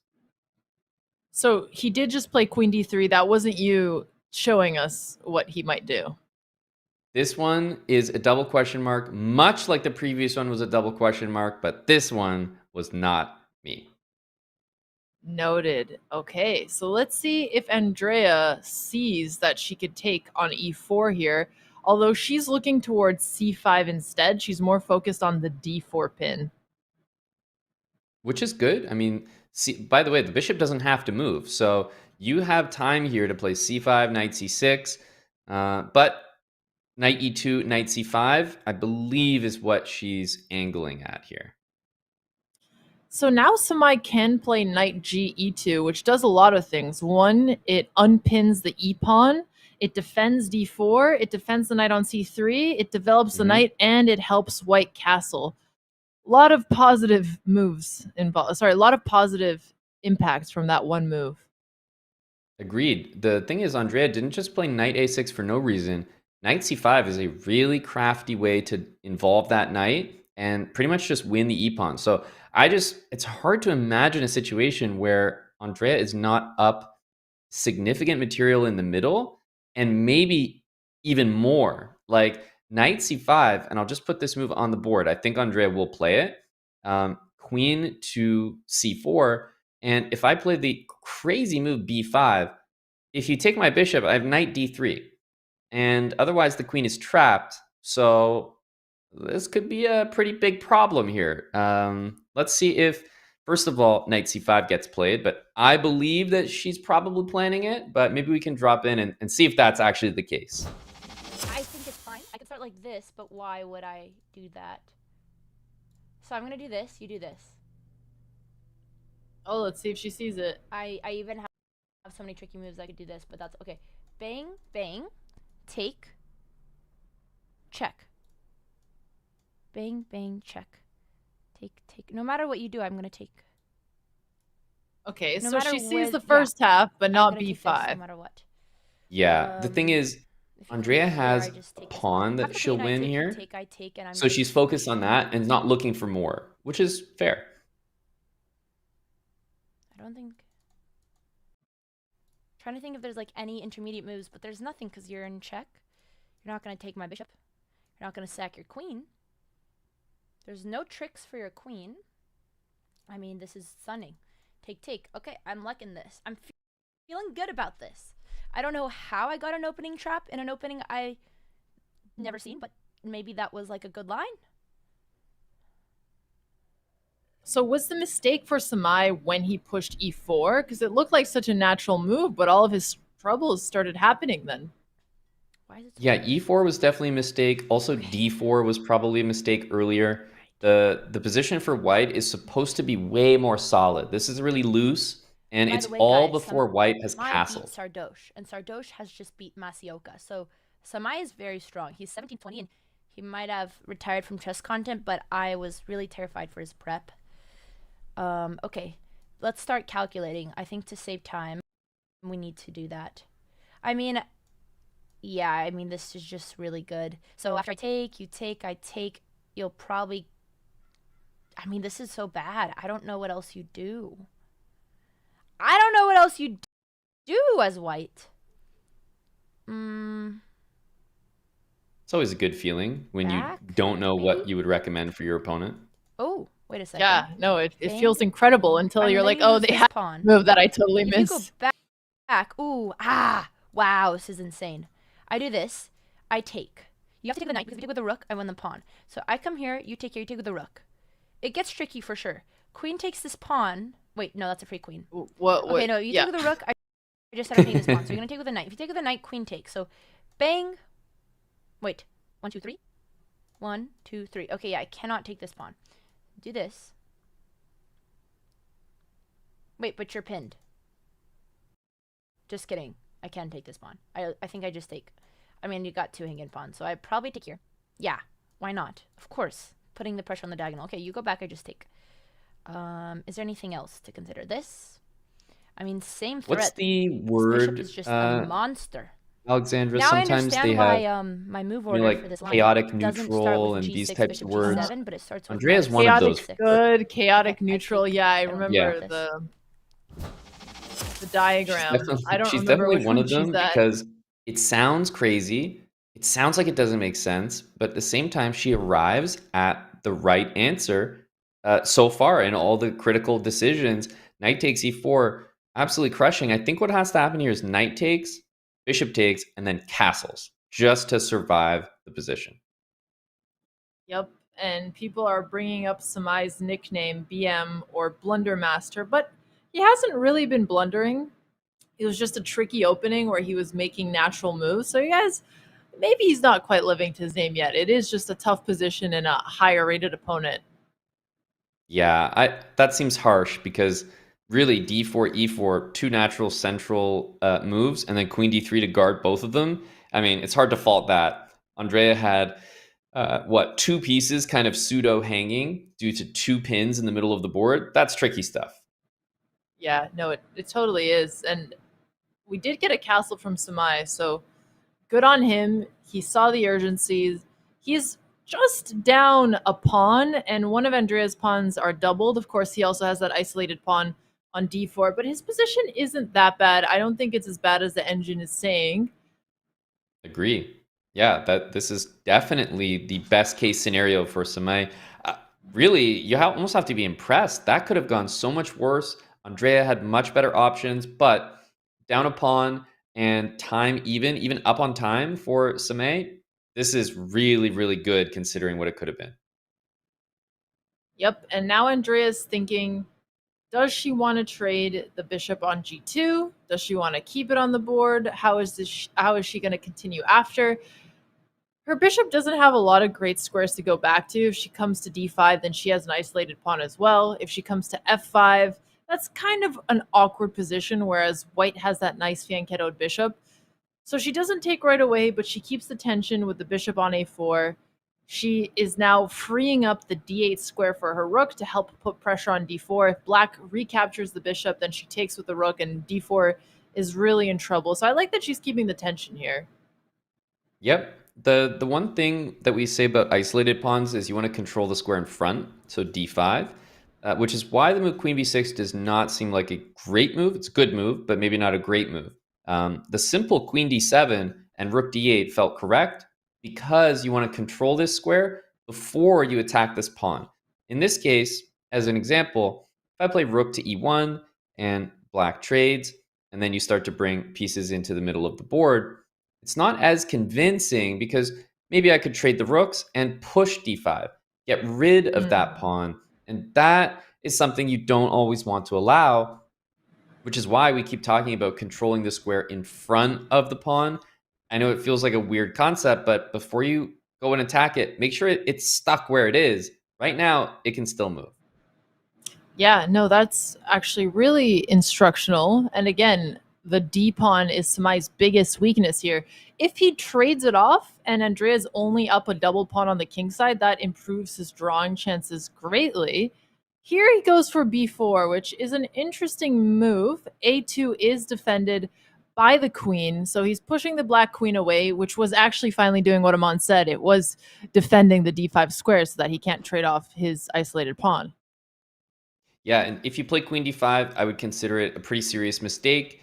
It would allow white to trade everything and play rook to c7, and one pawn down in that endgame. Why does that not matter so much? Number one, because white has the activity, but also it's a double pawn over here on the king side. It's not really like if it was on e6, this would be so much better for Andrea, but this is still a close game, and I think that a draw might even be the most likely result compared to a win for black. Definitely white is far from winning this game, but I do think a draw is still quite likely. As you were saying that queen d5 was a mistake, Andrea was considering it. She drew some arrows, though, figured out it was not the best plan. Now she played queen f5, keeping the queen on the board.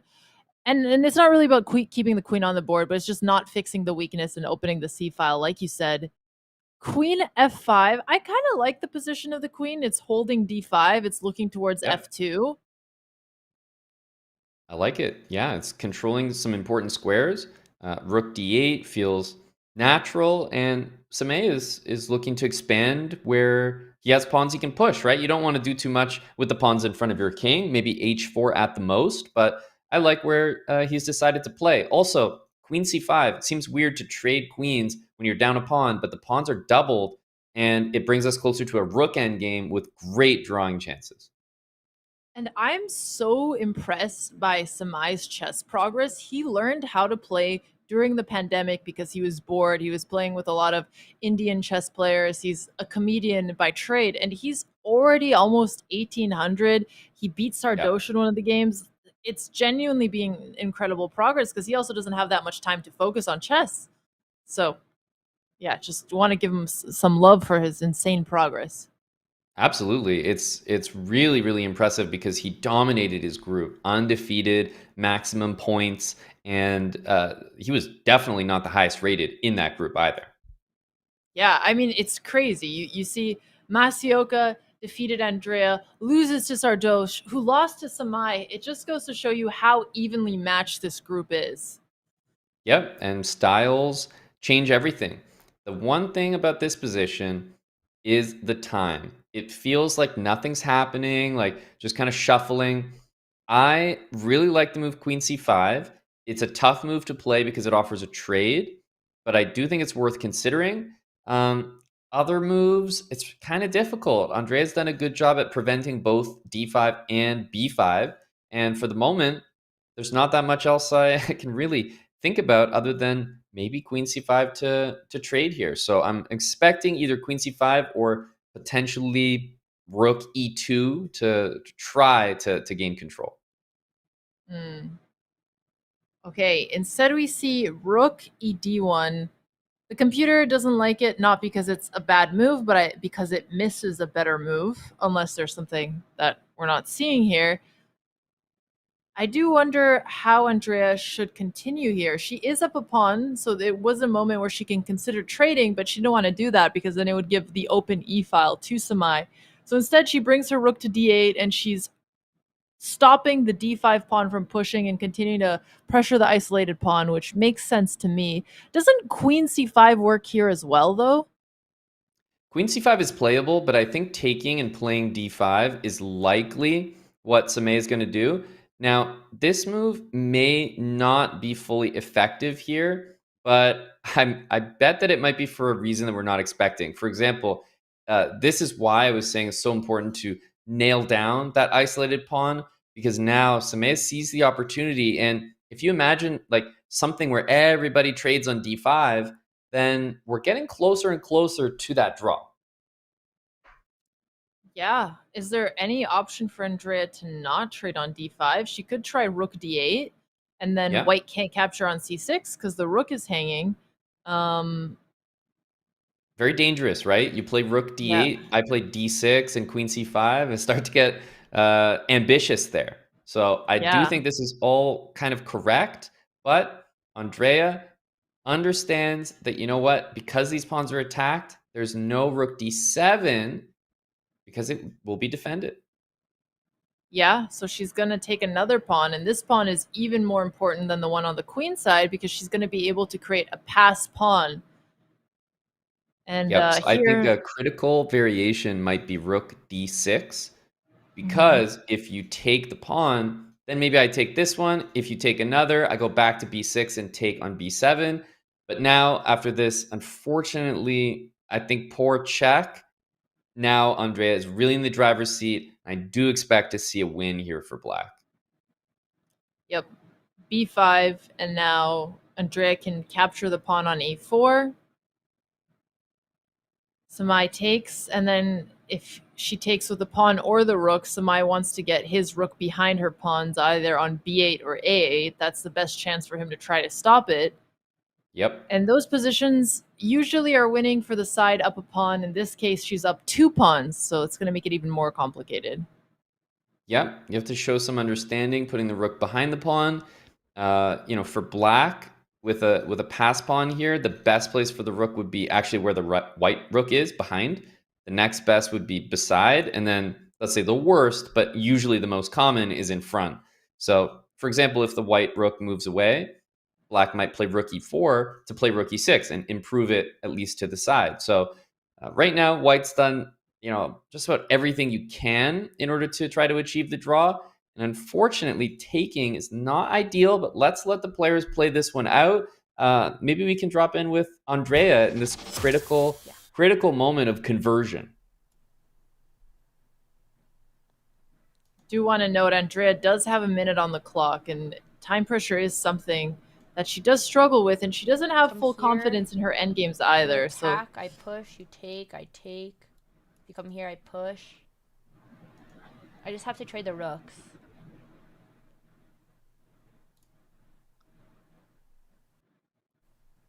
Now I can push, or I could bring my king up. But I feel like pushing is pretty straightforward. Good move. Very good move. Samay cannot trade off the rooks because that would be a loss for him, so he's going to have to go back. Because I'll have to put my rook back, but my king is coming, and then so are my pawns. Yeah, I do dash. So this is a moment where I would say the rook should have gone to the side of the pawn. This is the plan. But this is perfectly fine, and I think there's multiple ways to convert because of the 2 extra pawns. Try this. Then I push. Right. Come here. So one thing she could try to do is trade off one of her pawns on the king side so that she has 2 pass pawns. It's really hard to defend against both, because then while the white king is busy defending one, she could just bring her king into the support of the other one. That's one idea to do it. The other is to just try to bring her king closer to the pass pawn already. But I think this is just easier. Good. There's like no way he could get in. Very under control. Exactly what you want here. I go for this. And then I attack this and I just push. This is looking pretty decent. Not I wish we had a Samay cam, but he hasn't moved at all, so this is probably better to stay on. Right? Just push again in case you want some tricks. I won't. There's the Samay cam, guys. But he's locked in, and that's what he needs I guess to be you still have doing. this, so maybe I just pin. You get push. But I could just move my king. I do this, you do this, I do this, you do this. So I think the best way to do things is to move the black king over a square to the side, and then actually move the G pawn directly forward. Get this guy here. I should think more about. And why do you like that I mean, better I than just just push this pushing the F pawn? Your king runs, I'll come here. Well, I'm wondering what's going to happen after the F pawn. Stuff. Everything Just wins, focus so on promoting my pawn. Andrea is doing perfectly fine here. But if you push the G pawn, you're threatening G3, which will win the F pawn. So that's a nice addition. One is the end game. I did 3 end games and said no more. Okay, now this. Okay, the king going back is really helpful. I give check a Andrea is now in Oh, full sexy. control. Let's go.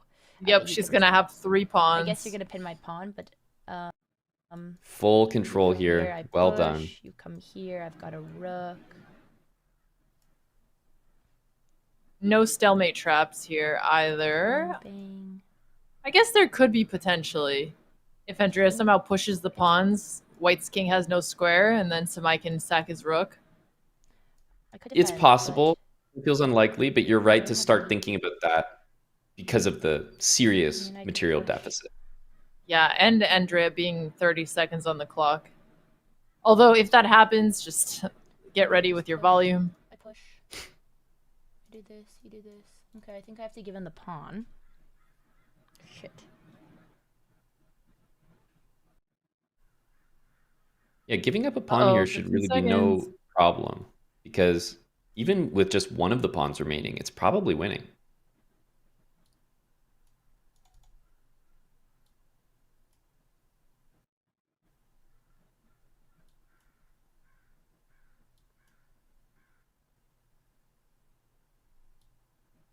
I'm just keeping an eye out for stalemate tricks.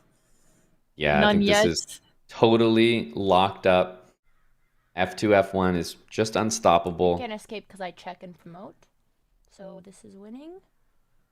But I still don't have faith in myself, but I know this is winning. You bring back. I guess then I F2, push. F1, and Samay could play Maybe Rook F3, this. and if she takes, it's a stalemate. But she won't take, I'll she'll push, you checkmate. check. I just That's run right. towards your rook. And then I've got 2 passers. But if you bring your king, yeah, it doesn't work. This wins. Bang. But it's a good habit to take it seriously even when you are this winning. You don't want to I've slip got 2 up. passers. I will sack my rook and promote one of them. And now I do the ladder. And good to Samay to not resign. Walk. Ooh, look at that king walk. Oh, yeah. King walk is correct. It's like he's on the runway. But no fashion allowed in chess. No, he is such a scandalous king. Ooh. Oh no, how dare you show your collarbone. The king is coming out. He's going on a walk alone. It's after dark. He's got no pepper spray, but he's on the run. What you gonna do now? Alright, I think this is pretty good. I'm so I feel like if lucky you that don't win I, the game after that have another pep pawn, talk, 'cause like I'm not gonna lie, if I got a rook, queen versus rook endgame, I don't Yeah, I don't know what to tell you. know if I would have known how to play. He's trying. I don't think you could do much now. Wait, Spargo Oh, is still scandalous playing king. chess, by Oh, the so way. scandalous. Oh, really? what's on the Yeah. other side? That's actually really wholesome. He's locked in now, and good for him. Oh, scandalous king. I really like that. I think that's how I would be commentating this game if I was my sister. Oh, so Scandi. I don't have to because you're How dare doing you go it. out?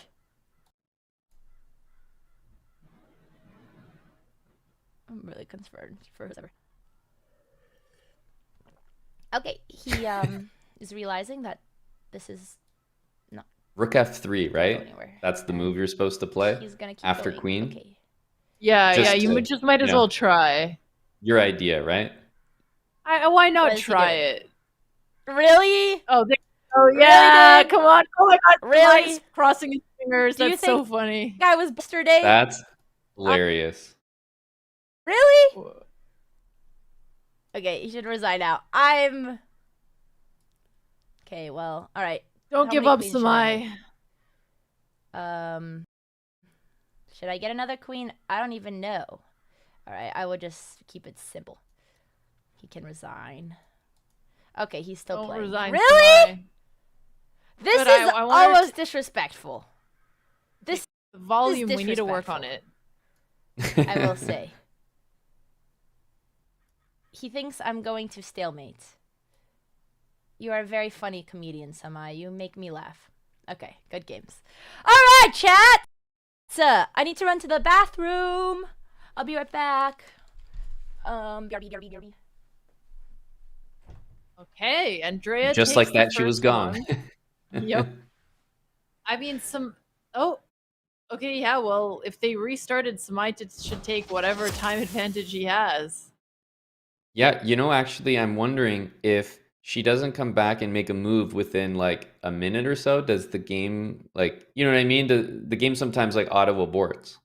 Yeah. No, that's true. I don't know If it if was that applies in FIDE, sometimes in a they have the touring rules set. where if you're not on your board when it starts, you lose. I remember they implemented that during one of the Olympiads. It was really stressful.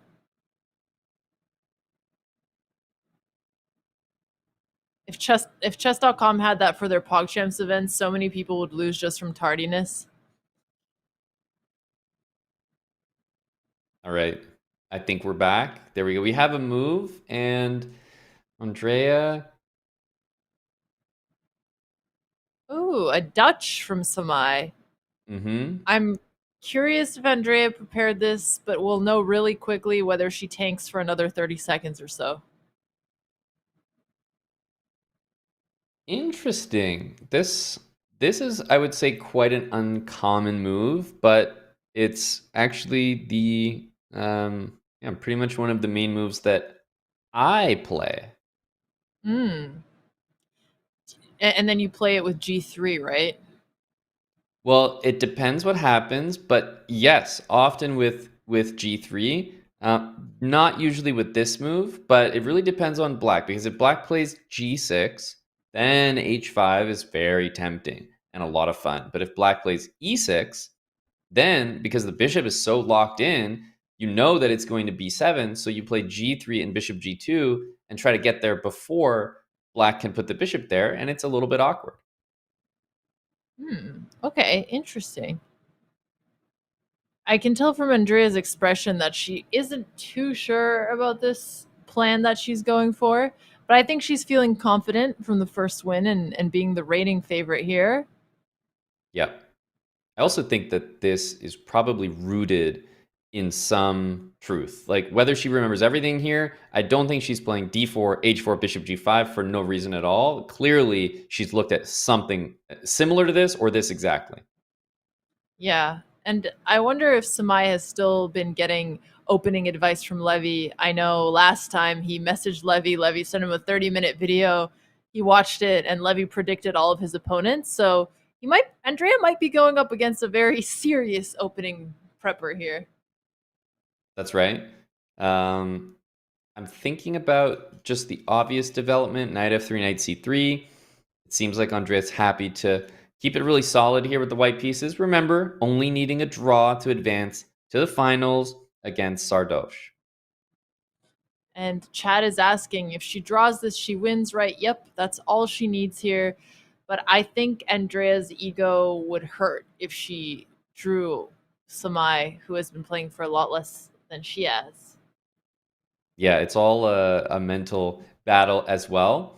This kind of has that solid feel that you get when you play a d4 opening.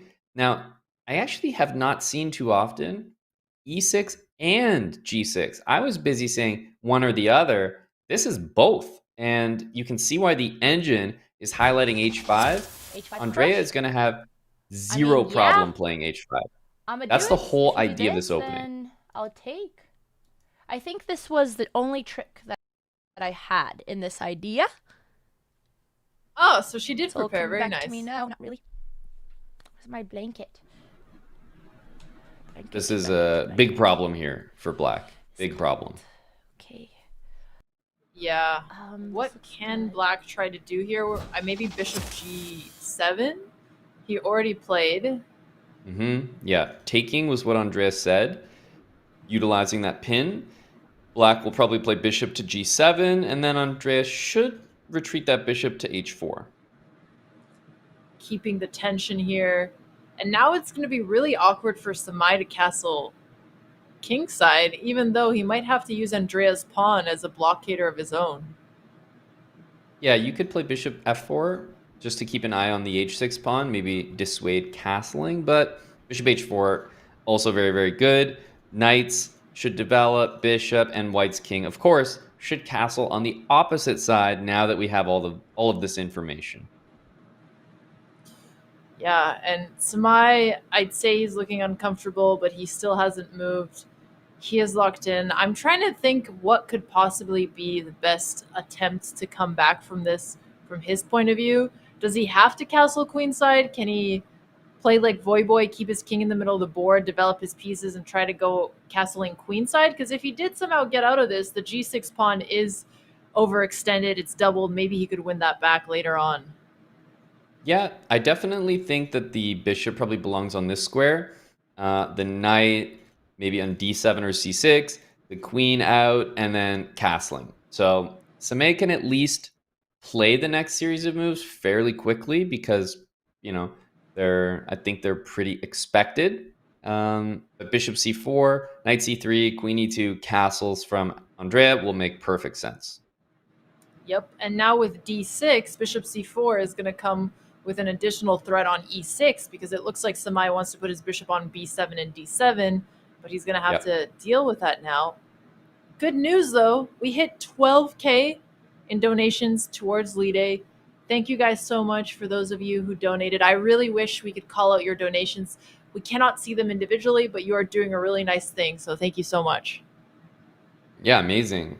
Nice to hit, like, just for some reason, our brains, right? They're just so satisfied by those round numbers. So hitting that 12K is such a meaningful milestone. Yep. I thought Samay's camera was broken for a second. He was resting his eyes because he was thinking he could see the board with his eyes closed. Yeah, there was, at some point you'll try anything to try to see the board better. You know, the Queen's Gambit taught us that. Can you see the board pretty well blindfolded?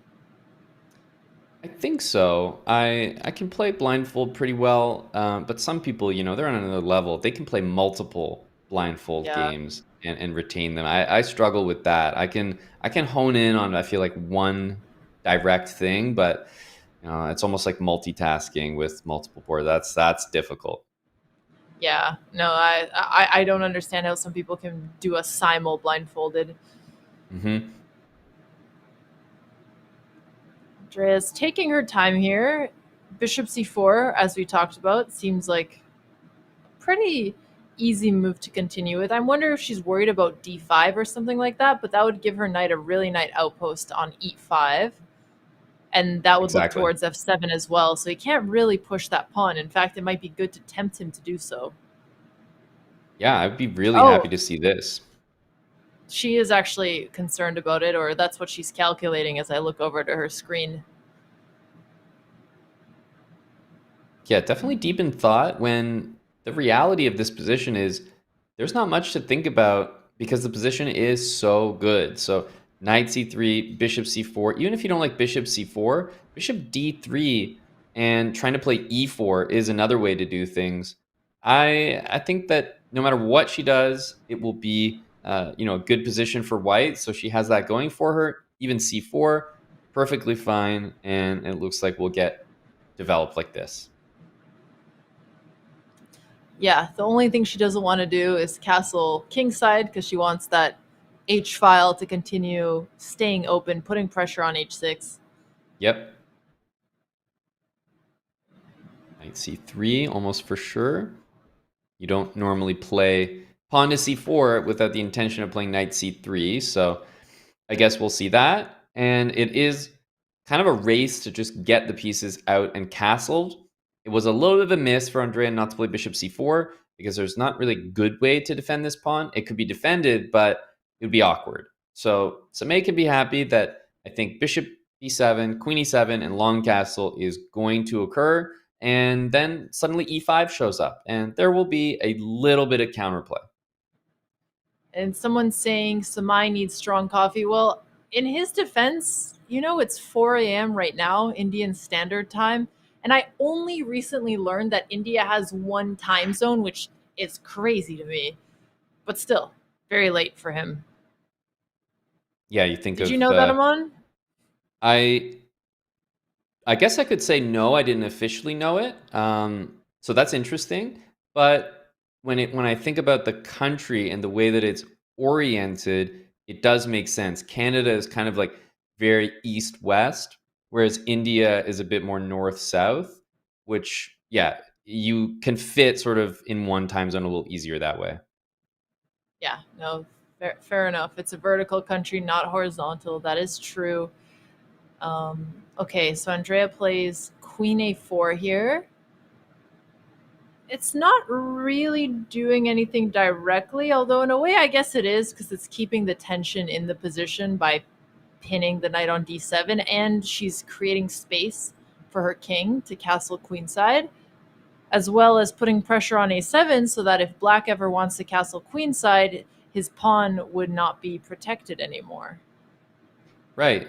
Yeah, there's something about Queen A4 that I don't really care for, and I think it's the fact that I'm concerned about what Andrea might think she's up to. Like, maybe I'm a little concerned that she's trying to do too much on the queen side. I'm like, no, Andrea, like, just put the pieces out normally. The position's good. But honestly, I think it's going to pay off here with Queen C6. I'm a little confused why Samay did not play Bishop B7. I didn't see anything wrong with that. I'm going to chalk it up to him being tired. I think that's a reasonable reason. Yeah, no, that's unfortunate. Queen C6 is definitely an extremely good move here. The rook has to move. The pawn can probably be taken. I don't know. It looks a little risky, but there's always knight B5 next, so I would definitely consider taking that pawn. And if you don't play Queen C6 and you just play normal move, then Samay's back in the game with Bishop B7. So this is a big moment for Andrea to kind of put the nail in the coffin on this one. And she just saw Queen C6. She had a nice little reaction. Why don't we listen in on her stream and hear what she's saying?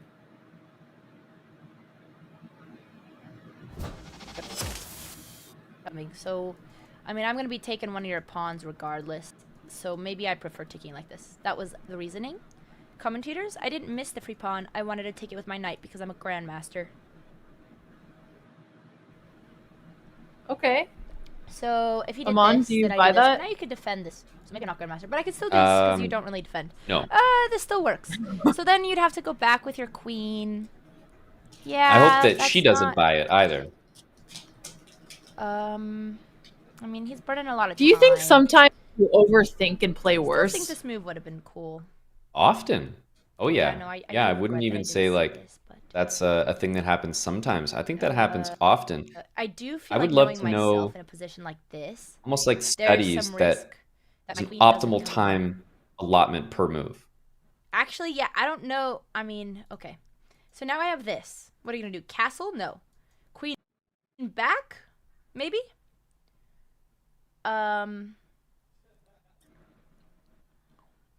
Queen back I like because I just say, okay, but then you're going to push.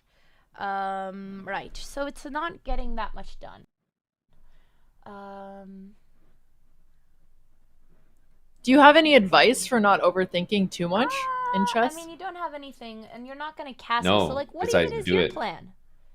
If Inspiring. I had any, I'd Maybe I probably just have castle. I to let you follow it. Push. If you push this, then this is even better. So I think I should just castle. I just like I'm pretty happy. Like, I've got a really good position. Like I don't even know what black does. I don't even need to do anything. That is true. Even if Andrea's not finding the most accurate move, her Mhm. You could try position doing is this really first, good here. which is why I didn't need this guy.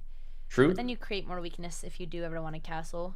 But maybe A6 But yeah, I is would like definitely his say, only idea. It's gonna be if we take a look at the board, the Just for pawn on A6, I think, is kind of a key ingredient here for Samay to stay alive, because knight B5 is frustrating to deal with.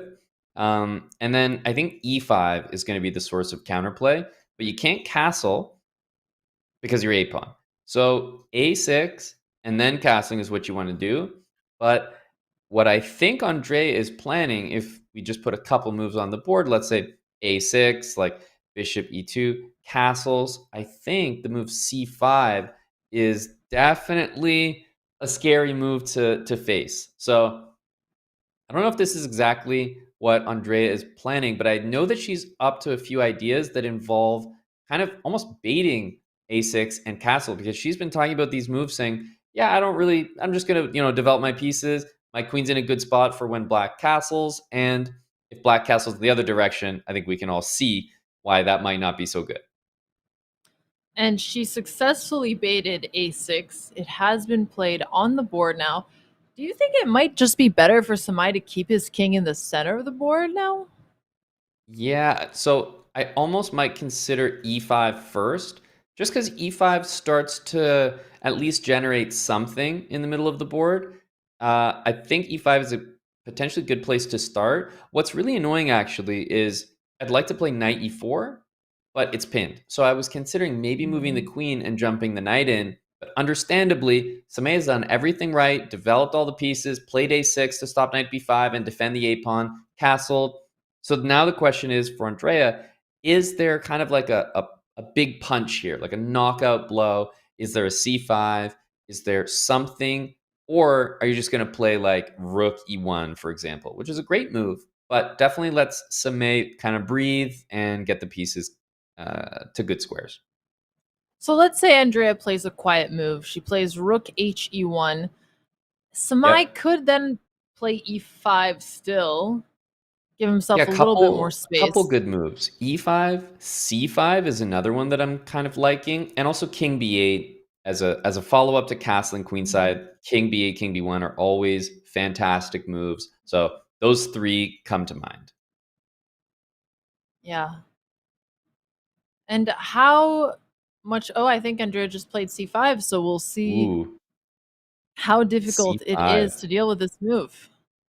I like it. I highlighted it for a reason. I think it's a great move. The move that honestly you might have to play as Samay is b5. Not necessarily because it's good, but because Andrea, I think, is forced to sacrifice a piece here. And when you're in a bad position like Samay, you want your opponent to have those tough choices. Like, hey, you want to take the advantage? I think you got to sack your piece to do it. Pretty scary for humans to do. Of course, the engine is probably like, oh, no problem, sack that piece. But maybe we can listen to Andrea. She's probably considering all the sacks at once. Or I could take this, let you take my queen here, and that's about a trade. I'm up enough material that I can get away with it, but I don't have time. Okay, make a decision. Does the sack look sound? I'm sure. No. Okay. See, this is what it does. It's such a tough choice. She knows it might be the right move, what if I just leave this, but then you take, right? And I think Samay gave us a little smile. He didn't have his camera on, but I think he knows he's at least putting Andrea in a tough position. I'll take your pawn. Would chat I'll sack another here? game, I guess. Chat, would Obviously, you guys? they're going to say Style, yes, I guess but you what take if it was your own game? Everyone wants to see the sacrifice, but what if it was your game? You've got an extra pawn. You've got a better position. Would you sacrifice and maybe it doesn't work out and you ruin everything? Or would you play the safe move that maintains the advantage? In this case, if you play knight takes, this looks like a lot of fun, but it can go wrong, right? There's not a guaranteed knockout blow here. Didn't you do a series on advice for bullet chess where you were talking about how you don't want to do crazy sacrifices when you have a low amount of time? Yeah, I did a couple. I did a bullet habit series, but I also did like a quick tips for bullet, which is just released on Chess.com, like actually within the platform. So there's a couple, and I think that's generally good advice that you don't need to make the craziest moves, but a lot of people think there's some responsibility to do so. Don't be a hero, chat. Just win the hero. game the easy way. You don't have to stress yourself out. A win is a win. Exactly right. I do, by the way, think Andrea made the right call. Might not be the fun call, but it was the right call. Yeah. No, I like it. Be a hero, always sacrifice. Easy to say when you're the producer. They're both getting close to a minute and a half on the clock. Andrea is still up a pawn, but her pawn is randomly on g6, not doing very much. The black king is more weak than the white king because Samay had to push his pawns forward to fend off Andrea's attack. And Andrea's bishops are also more active. If she brings it back to g3, it's looking towards the queen. Right now it's pinning the knight to the rook. Samay goes for b4. I don't love that move, but I also don't blame him with the amount of time he has left. Yeah, also, I mean, you got to do something. And it's really tough to sit there sort of impatient, waiting for things to happen. Bishop e4 is a threat, so I know that somebody might be considering that. What concerns me is this move. Bishop g3 is a huge idea here now that the knight is out of the way. Easy to miss as well, and the knight can't really move because of the pin. So I'm wondering how you continue here because bishop e4, queen c4, you're all over this position. Time is I think roughly equal. It's fair to say. So it's not really anything, nothing between them in terms of the clock either. It's all about the board. Amon, when people are watching you play chess, do you ever feel pressure to make pretty moves? I assume you mean like streaming and not just like in a tournament. Yeah. Like sacrifices or making it more fun. Oh, that's a guarantee. But I actually don't feel pressure. I just do it. So it's not like I feel pressure to do it and I don't want to. I want to. You want to, yeah. Yeah. And you justify it because people are watching. Exactly. I get to play in the way that I secretly want to, and I get to use chat as like a crutch in order to allow myself to do it. And I get to blame them when it goes wrong. So it's just phenomenal all around. Yeah, no, I like that. And here, bishop g3 is actually starting to look like a threat because if Samay traded off the bishop, the queen couldn't have gone to c6 after to defend against the checkmate. So Samay is trying to get his king to safety with king b7. He has 30 seconds on the clock. This is a really good move. Very thoughtful. Keeping in mind bishop g3 has an answer now. Probably for Andrea, I would recommend something similar. King b1 to maybe bring the rook over to that square, make use of it. Knight d2, knight b3, and you can bring the knight into some useful attacking squares. Andrea has a huge advantage here. It's almost +4, and you're only up a pawn. I do this. You know what? Maybe we just trade queens. I like that Andrea always seems so much more nervous than the computer is for her. I don't know. I kind of like all the pressure I've got going on. But that's how you know that she's taking it seriously.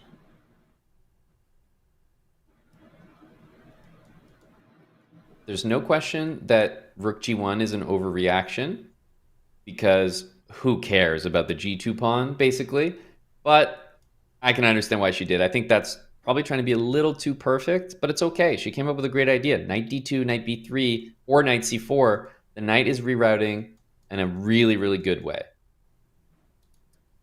Yep, and I like that Samay is bringing the rooks to help defend. I don't like that he's pushing his own kingside pawns.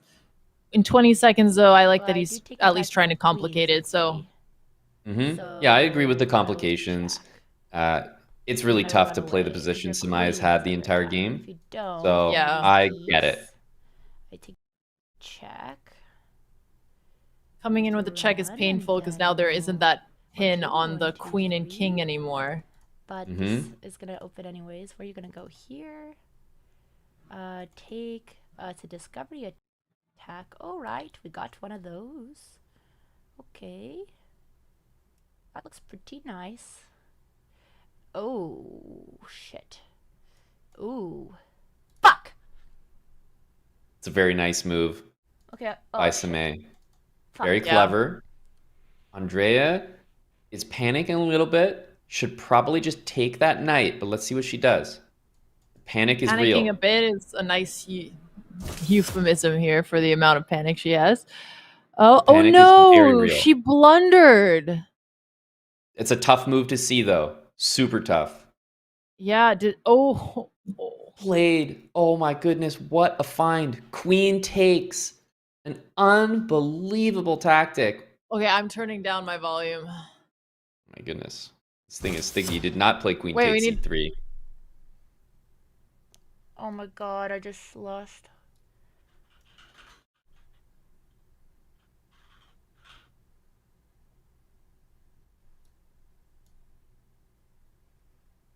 Okay, that. Fuck! Wow. I'm so bad. Ah! God darn it! Ah! I tried How to did turn you down not my expect audio. that? I turned it down and then I My turned it sister's back up. stream. I don't know what I was thinking. I did. A win by Samay. That is an amazing tactic, well deserved. He put the pressure.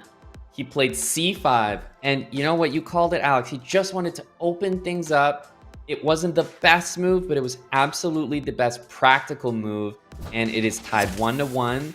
We are actually going to tie breaks from a game that Andrea was better in the entire time. Wow. I mean, kudos to Samay for pulling that off and seeing it. It was a hard tactic to see. He only had 20 seconds on the clock. We're going to see which player has the higher accuracy score. They're going to get the white pieces, and it's going to be the same thing as usual, where if there's a draw, they keep going. 5 minutes, 3-second bonus. Oof, I can't believe it. Look, there's part of me that just feels bad. You know, your sister was just probably a couple variations or calculations away from moving on to the finals.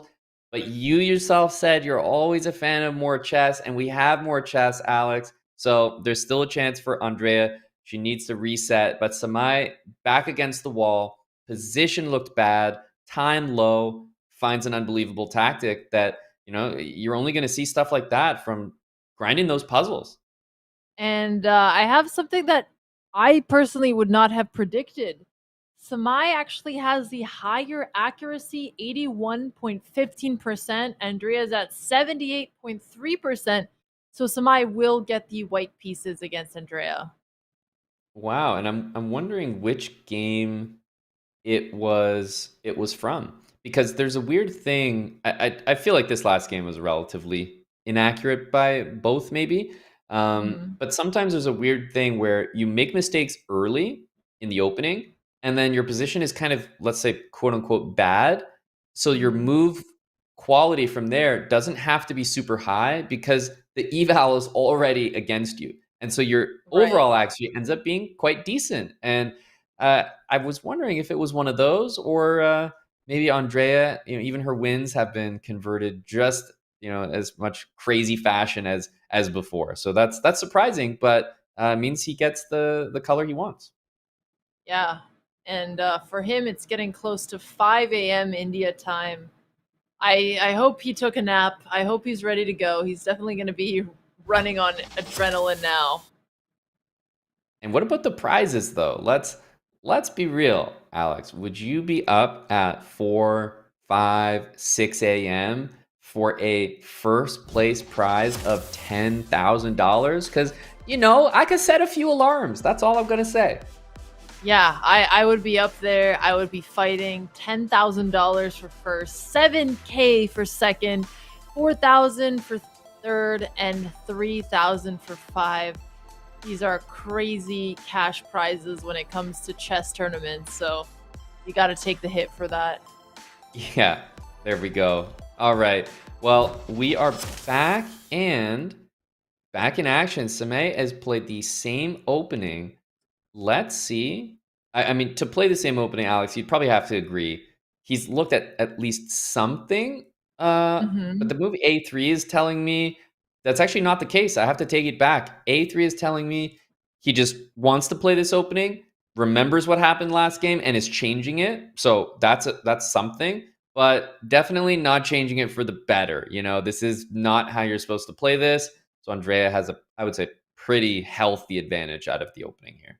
And it makes sense when you've played a game you lost out of the opening, you just don't want to deal with that because he didn't have time to review with the engine in between. And here he pushes C4.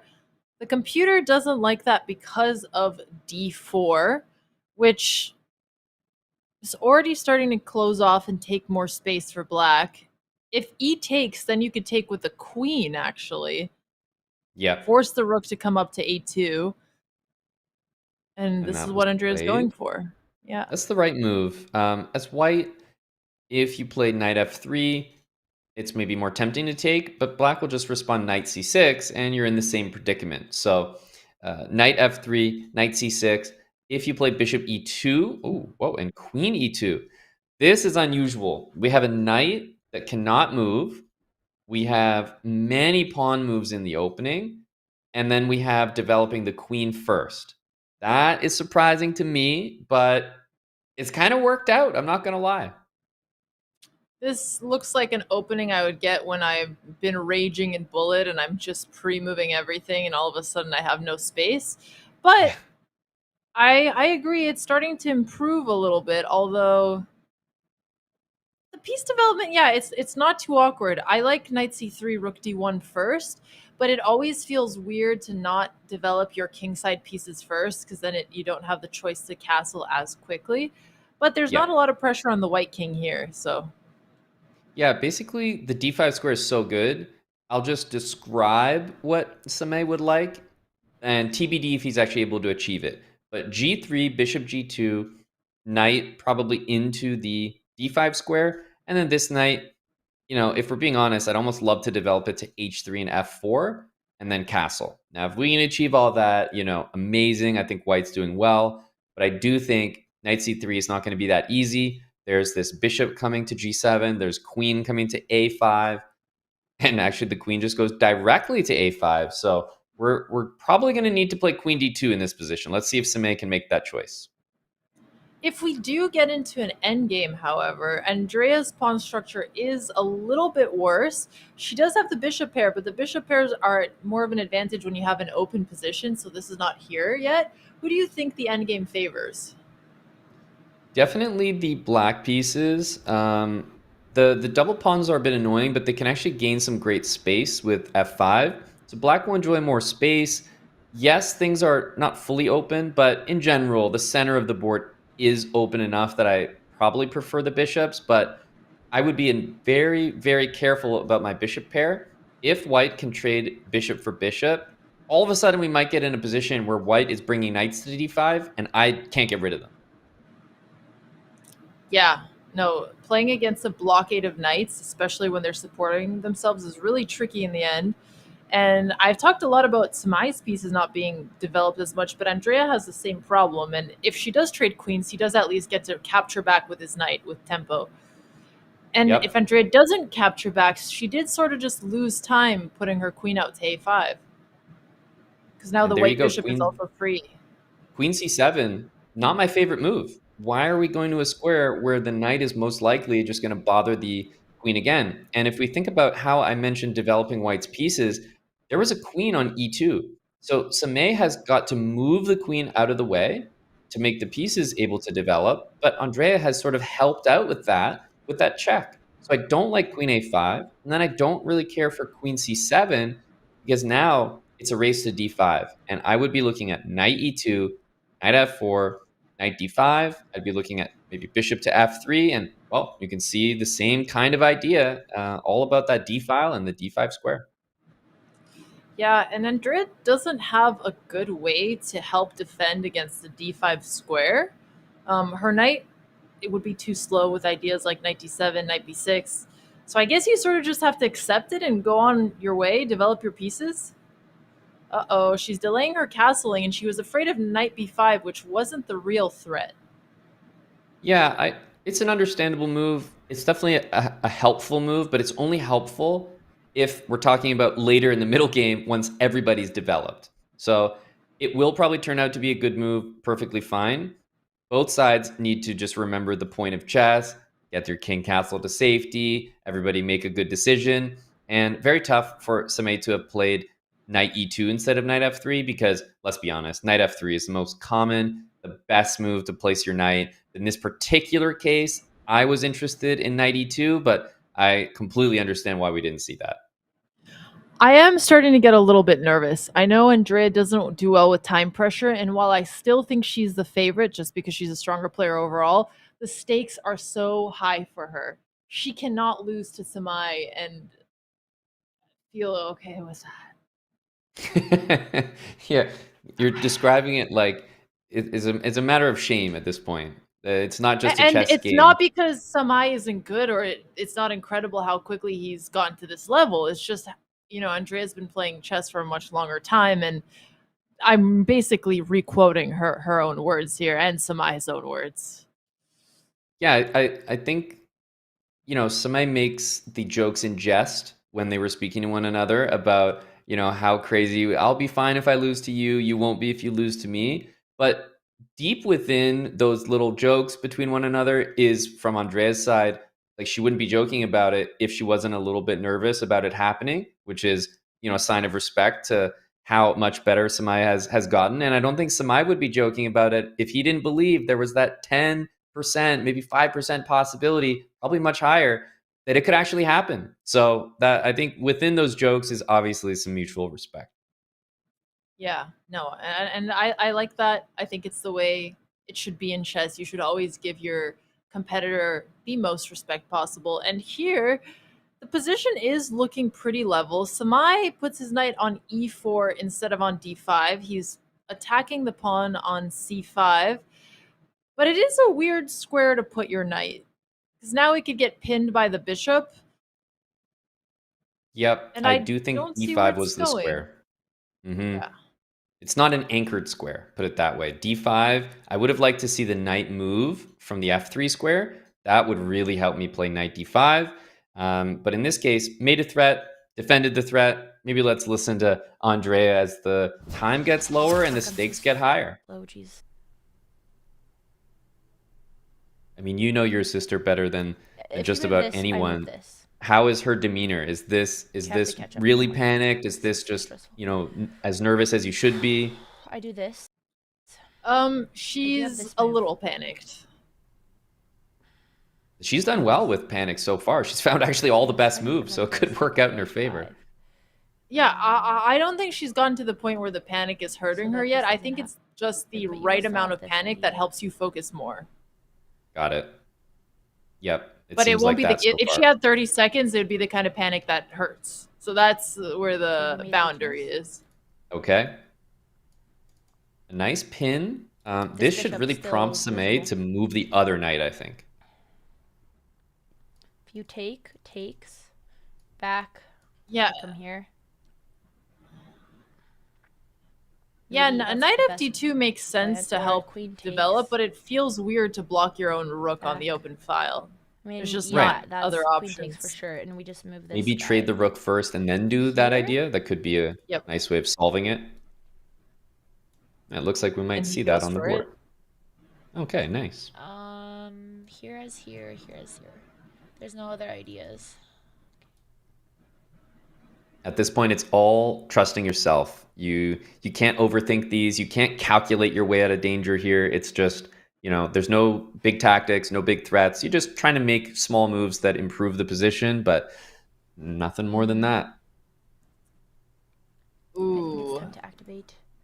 I spy Queen to tactics. c3. Queen's not a good idea. I spy tactics. Bishop takes knight, f5, What are your moves in this position? and knight f3 wins This maybe. and sends Andrea to the finals. I'm going to put this on the board. Any piece could take, let's say, this f5, and this uncovers the bishop long range.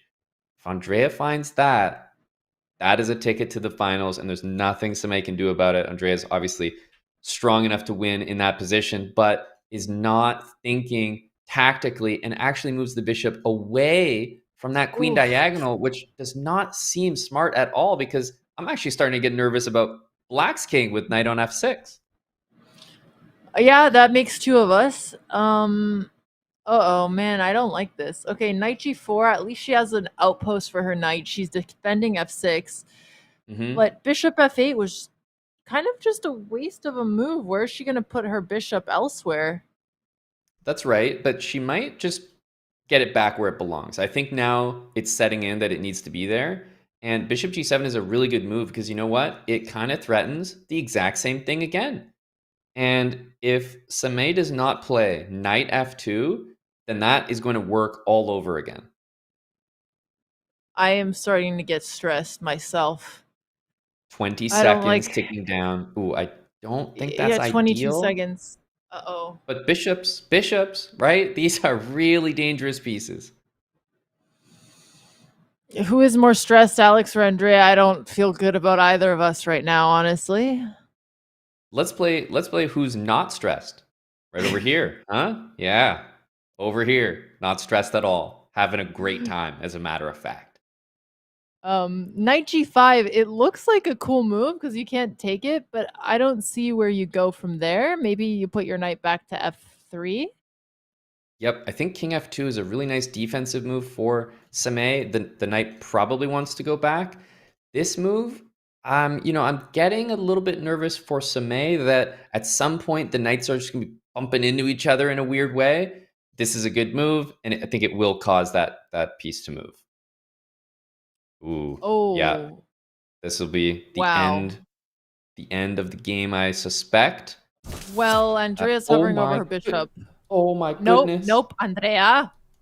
Oh my goodness, missing a free piece, Andrea. You got to be kidding me right now. Oh god. It's just sitting there. Okay, I don't feel good, Amon. Oh god! Oh god! Oh god! She missed the mate! Oh my goodness. She just lost her queen now. From up a piece. Ah! She didn't even save it with the I don't know what to say about this turnaround. Samay Reina is going to the finals. He beats Andrea, who had a free piece to capture, elected not to, obviously didn't see it. And the result was a couple moves later, losing the entire queen. What a result for the underdog Samay. As the Botez, I feel like both of them are in shock. Oh god.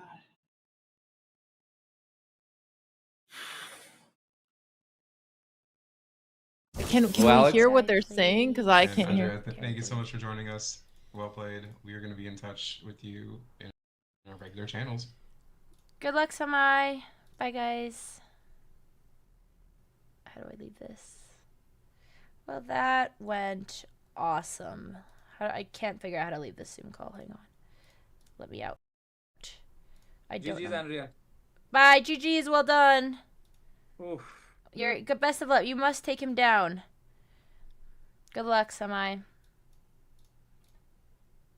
Well, chat. That was possibly the worst throw ever. I'm so ashamed. I have nothing to say. There's nothing I could say to make this better. In the third game, the bishop's knee. I don't know how I was. It doesn't matter how strong he was. No, I mean I threw 2 queens in a row, chat. There's nothing I can say. It was hard. Whatever like prize we're fund I watching the won, stages I will be stages of donating grief. it to Command Danya. That was really sad. Don't. I feel bad Can you because I know ban it, that Melt? I'm gonna ban you. Now's not the time to. she was taking this event really seriously. It clearly meant a lot. And you know what? She'll be looking back on that free piece. Like, I can't believe I didn't take it. And when you look back at your own mistakes, you literally can't explain them sometimes. It's like, how did I not play that? It's unbelievable. And Samay, we have to hand credit, right, Alex? Taking down Andrea is a heck of a result. Like, that is remarkable, especially when game 2 was bad and game 3 could have also been. So to come back, not just and win in general, but from bad positions is really a sort of a different skill, right? To beat a stronger player from a worse position means you really have some defensive capabilities and just keep making the next move, right? You don't always have to find the best one, but just keep playing, and maybe time pressure will help you out. Yeah, and again, I think the pressure probably negatively influenced Andrea because she had so much pressure to not want to lose. Right. Yeah, well, congratulations to Samay. I hope that's inspiring for anybody who is newer to chess. And if Seriously. you are newer, you could check out Chess.com courses. Chessable is now fully integrated into Chess.com. So finding and trying courses from the best players and coaches has never been easier.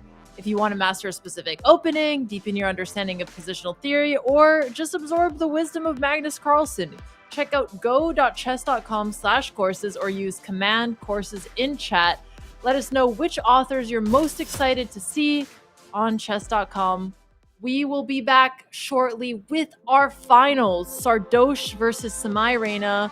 Don't go anywhere.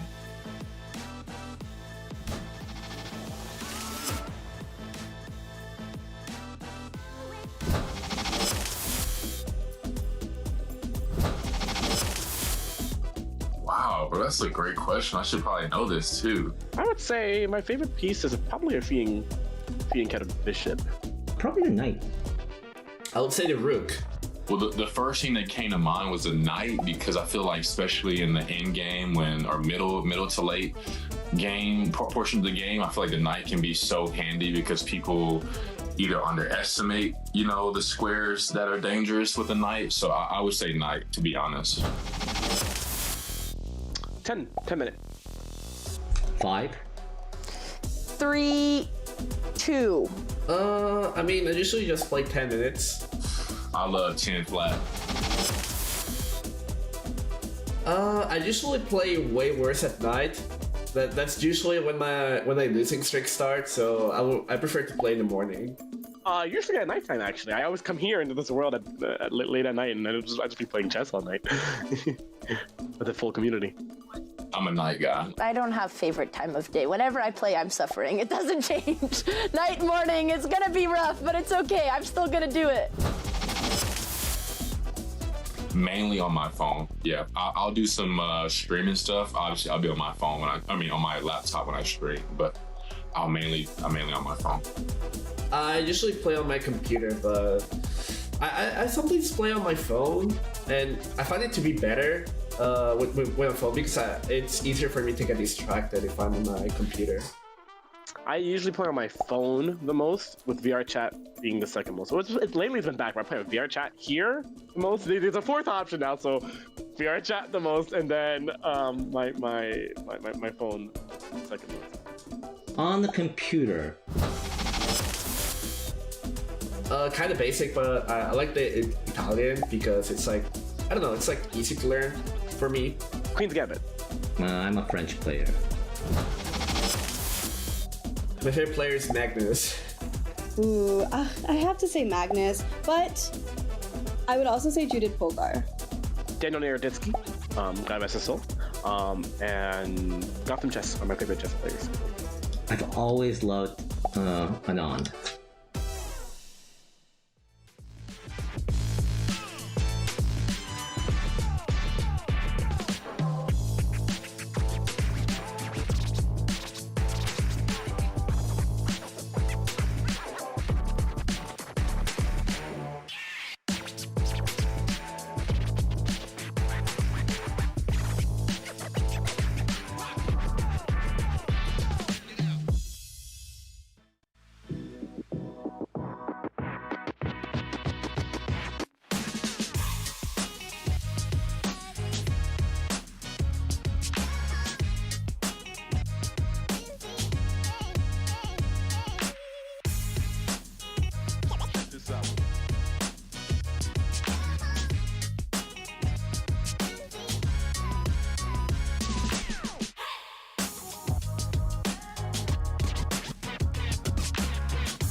And we are back, ladies and gentlemen.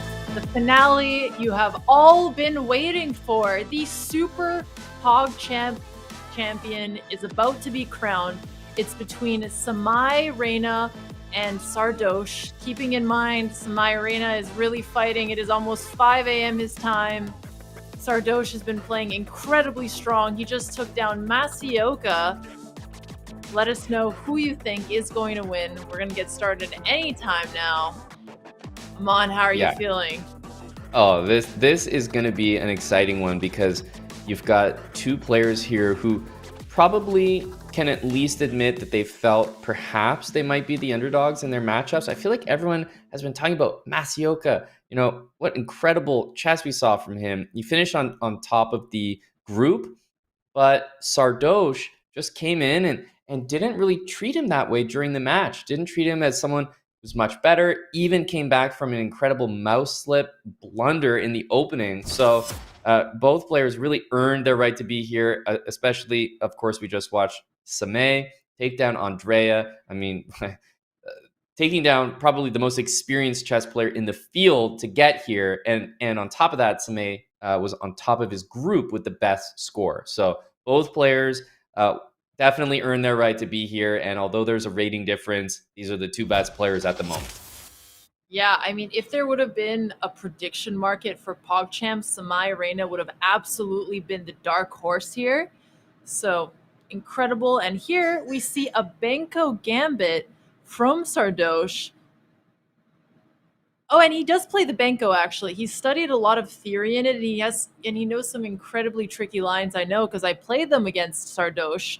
And I think he actually got me in one of the games, or it was a draw, but close enough.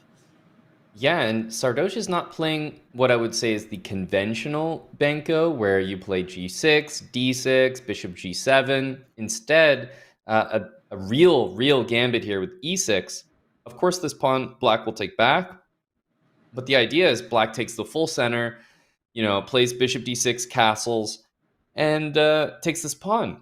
e4 is a move by Samay, which immediately draws your attention because you look at it and you're like, huh? Isn't this a free central pawn? The answer is honestly yes, and I think it probably should have been taken, Alex. Is this a little bit of a bluff?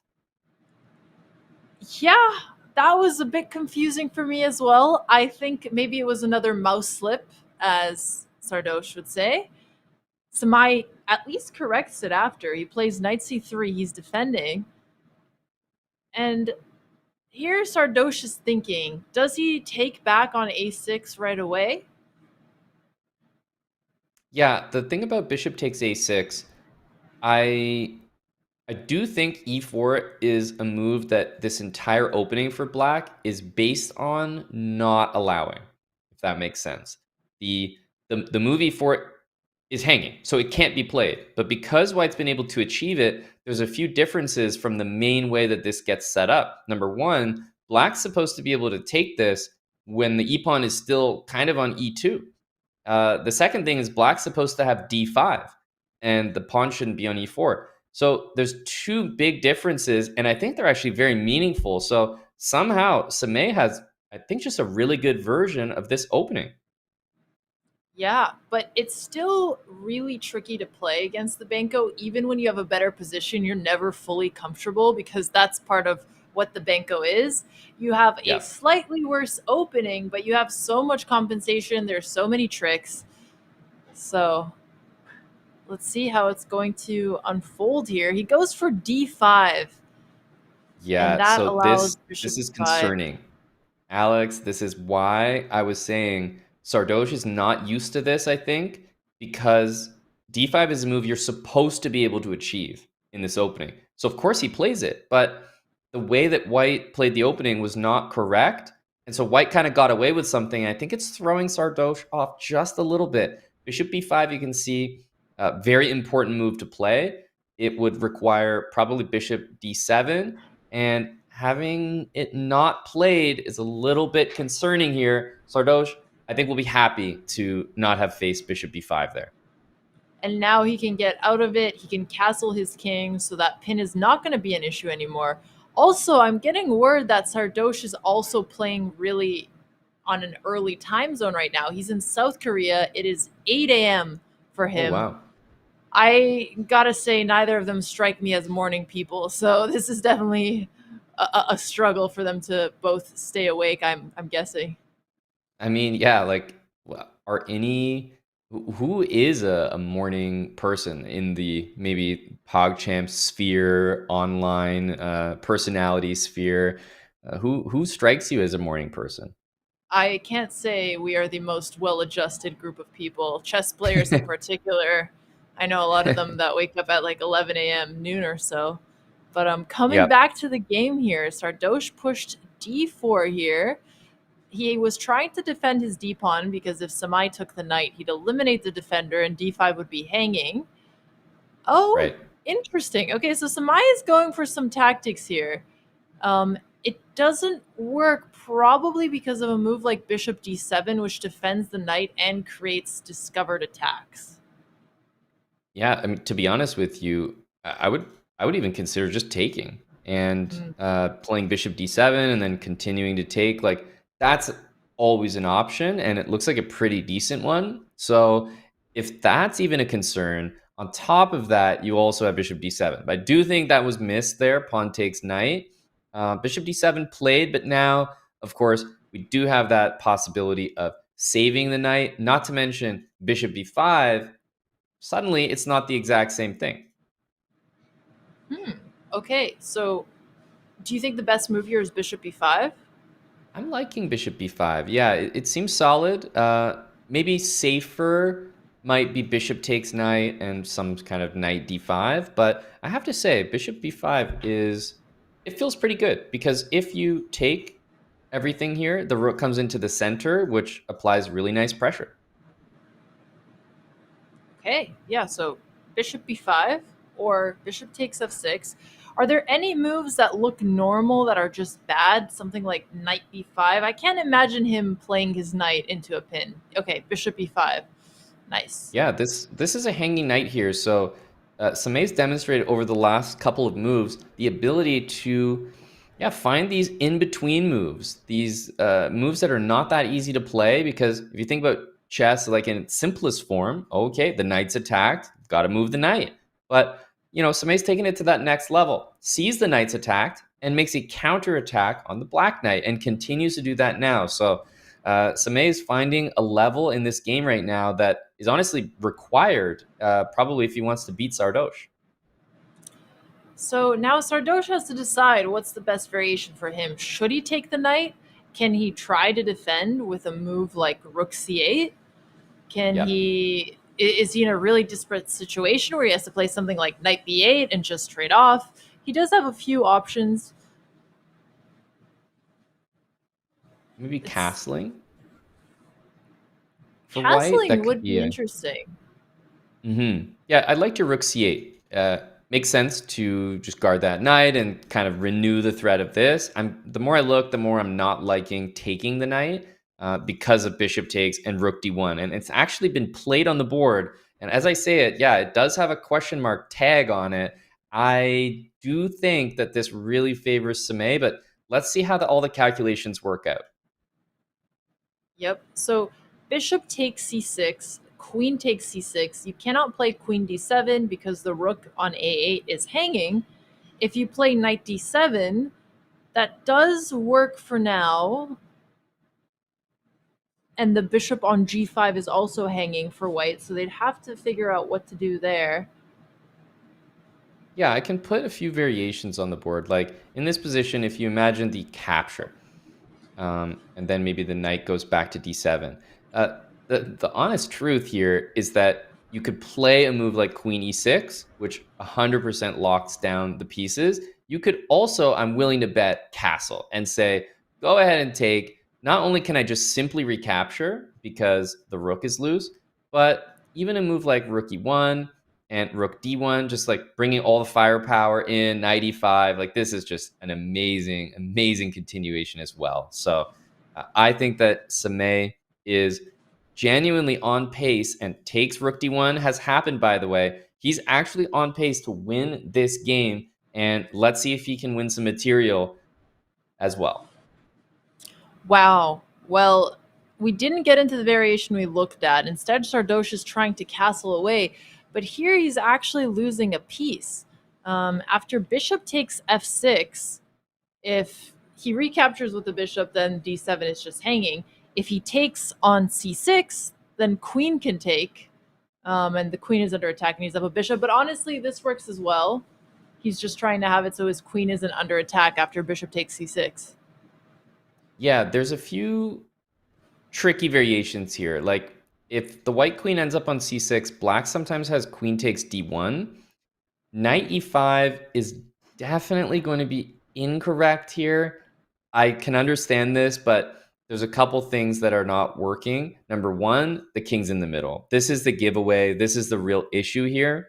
You cannot do all of this with a pawn 1 square from queening and a king in the middle. So that is something missed, but the game continues. It's not, it's not like it's bad all of a sudden, but we miss a lot of winning chances. Bishop d2, attacking the queen. The pawn on d7 is still hanging.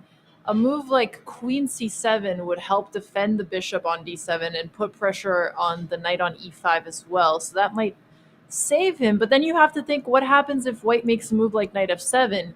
Can you just take and recapture the bishop?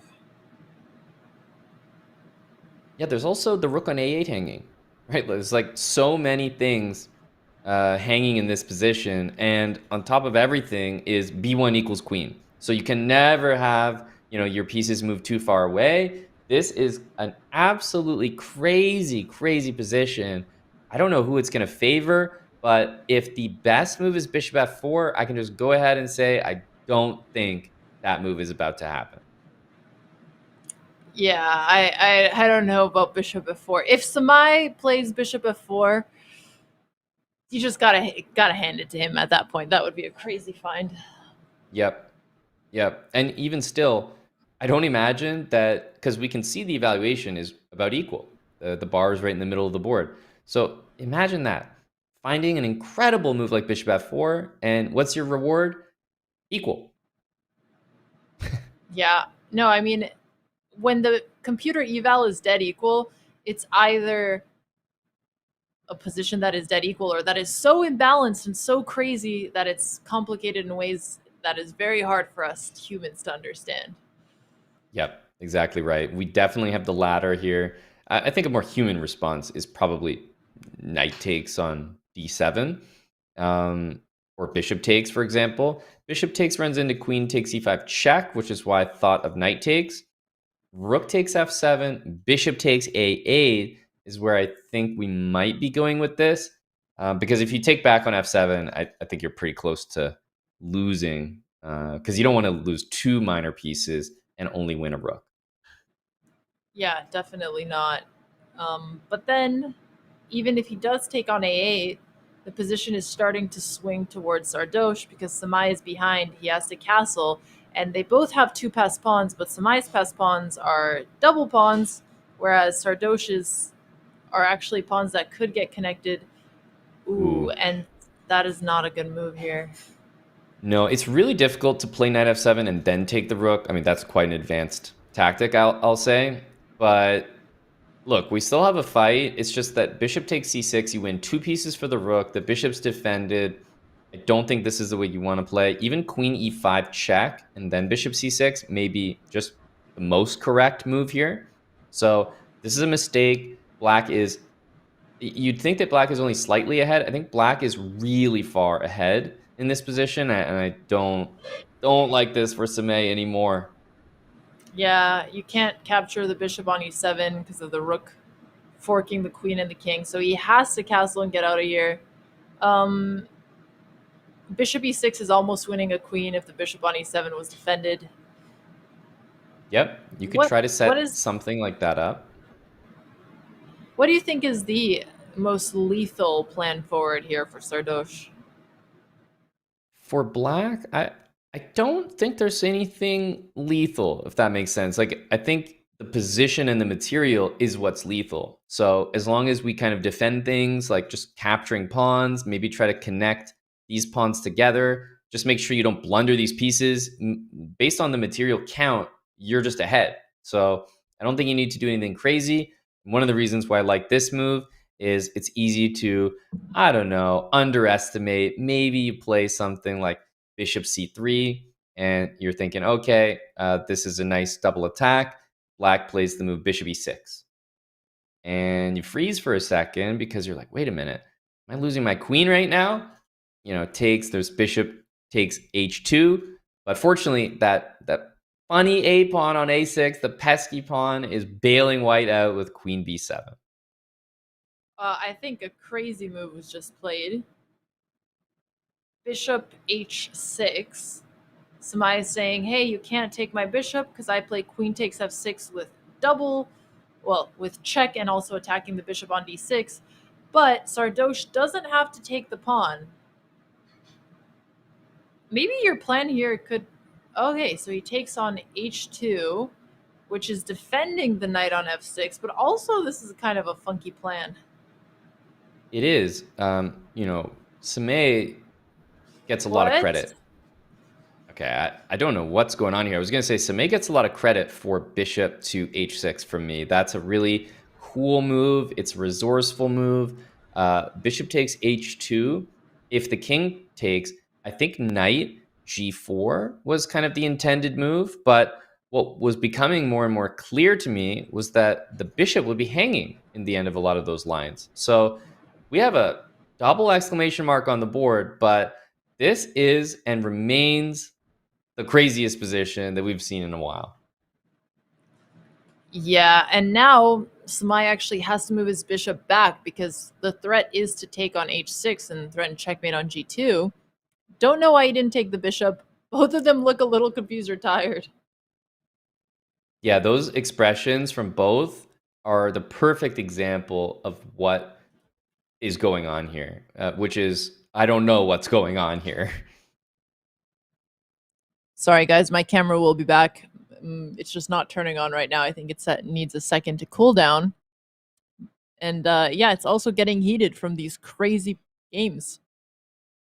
Yeah, it feels like you look like a Canadian from South Park now. So we have your image moving along with your voice, and it's almost lifelike.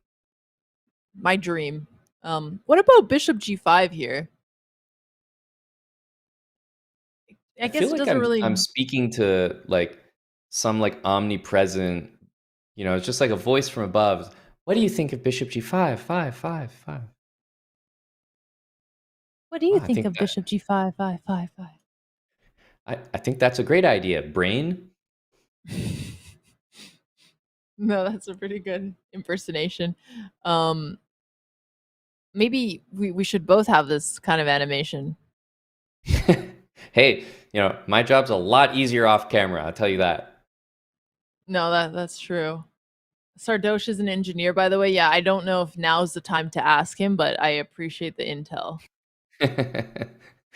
Yeah, rook g8 basically undoes the brilliance of bishop h6.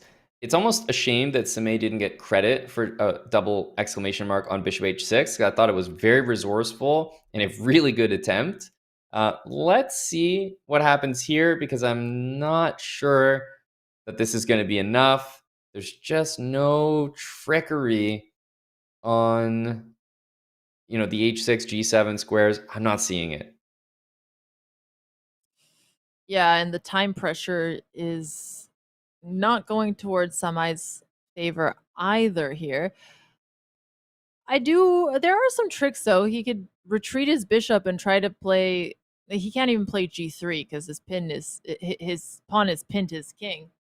Yeah. Exactly. G3 is really strong. The bishop can be taken multiple ways now. I think bishop e3 is most likely to happen here because, I guess you could take with the king, but bishop e3 keeps some material, and the best shot you have now is try to play a7 and just hope that something happens with your a pawn. Yeah, and ironically, if you would just look at the cameras, Samay looks a lot more comfortable than Sardoche right now, even though that's not reflected. There we go. We're both two talking heads. Feels good, man. So you mean if I start talking, then mine will also move? This is amazing. Production working overtime here. Honestly, production is working overtime. And you know what? When production's working overtime, I get to work less and less. And that's why I love this. Okay, bishop e5. from Sardoche, and we get an instant move from Samay. Rookie 1. Look, my camera's back. I don't know how long it's gonna last, chat, but fingers crossed here. We had to both become I 2D images in order to be back in 3D land. Yeah, now chat is gonna appreciate it more. We've become VTubers. Oh my gosh, would you ever do VTubing, Amon? Apart from what I'm pretty sure I know, is there anything to it? It's like you create sort of like a character that you become. Yes, You know, exactly. yeah, probably not, because it's more entertaining for me to just be myself and then become any character I want whenever I want to. That seems like way better. I actually think you'd be a really good VTuber, though. But don't you think I'm so restricted to one thing? Now I can be myself and I just switch to whoever I want, but doesn't it feel a little bit locked in? I see what you're trying to say here.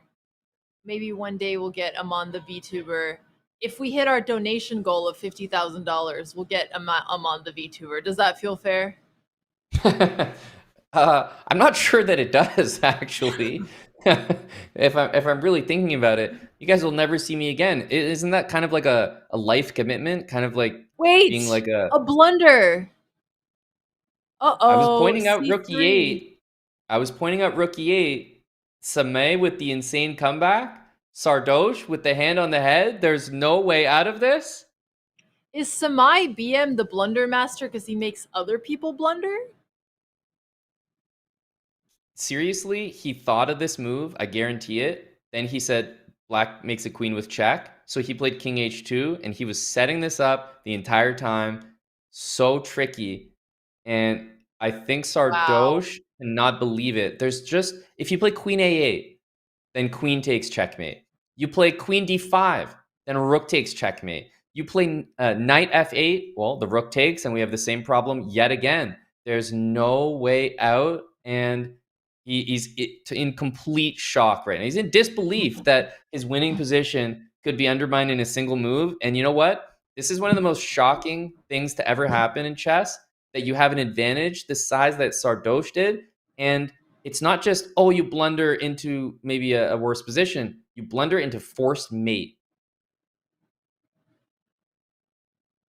Wow, it's crazy that there's no way to defend here. The chess gods are with Samay today. This has been the craziest PogChamps I've seen. Everybody is really strong, but Samay has been close to being beaten so many times, and then he comes back. I don't know how this is happening. This is, for anyone talking about like Sardoche still has the clock running, I don't think you understand the level of what's just happened. I am myself am in shock. It's so rare for this to happen. The turnaround in one move from lost to forced mate is so unlikely.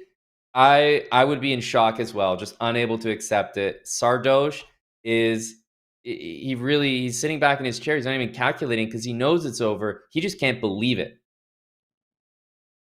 Yeah, should we take a listen on Sardoche's stream, or is that too harsh?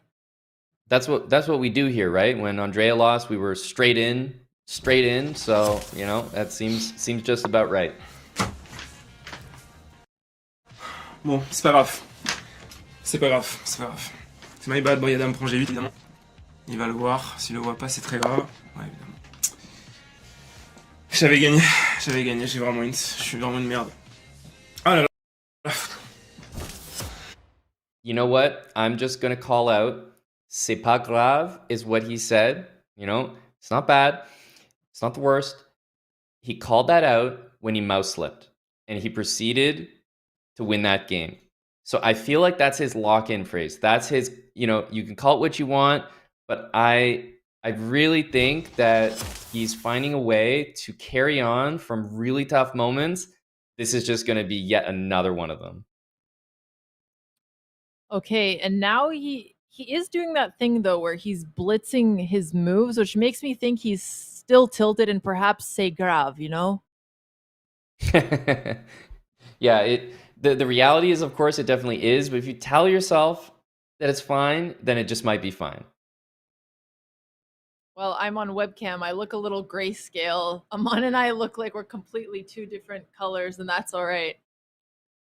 But Yeah, we have something. what is this?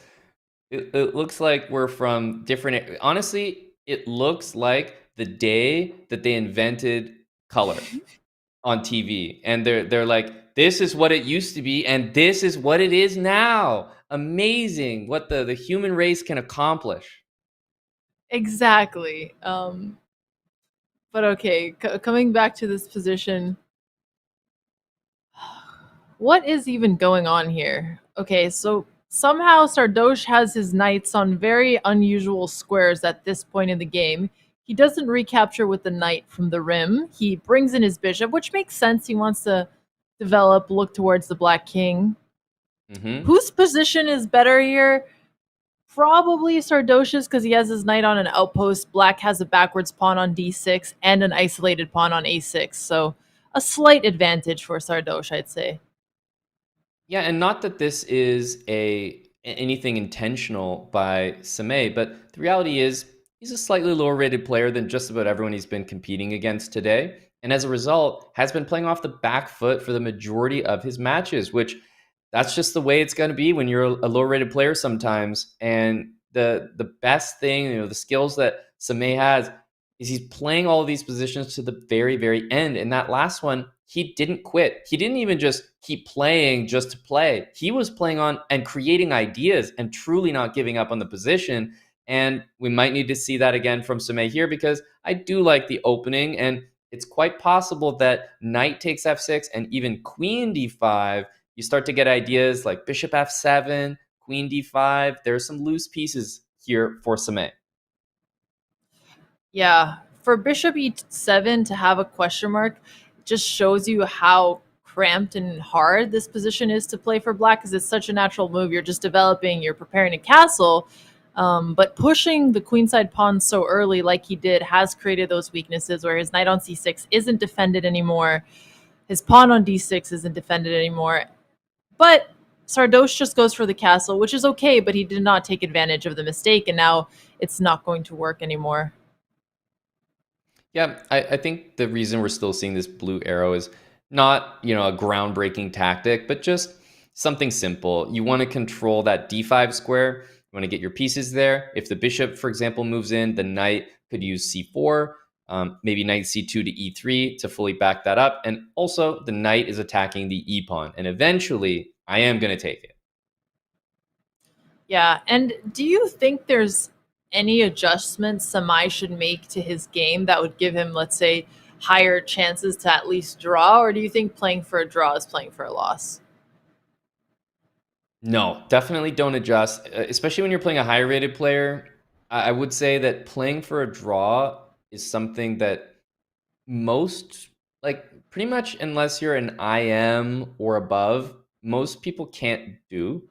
It's like quite a difficult thing to do, playing for a draw. Like, people might think, oh, you just trade pieces, but if you don't really truly understand what playing for a draw is and how to accomplish it, you're going to be doing all the wrong things. You're just going to be making trades that are not good trades because you think that trades are what you have to do. Or you'll be trading queens because you think, oh, I'm not going to lose without my queen, but not all positions without the queens are survivable. So no, I think that's pretty much something I'd reserve for pretty much the top of chess. And then anyone else who's trying to play for a draw is honestly just kind of using that as a phrase that they'll just repeat without a clue of how to do it, if that makes sense.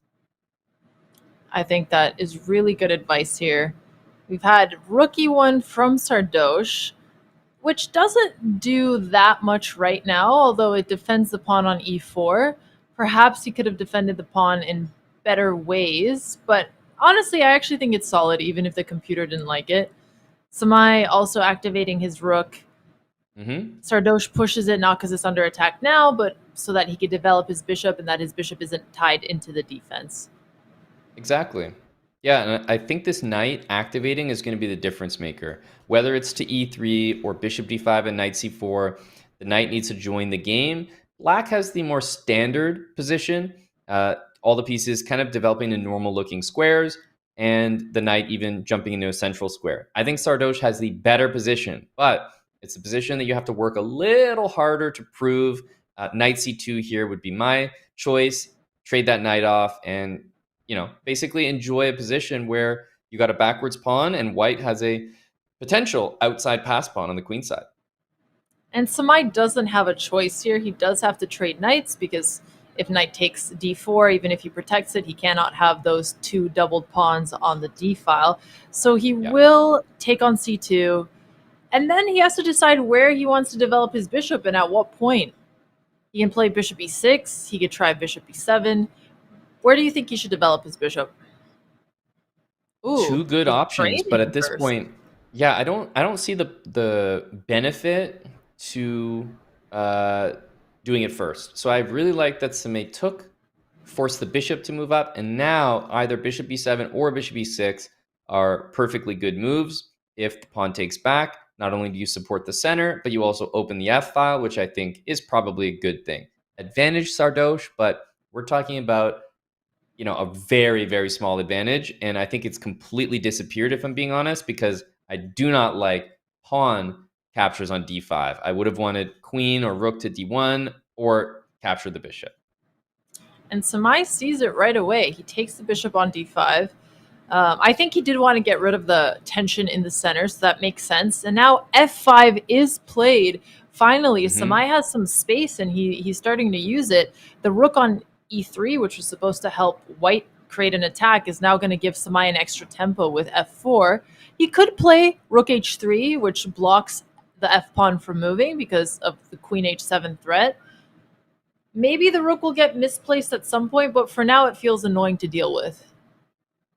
Yeah, this has definitely backfired. I'm feeling that Sardoche is maybe feeling the moment a little bit. He has to win. Those are the facts. He has to win. This is the final of SuperPogChamps, and if he doesn't win this game, we're not going to tie breaks. So rook e3 kind of feels like a ultra aggressive move, and you're calling rook h3, but the reality is there's not a threat to be made if Samay just kind of sits there and doesn't react to this move. So it feels like an overly aggressive move that might pay off, but at the moment, it is handing the advantage over to Samay. I like queen d7 and just bringing the rooks to the open file for Samay. Once he kicks the queen off of the diagonal, then he might start being able to push his pawns as well. Queen d3 does hit the a pawn and stays on this diagonal, but really what should be occurring here is the pawns should be making their way onto light squares, bishop to f6 to hit the rook. So queen d3 for me walks right into e4. And then after queen d3, would you play bishop f6 or e4 right away, or do you think black has more development to do? I guess they have to first defend their pawn. Yeah, bishop f6, queen takes f5, unfortunately comes with a lot of checks right after, so it would have to be e4 first, but e4 looks really, really good. Bishop f6 is another great tempo, so I'm loving e4, bishop f6. Queen c7 has a threat, but probably would have preferred e4 first, but Samay is playing really, really well here. Yep. Sardoche cannot be tempted by that a6 pawn because the c1 bishop is hanging with almost back rank checkmate. I guess the queen can come to f1, but you would still end up losing a full bishop. Yep. Exactly right. And then bishop b2, or a move like that, does allow queen c2. And then Samay would have a huge advantage because he's ready to double his rooks on the open file, while white's rook is stuck on h3. Yeah, you're calling it. Queen c2 is well, obviously queen c1 is the main idea, but queen c2 is probably the secondary idea. It's just as good, trading the queens while you're ahead at the moment. One pawn advantage, and it's a really, really, it's not even a one pawn advantage, but I'm telling you, it was starting to feel like it for me for a second. I was thinking of e4, not a one pawn advantage, but the computer is representing -1, which is almost like you're up a pawn. Wow. And I see some people in chat saying, come on, Sardoche, Alizi. Other people saying, Samay, Chad's sleeping.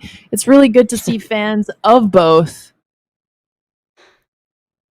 Yeah, different And- different commentary for both. Why don't Yeah. we do Sardoche a favor and jump in to his stream in the middle of the game when truly things are undecided and there are some critical decisions to make here to try to keep some intrigue in the position as he needs a win.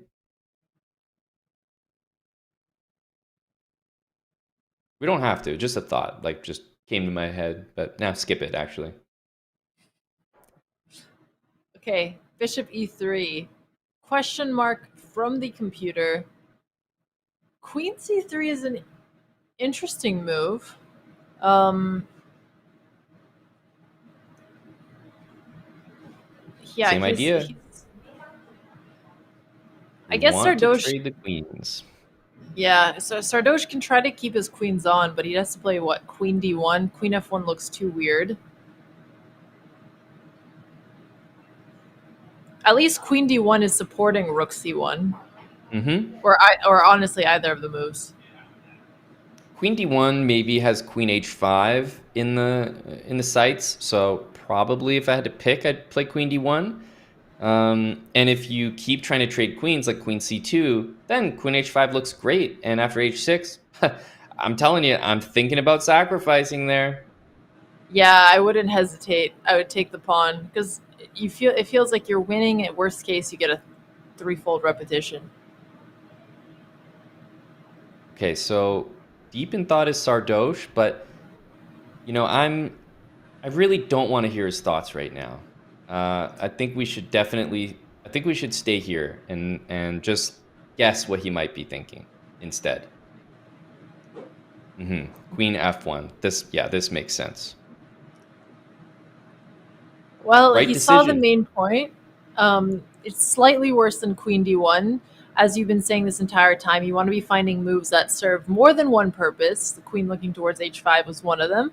But it accomplishes the most important purpose. So, acceptable. Yeah, Queen d1 was feeling a little bit better, like multi-purpose, but Queen f1 does have one benefit, which is the rook can make it to a more centralized square on the next move, and let's not forget the nice benefit is the pawn is still attacked. So there are pluses and minuses for both, and Queen b2, another good-looking move from Samay, who continues to play at a very high level, and certainly one much higher than whatever lie 1752 is.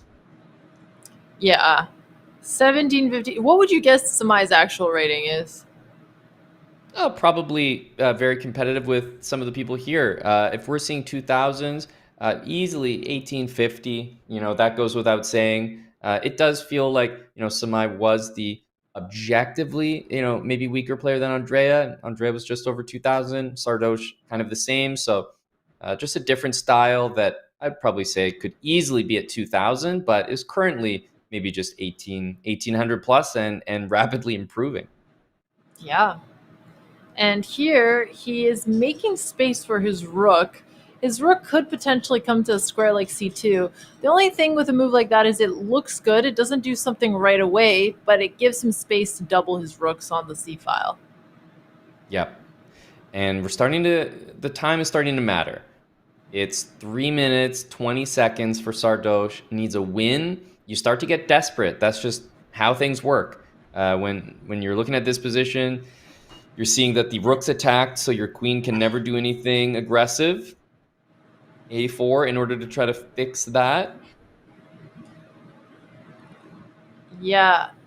Can you play queen takes b3, bishop g5, and then queen b7? I think so. I definitely think that's possible. F4 has been played, which is a fine move. The bishop does not have great squares. Maybe at this point, though, I play bishop b6, I play a5, I lock that bishop into a safe square, and I desperately do not play this move and hang the rook and hang the game. Oh, if you have the Chess.com membership now, you could use the rook emote. It would be a good time. Wow, the blunder master strikes again. I think he does make his opponents blunder. it's going to be a straight resignation. He has to acknowledge Samay not only is going to win that rook, there's going to be a queen trade. And pouncing on the opponent's blunders, Samay Reina is your super Pog champion. An incredible result. And he was not the highest rated player coming in, Alex. This is really amazing. What a dark horse result. I think if you would have looked by rating, Samay was around the middle of the pack, maybe even the bottom half, and he came in to win the whole thing. Congratulations, Samay. We are going to get him on for an interview potentially. Yeah, we are going to get him on for an interview, but just to show you guys again, this was the long journey they took to make it to the finals. We'll be right back after a short break, and we'll bring them on both for an interview. And that score is not correct. Just for people wondering, Samay did win. Just in case you happen to, maybe you just joined, you'd probably be very confused right now.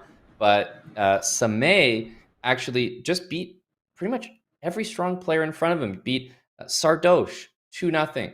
Beat Andrea in a tiebreak 2-1. Had the highest score in the group, 15 points. A perfect score, won every single match in the group stage.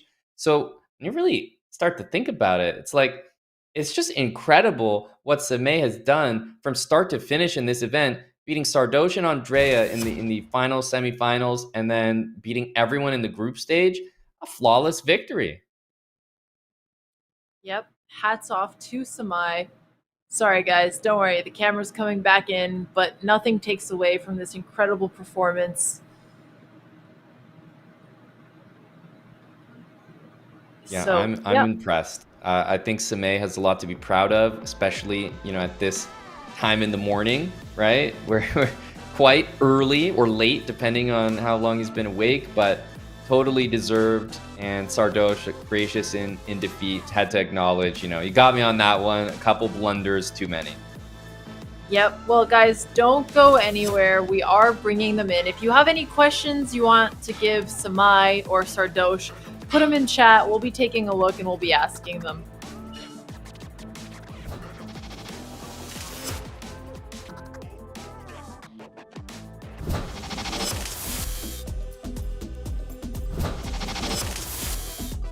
Wow, but that's a great question. I should probably know this too. I would say my favorite piece is probably a Fiend kind of bishop. Probably the knight. I would say the rook. Well, the first thing that came to mind was the knight, because I feel like especially in the end game or middle to late game portion of the game, I feel like the knight can be so handy because people either underestimate, the squares that are dangerous with the knight. So I would say knight, to be honest. 10 minutes. 5. 3, 2. I usually just play 10 minutes. I love 10 flat. I usually play way worse at night. That's usually when my losing streak starts, so I prefer to play in the morning. Usually at nighttime, actually. I always come here into this world at late at night, and I just be playing chess all night with a full community. I'm a night guy. I don't have favorite time of day. Whenever I play, I'm suffering. It doesn't change. Night, morning, it's gonna be rough, but it's okay. I'm still gonna do it. Mainly on my phone. Yeah, I'll do some streaming stuff. Obviously, I'll be on my phone on my laptop when I stream, but I'm mainly on my phone. I usually play on my computer, but I sometimes play on my phone, and I find it to be better with a phone because it's easier for me to get distracted if I'm on my computer.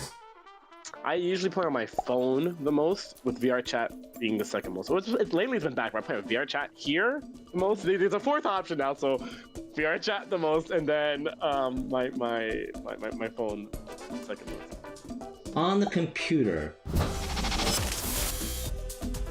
Kind of basic, but I like the Italian because it's like, I don't know, it's like easy to learn for me. Queen's Gambit. I'm a French player. My favorite player is Magnus. Ooh, I have to say Magnus, but I would also say Judith Polgar. Daniel Naroditsky, God rest his soul.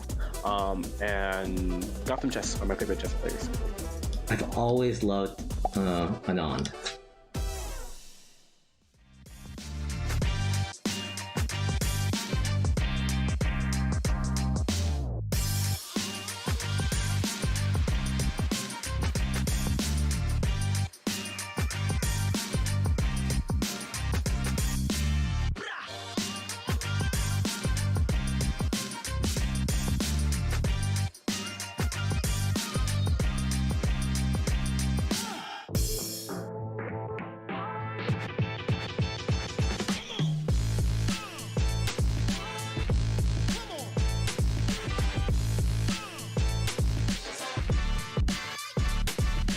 Let's go.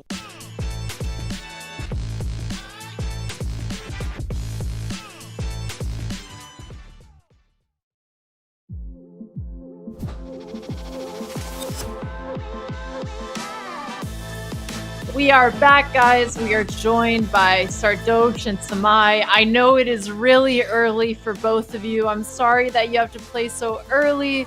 Sardoche, you put up a really good fight.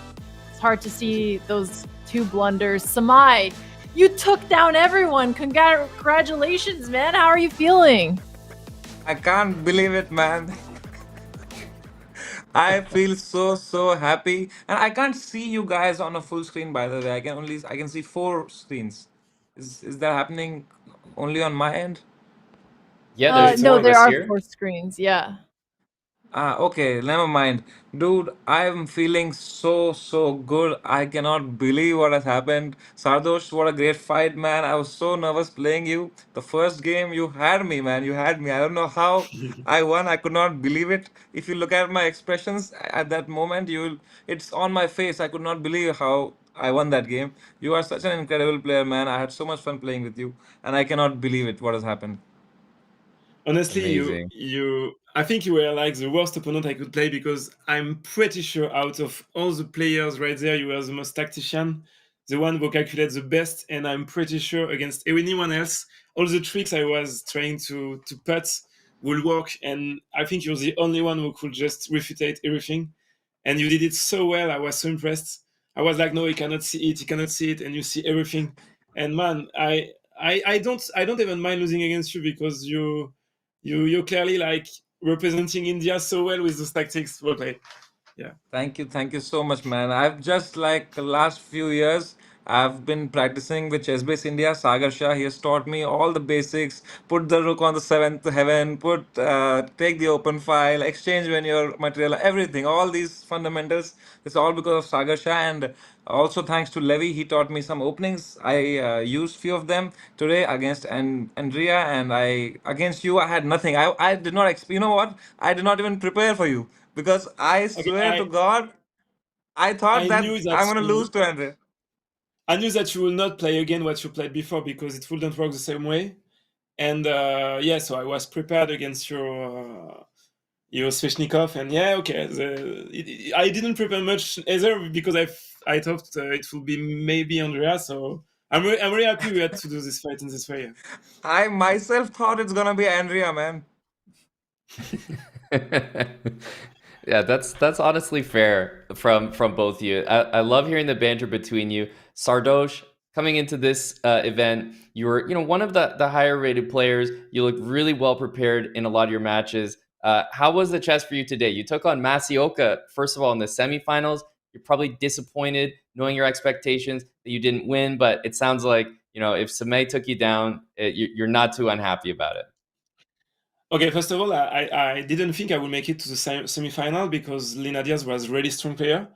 But it came out really well. I was really lucky with some tactics in game 1, and game 2 was an easy draw because she went for a line where I can just draw. And then semi-final, I was pretty sure Masi Oka was like the best player among all. And well, I managed to draw with a crazy line on the Rosolimo. And then, okay, I actually blundered knight f3 because I was able to play b3 for the Papa articulate gambit. It's called like this. And okay, I was like, what just happened? My knight is on f3 and he can just take on e5. And I was like, okay, let's calm down. I will play the same opening with 2 less moves. It's just like I was Yep. playing a really bad black position, but it's my place. I can just come back, and I did it. So, okay, honestly, after this win, I was completely happy with my performance, and I didn't care losing this final. And I think I played my best on this game. I cannot say I played bad or anything, and I wasn't at my best version of myself, and it just was better. So, what can I say? Yeah.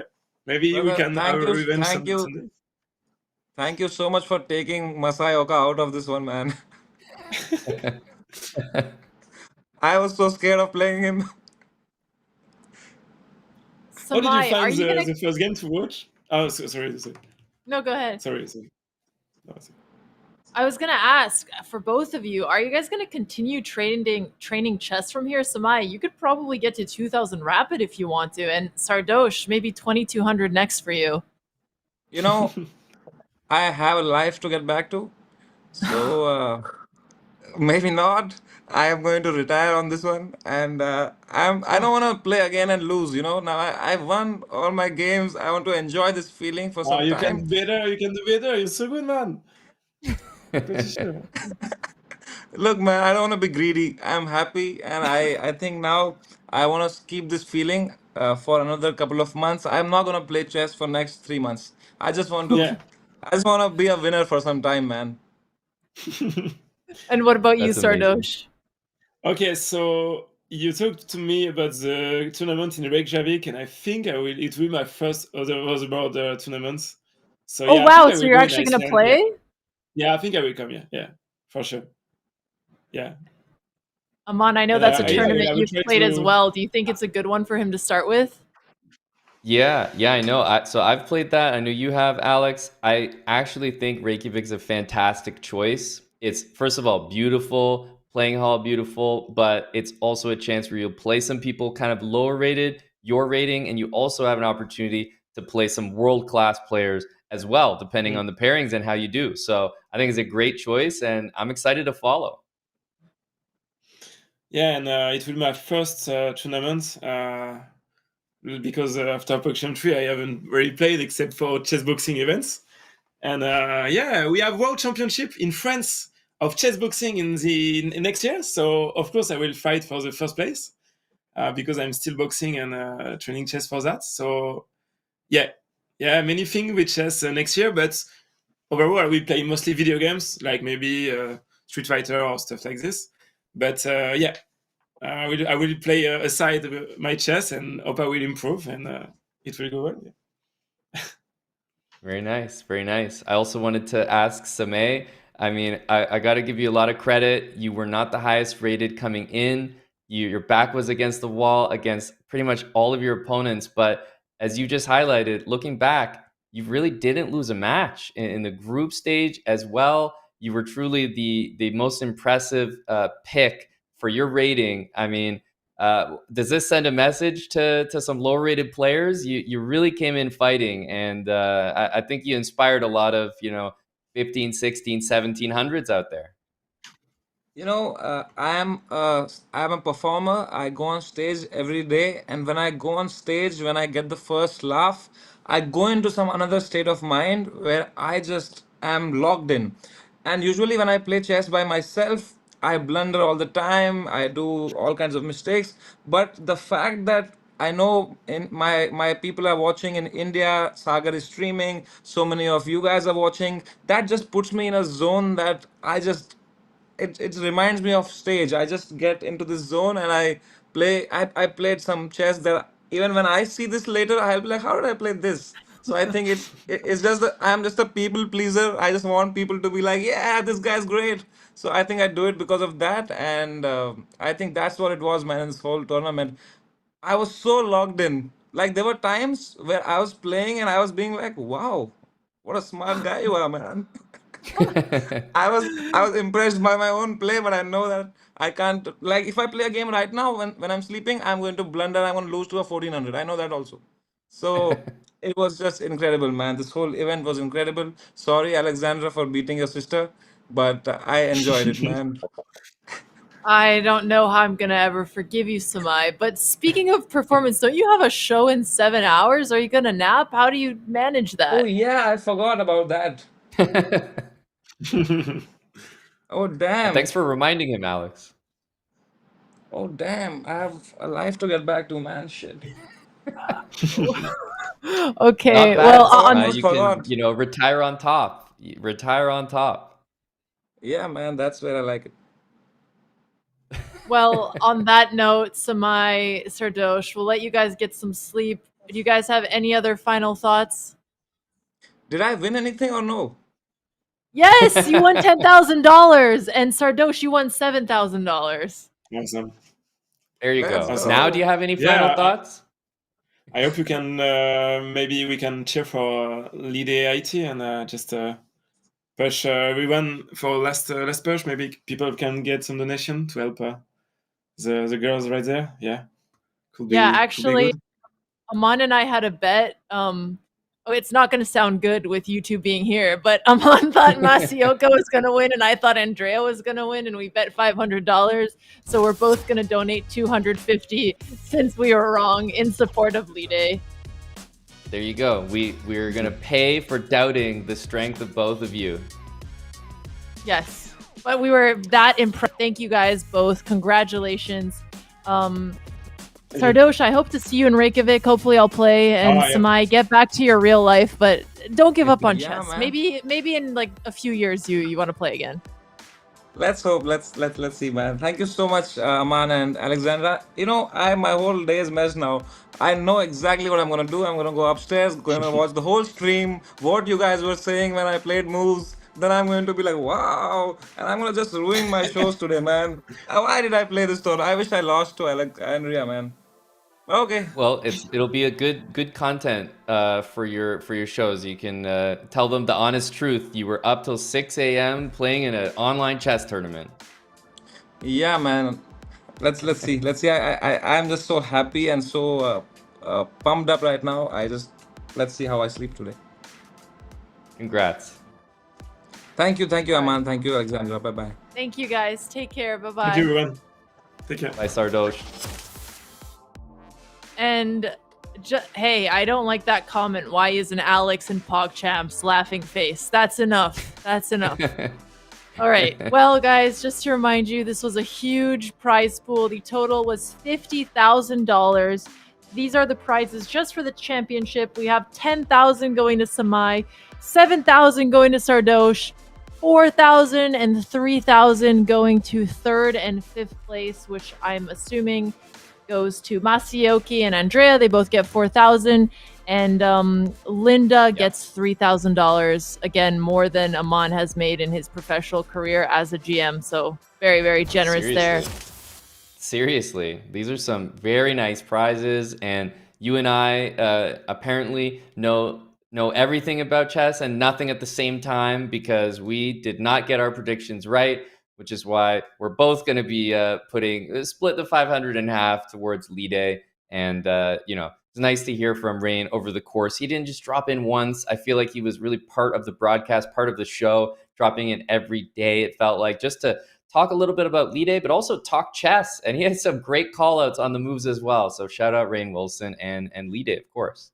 Yeah, and before we go, I do want to say that even a small donation goes a really long way in a place like Haiti.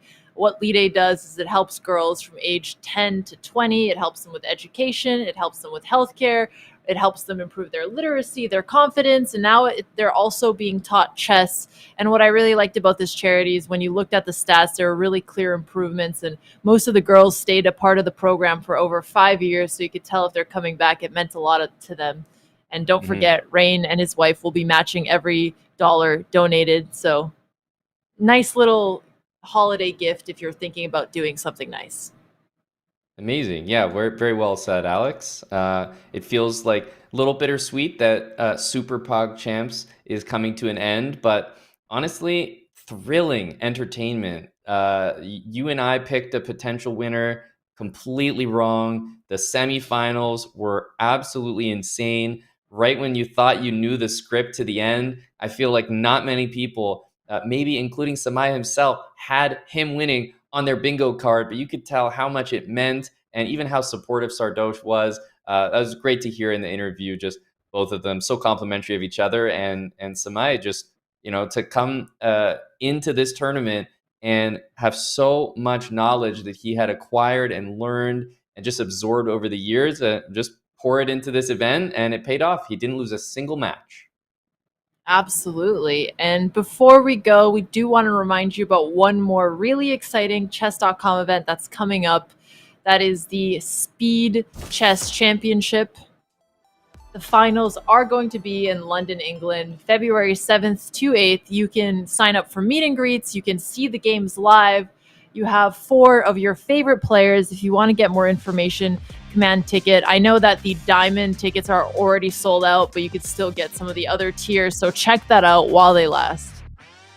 Exactly. This is going to be exciting. I'm pretty sure that I will be there as well. So looking forward to that for a number of reasons, but the SCC is always such an entertaining event. But for now, the SuperPog Champs is holding us over in a good way. This was a lot of fun, Alex, from start to finish.